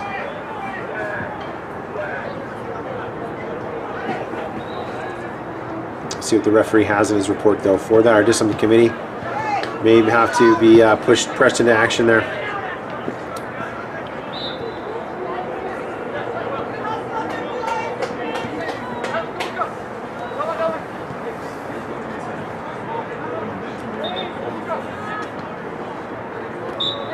Foul given away there by Dutchess Park. Let him play the ball! Let him play the ball! Let him play! Some fans down here not agreeing with that call. However, I think referee got that right. Not really sure how he's arguing that call. And the puzzling look over to the fans here by the referee. Chance here now. Sent through. Cleared to midfield by Dutchess Park.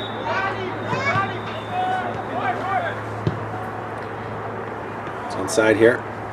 Some space back post if you can get that cross in there. 17. Oh, it's a classy finish. That's a very nice goal by Burnsview. Cross came in and number 17 with a nice left-footed finish to make it 4-0.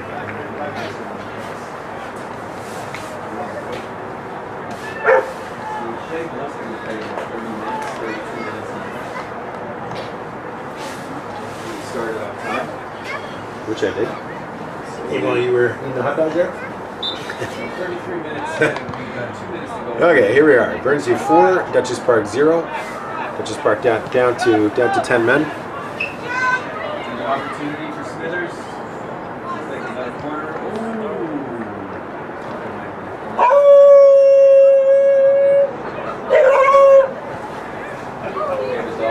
Dog in the background there. Another chance for Burnsview. That'll be knocked out for a corner kick. Into the last 2 minutes of play here. Just about a minute to go here now in the first half. Griffins of Burnsview leading the Condors of Dutchess Park 4-0. Come on, Blacks, let's go!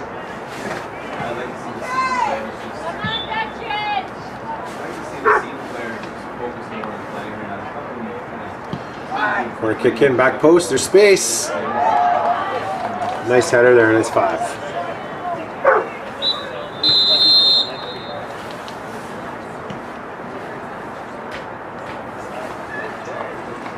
So there it goes to end the first half with the Burnsview Griffins leading the Dutchess Park Condors 5-0. Really good ball. Gonna cut into his left foot and have a go. Boink. And left foot.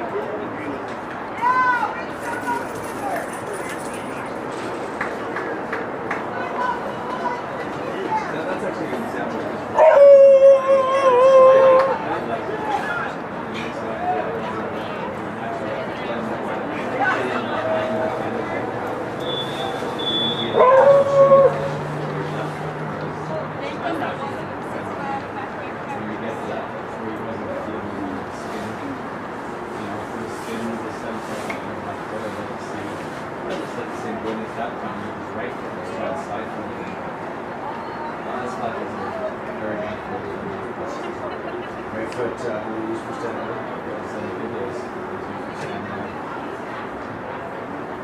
So at halftime, we only get 1-0 scoreline for Princeton. This game is a little more one-sided than this one. More lopsided than Pool 3 there today. Five leads, but the heavy slants on the field here, I think. The changes at halftime.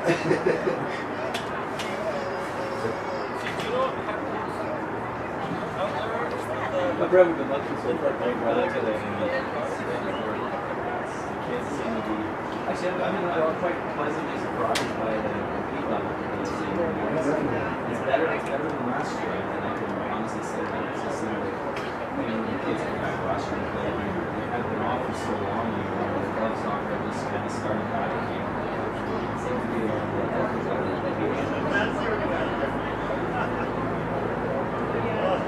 there's some lopsided score, but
she's asking me about. Well, this is my regular one, right? But I think since the good one talked to her about it, she now all of a sudden is, you know.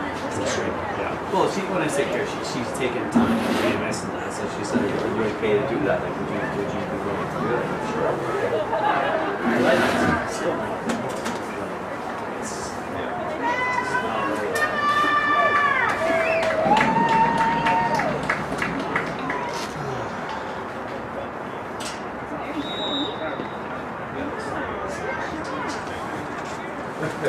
Big back to sense. Before the value got I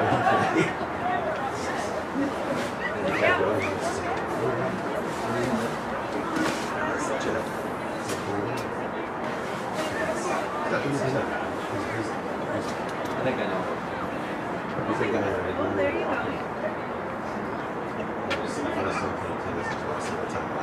Oh yeah. That's just part of this. All this talking about. Actually, hang on. Who was the big man that came in this morning? Big Phil. Oh, he was from.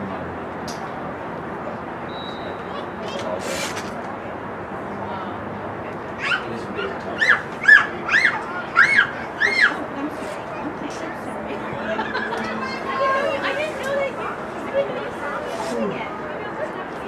That's why usually I didn't come over right away. I think regular was the same finished that because I didn't have and here we are back for the second half. Starting out as a positive with themselves.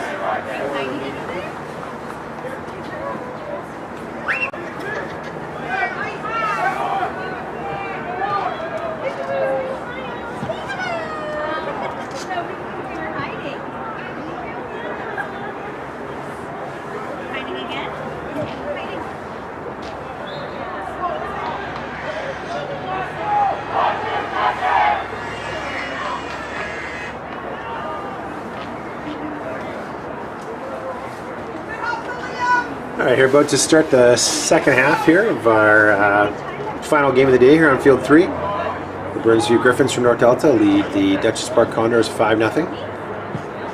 Dutchess Park has been reduced to 10 men as a result of a red card that was issued in the first half.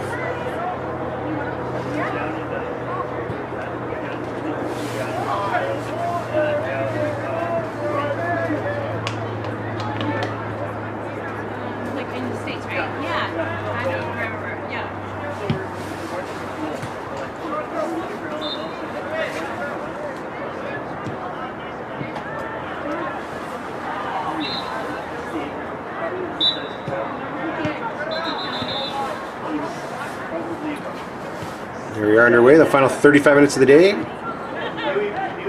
Day one of the 2022 BCAA Boys High School Soccer Championships, hosted at Burnaby Lake West, Sports Complex West. My name is Brent Sweeney here with Stephen Burns on field number 1. And behind us on field number 1, we've got the Smithers Griffins losing down 1-0 against the WL Seton Sonics. There's a chance now for Burnsview, and is made at 6.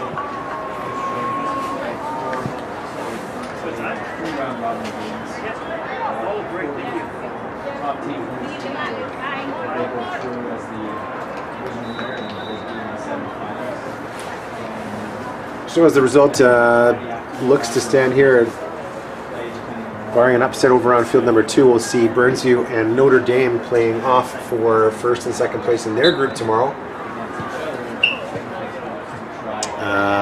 Down below on field number 4 in our other pool is, just let me think for a minute, that game could be the determining pool. Will play between Langley Christian and who did I see? Langley Christian and Glenland Norfolk, I believe is who that would be down there, where that winner of that pool, or that game would be the pool winner there. Opportunity out here for Dutchess Park. Unfortunately, no one did able to get on the end of that cross.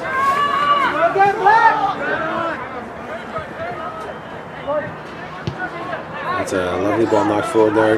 Dutchess Park goalie, though, easily going to corral that before any danger.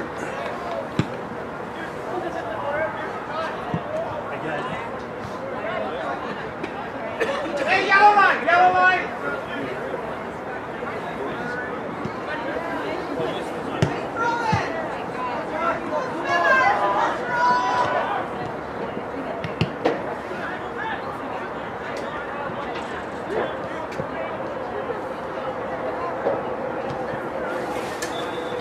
Brings you forward here now.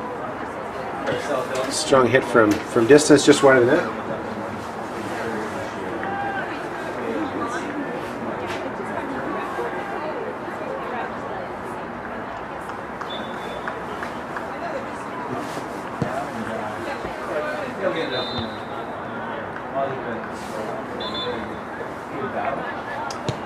Turning from distance there over top of the bar for Burnsville. So we march forward in the second half. They commanding lead over Dutchess Park from Prince George.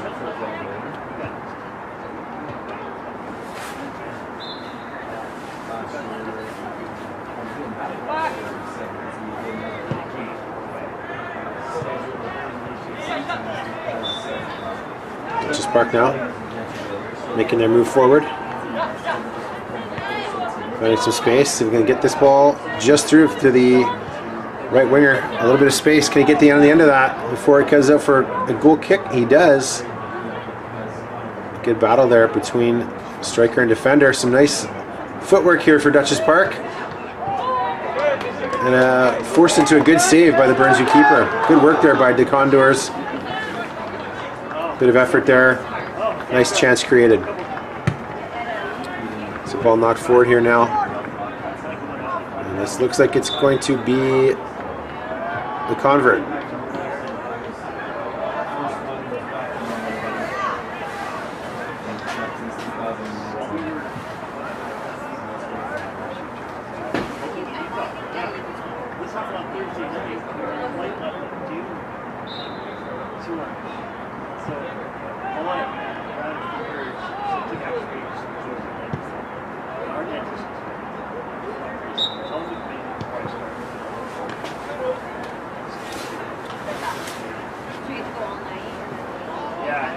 Burnsville were the South Fraser runners-up, were defeated 5-0 by Sands in the South Fraser Championship game. Sands were 1-1 in their pool earlier today, defeating Gulf Island Secondary School 1-0, and then falling 4-1 to St. Thomas Aquinas of North Vancouver.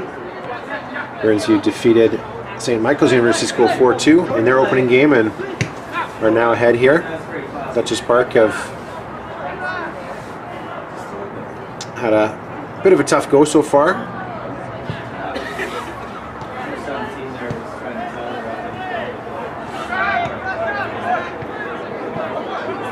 Burnsville attack now coming in waves a bit. It'll be time to make a few subs to give some rest to some of these players who will face a tall order against the defending champions from last year, Notre Dame, tomorrow morning at 9 a.m.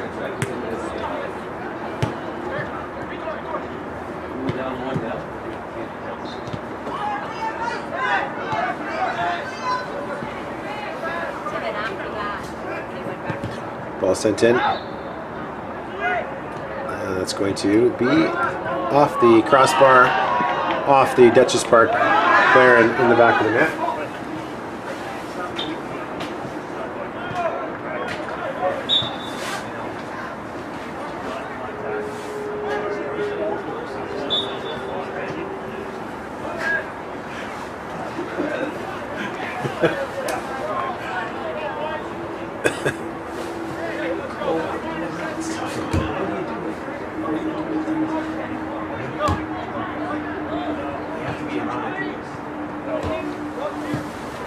That's true. I don't think I have two of those.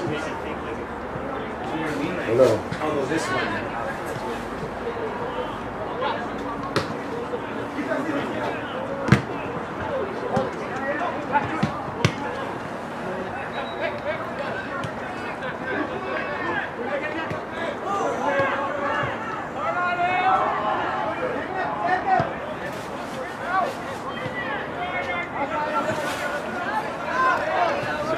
Chain now forward for Duchess Park.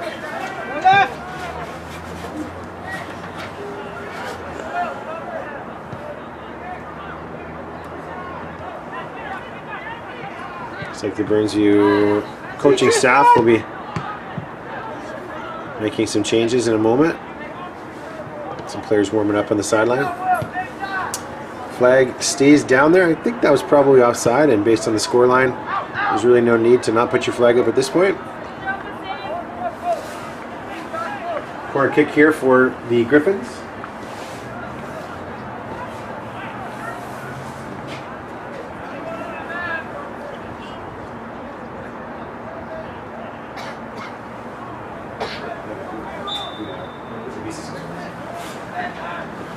Jordan said. They got both.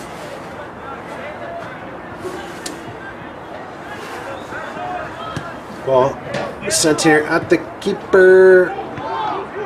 Oh, nice save there. Good block there by Duchess Park. They're doing well to prevent another goal. Good effort by the lads defending there.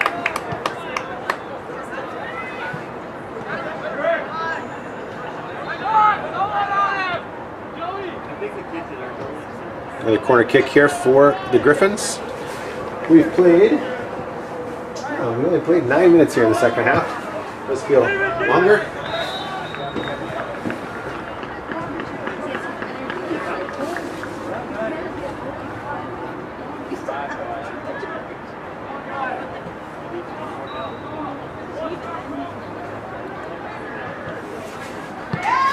And ball knocked in for Burnsview here. And that'll be a strong hitter, but it's just off target for a goal kick. A little shout out to, I'm not sure if she might be listening right now, to Up in Smithers. Where we stepped off the drive there. Their husbands.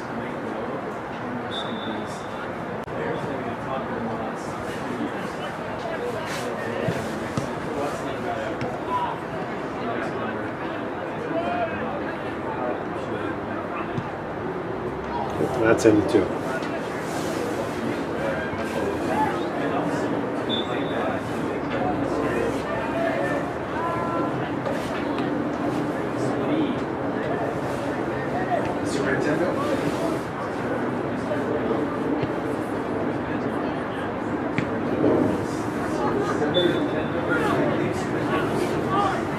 He is literally Super Nintendo's business.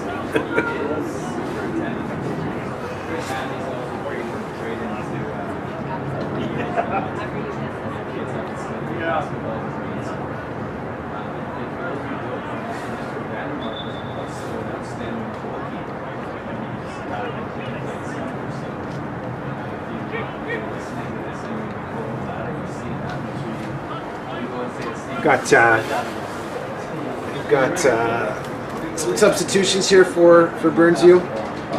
As I mentioned in the game before, really no need to score any more goals. Keep possession, keep people fresh, and you know, get ready for that game tomorrow morning against Notre Dame.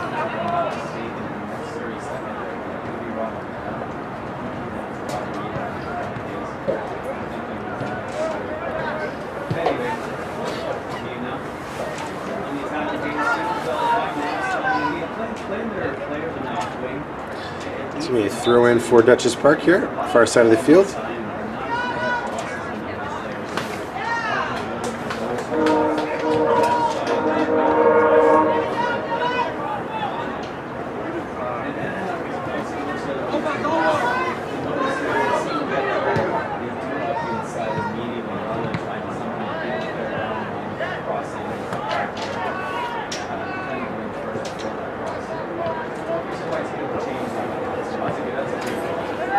There's absolutely no need for that, but time to make a sub there.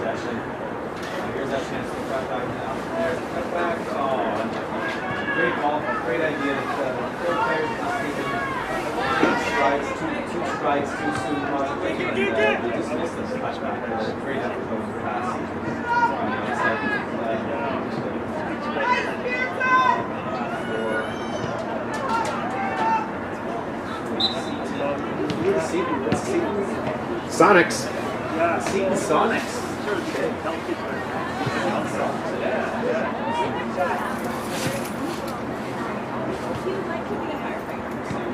Who's the other most famous Sonics you can think of, Brent? Seattle Supersonics. Seattle Supersonics. That's it. So many others. See if we add the super I would.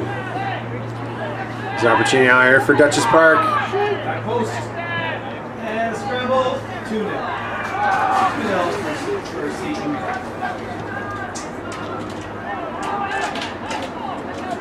Again, I'd probably put my flag up for offside there. Break the mixer. Okay. It's a particular advantage that plays we get one delivering the ball right where it needs to go.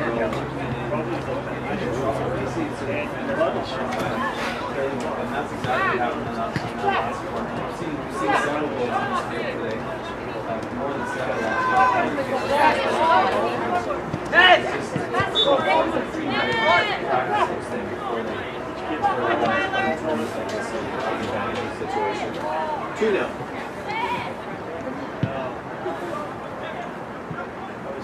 They're all asking. Get the wrong team. Oops. Yeah, and then usually there's skeletons that come toward the bit and they can recycle it. And I just realized that I got the score wrong there for the whole time. So it's not Oh, we don't need to score this one. Please do not score. Time to dial this back here for Burnsview. No need to score any more goals. I'm so sorry. This morning, Smithers were wearing the exact same uniform right now that Seaton was wearing, so I apologize for that mistake. But it is 2-0 now for Seaton, and they're looking for the third. Left footer in his left foot. Chance. Right under the Davis quarters, we whipped in with the number 20 specialized in right wing. Some sprinkles starting to fall here at Burnaby Lakes. Setting ourselves up for the tsunami. Yeah, the tsunami tomorrow that we're going to be facing. 20 minutes to go here in the half. Burnsview may want to dial things back a bit here. Seems to be a theme in that field over there.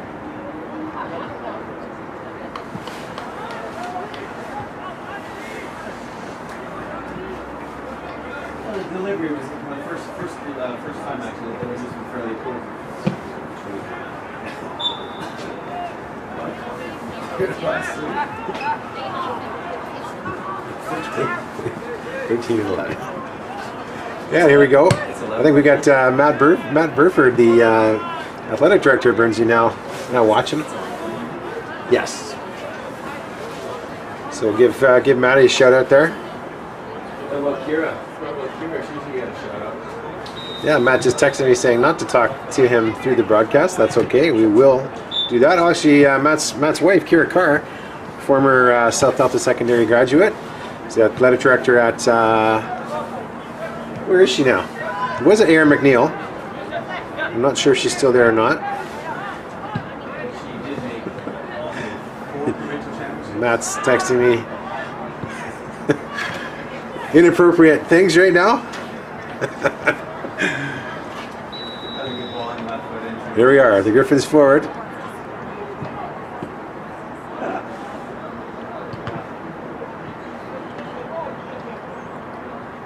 Matt's the, oh sorry, Palmer, he says. RC Palmer now is where Kira's ended up. Former player at South Delta Secondary for myself and Stephen Burns.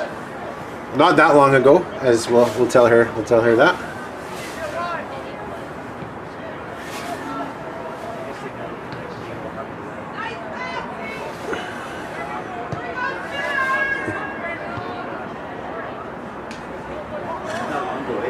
Yeah, you're welcome, Maddie. You're welcome. Here we go. Into the last 20 minutes here. 18 to go here, I think, is where we're at now. Outcome of this game not in question. So Burnsview tomorrow will face Notre Dame for first place in their pool. And that game will be on. I'll just check the field here. Notre Dame. I believe that game is here on field number... Yes, it will be here on field number 3. So Burnsview, Notre Dame tomorrow morning on field number 3 for first place in their pool and a berth in the semifinals.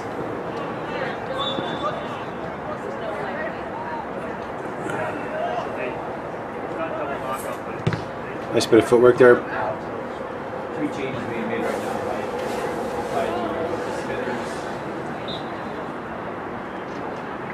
Griffin.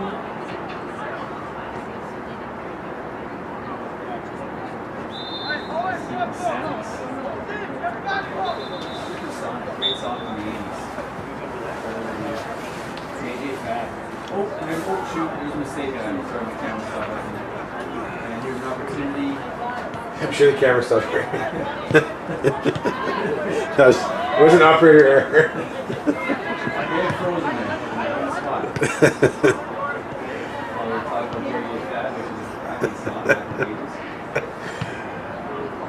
And that ball will be over the net.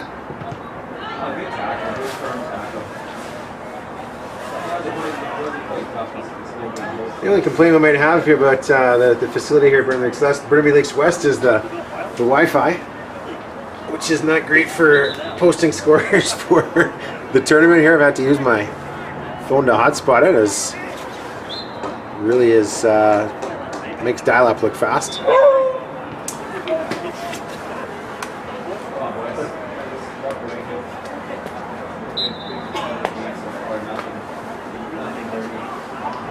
16 minutes to go here in the second half. Dutchess Park against Burnsview.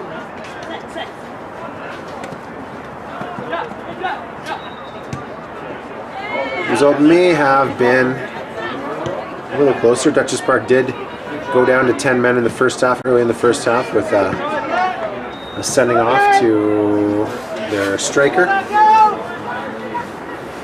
Took 2 consecutive cautions for dissent and was shown a red card.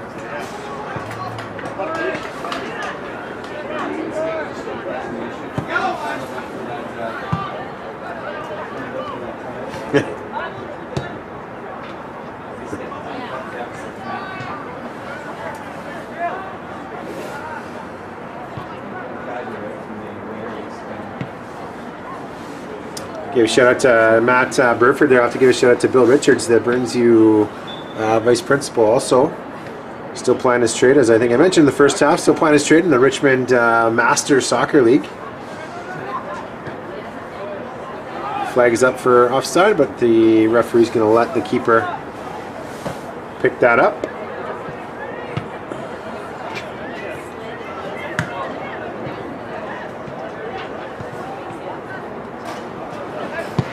Strike from distance just goes wide of the mark. First sign of our floodlights coming on right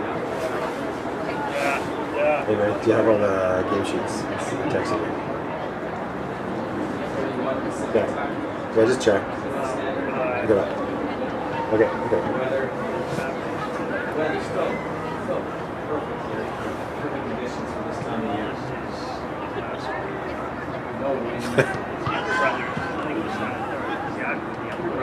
No need for another goal here, and that went wide. And we've got a corner kick. Like,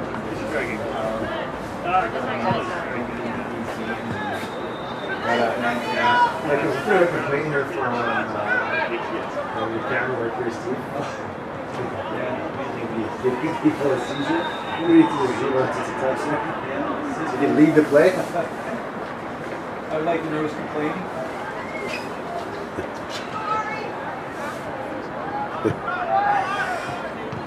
And please don't go in. Oh, I did.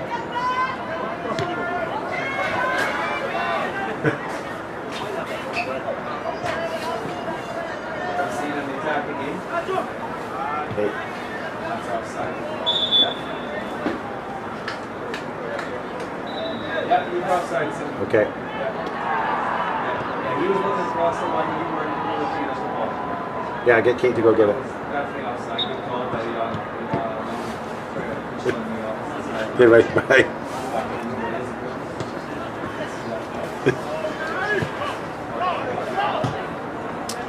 On the field down below, looks like we've got a goal from, I think, Langley Christian on a penalty kick. I don't know what the score is, but that game right there has implications for the semifinals as well.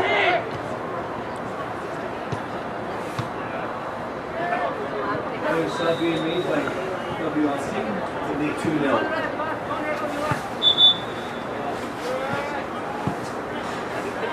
Got about 10, just over 10 minutes, 11 minutes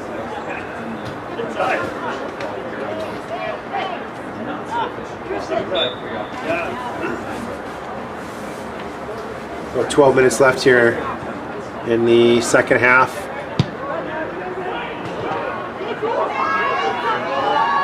You know, perhaps just a little bit of inexperience on the part of the Burnsview coaches here. Just there really is no need to continue to score at this point. There's things that you can do. Take a player off the field. You're playing against a team of 10 men.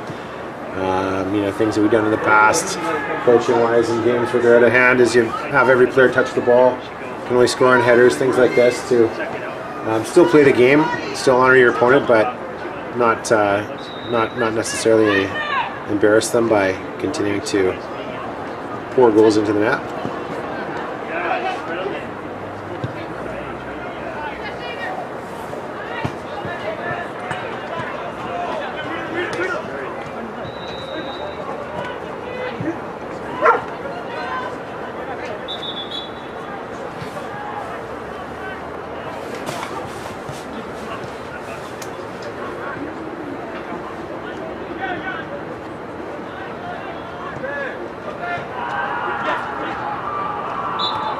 Just like that, looks like Glenland Norfolk have scored on the bottom field. I'm not sure what the score is down there, but at least 1-1. So if we have ties at the conclusion of any of the pool play games with a tie, we go straight to penalty kicks, which only serve as a tiebreaker for pool play. There are no additional points given, but judging or based on the results of that pool so far, if we had a tie there, that game would essentially, the penalty kick shootout down below would be for first and second place in the pool.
One thing about Dutchess Park here, no quitting from some of these players up front here, looking to see if they can get a goal in this game. They were shut out in their first game, so really looking to get a goal in the provincial championships, which is an important thing for any of these kids here.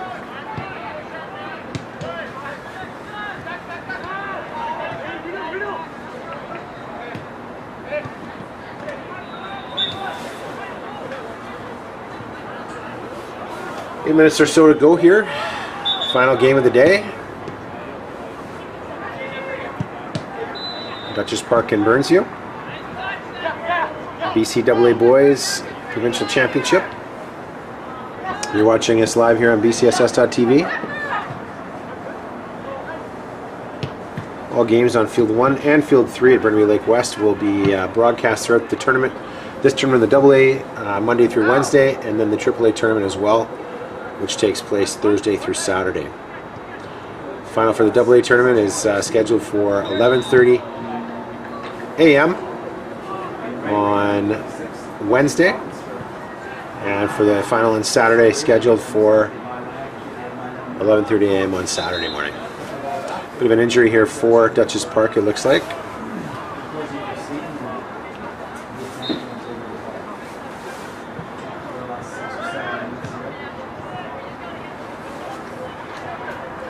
Number 8 there, player looks like the captain of Dutchess Park. Bit of a cramp perhaps, and he's back up. Dutchess Park not with a large bench. One player on the bench there. They took a red card as well. So these players will have played the entirety of the two 70-minute games so far. A nice save there from the Dutchess Park keeper.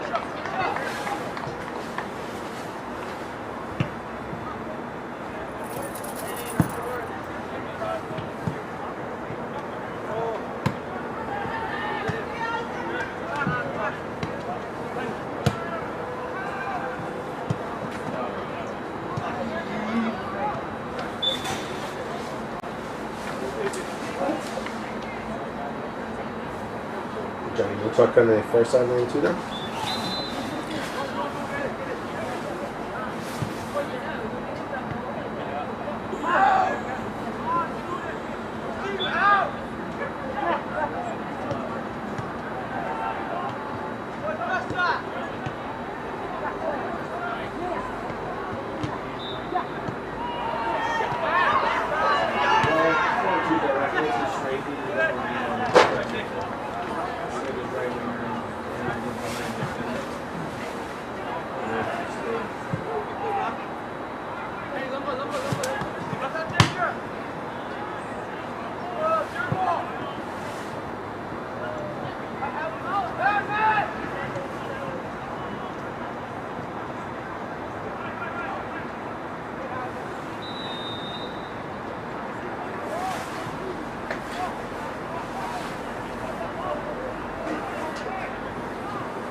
Approaching the last 5 minutes of play here, as we come to a conclusion of day one of the 2022 BCAA Boys Provincial Championship.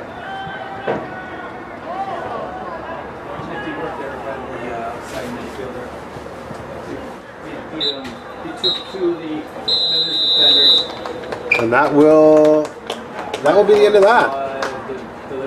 Thank you for watching today on Field 3 BC School Sports 2022 BCAA Boys Provincial Championships. Winner of this game was Burnsview over Dutchess Park. Tomorrow morning we'll see on Field 3 Burnsview take on the Notre Dame Jugglers of Vancouver for first place in their group and a spot in the semifinals. Thanks for watching today, and we'll see you tomorrow.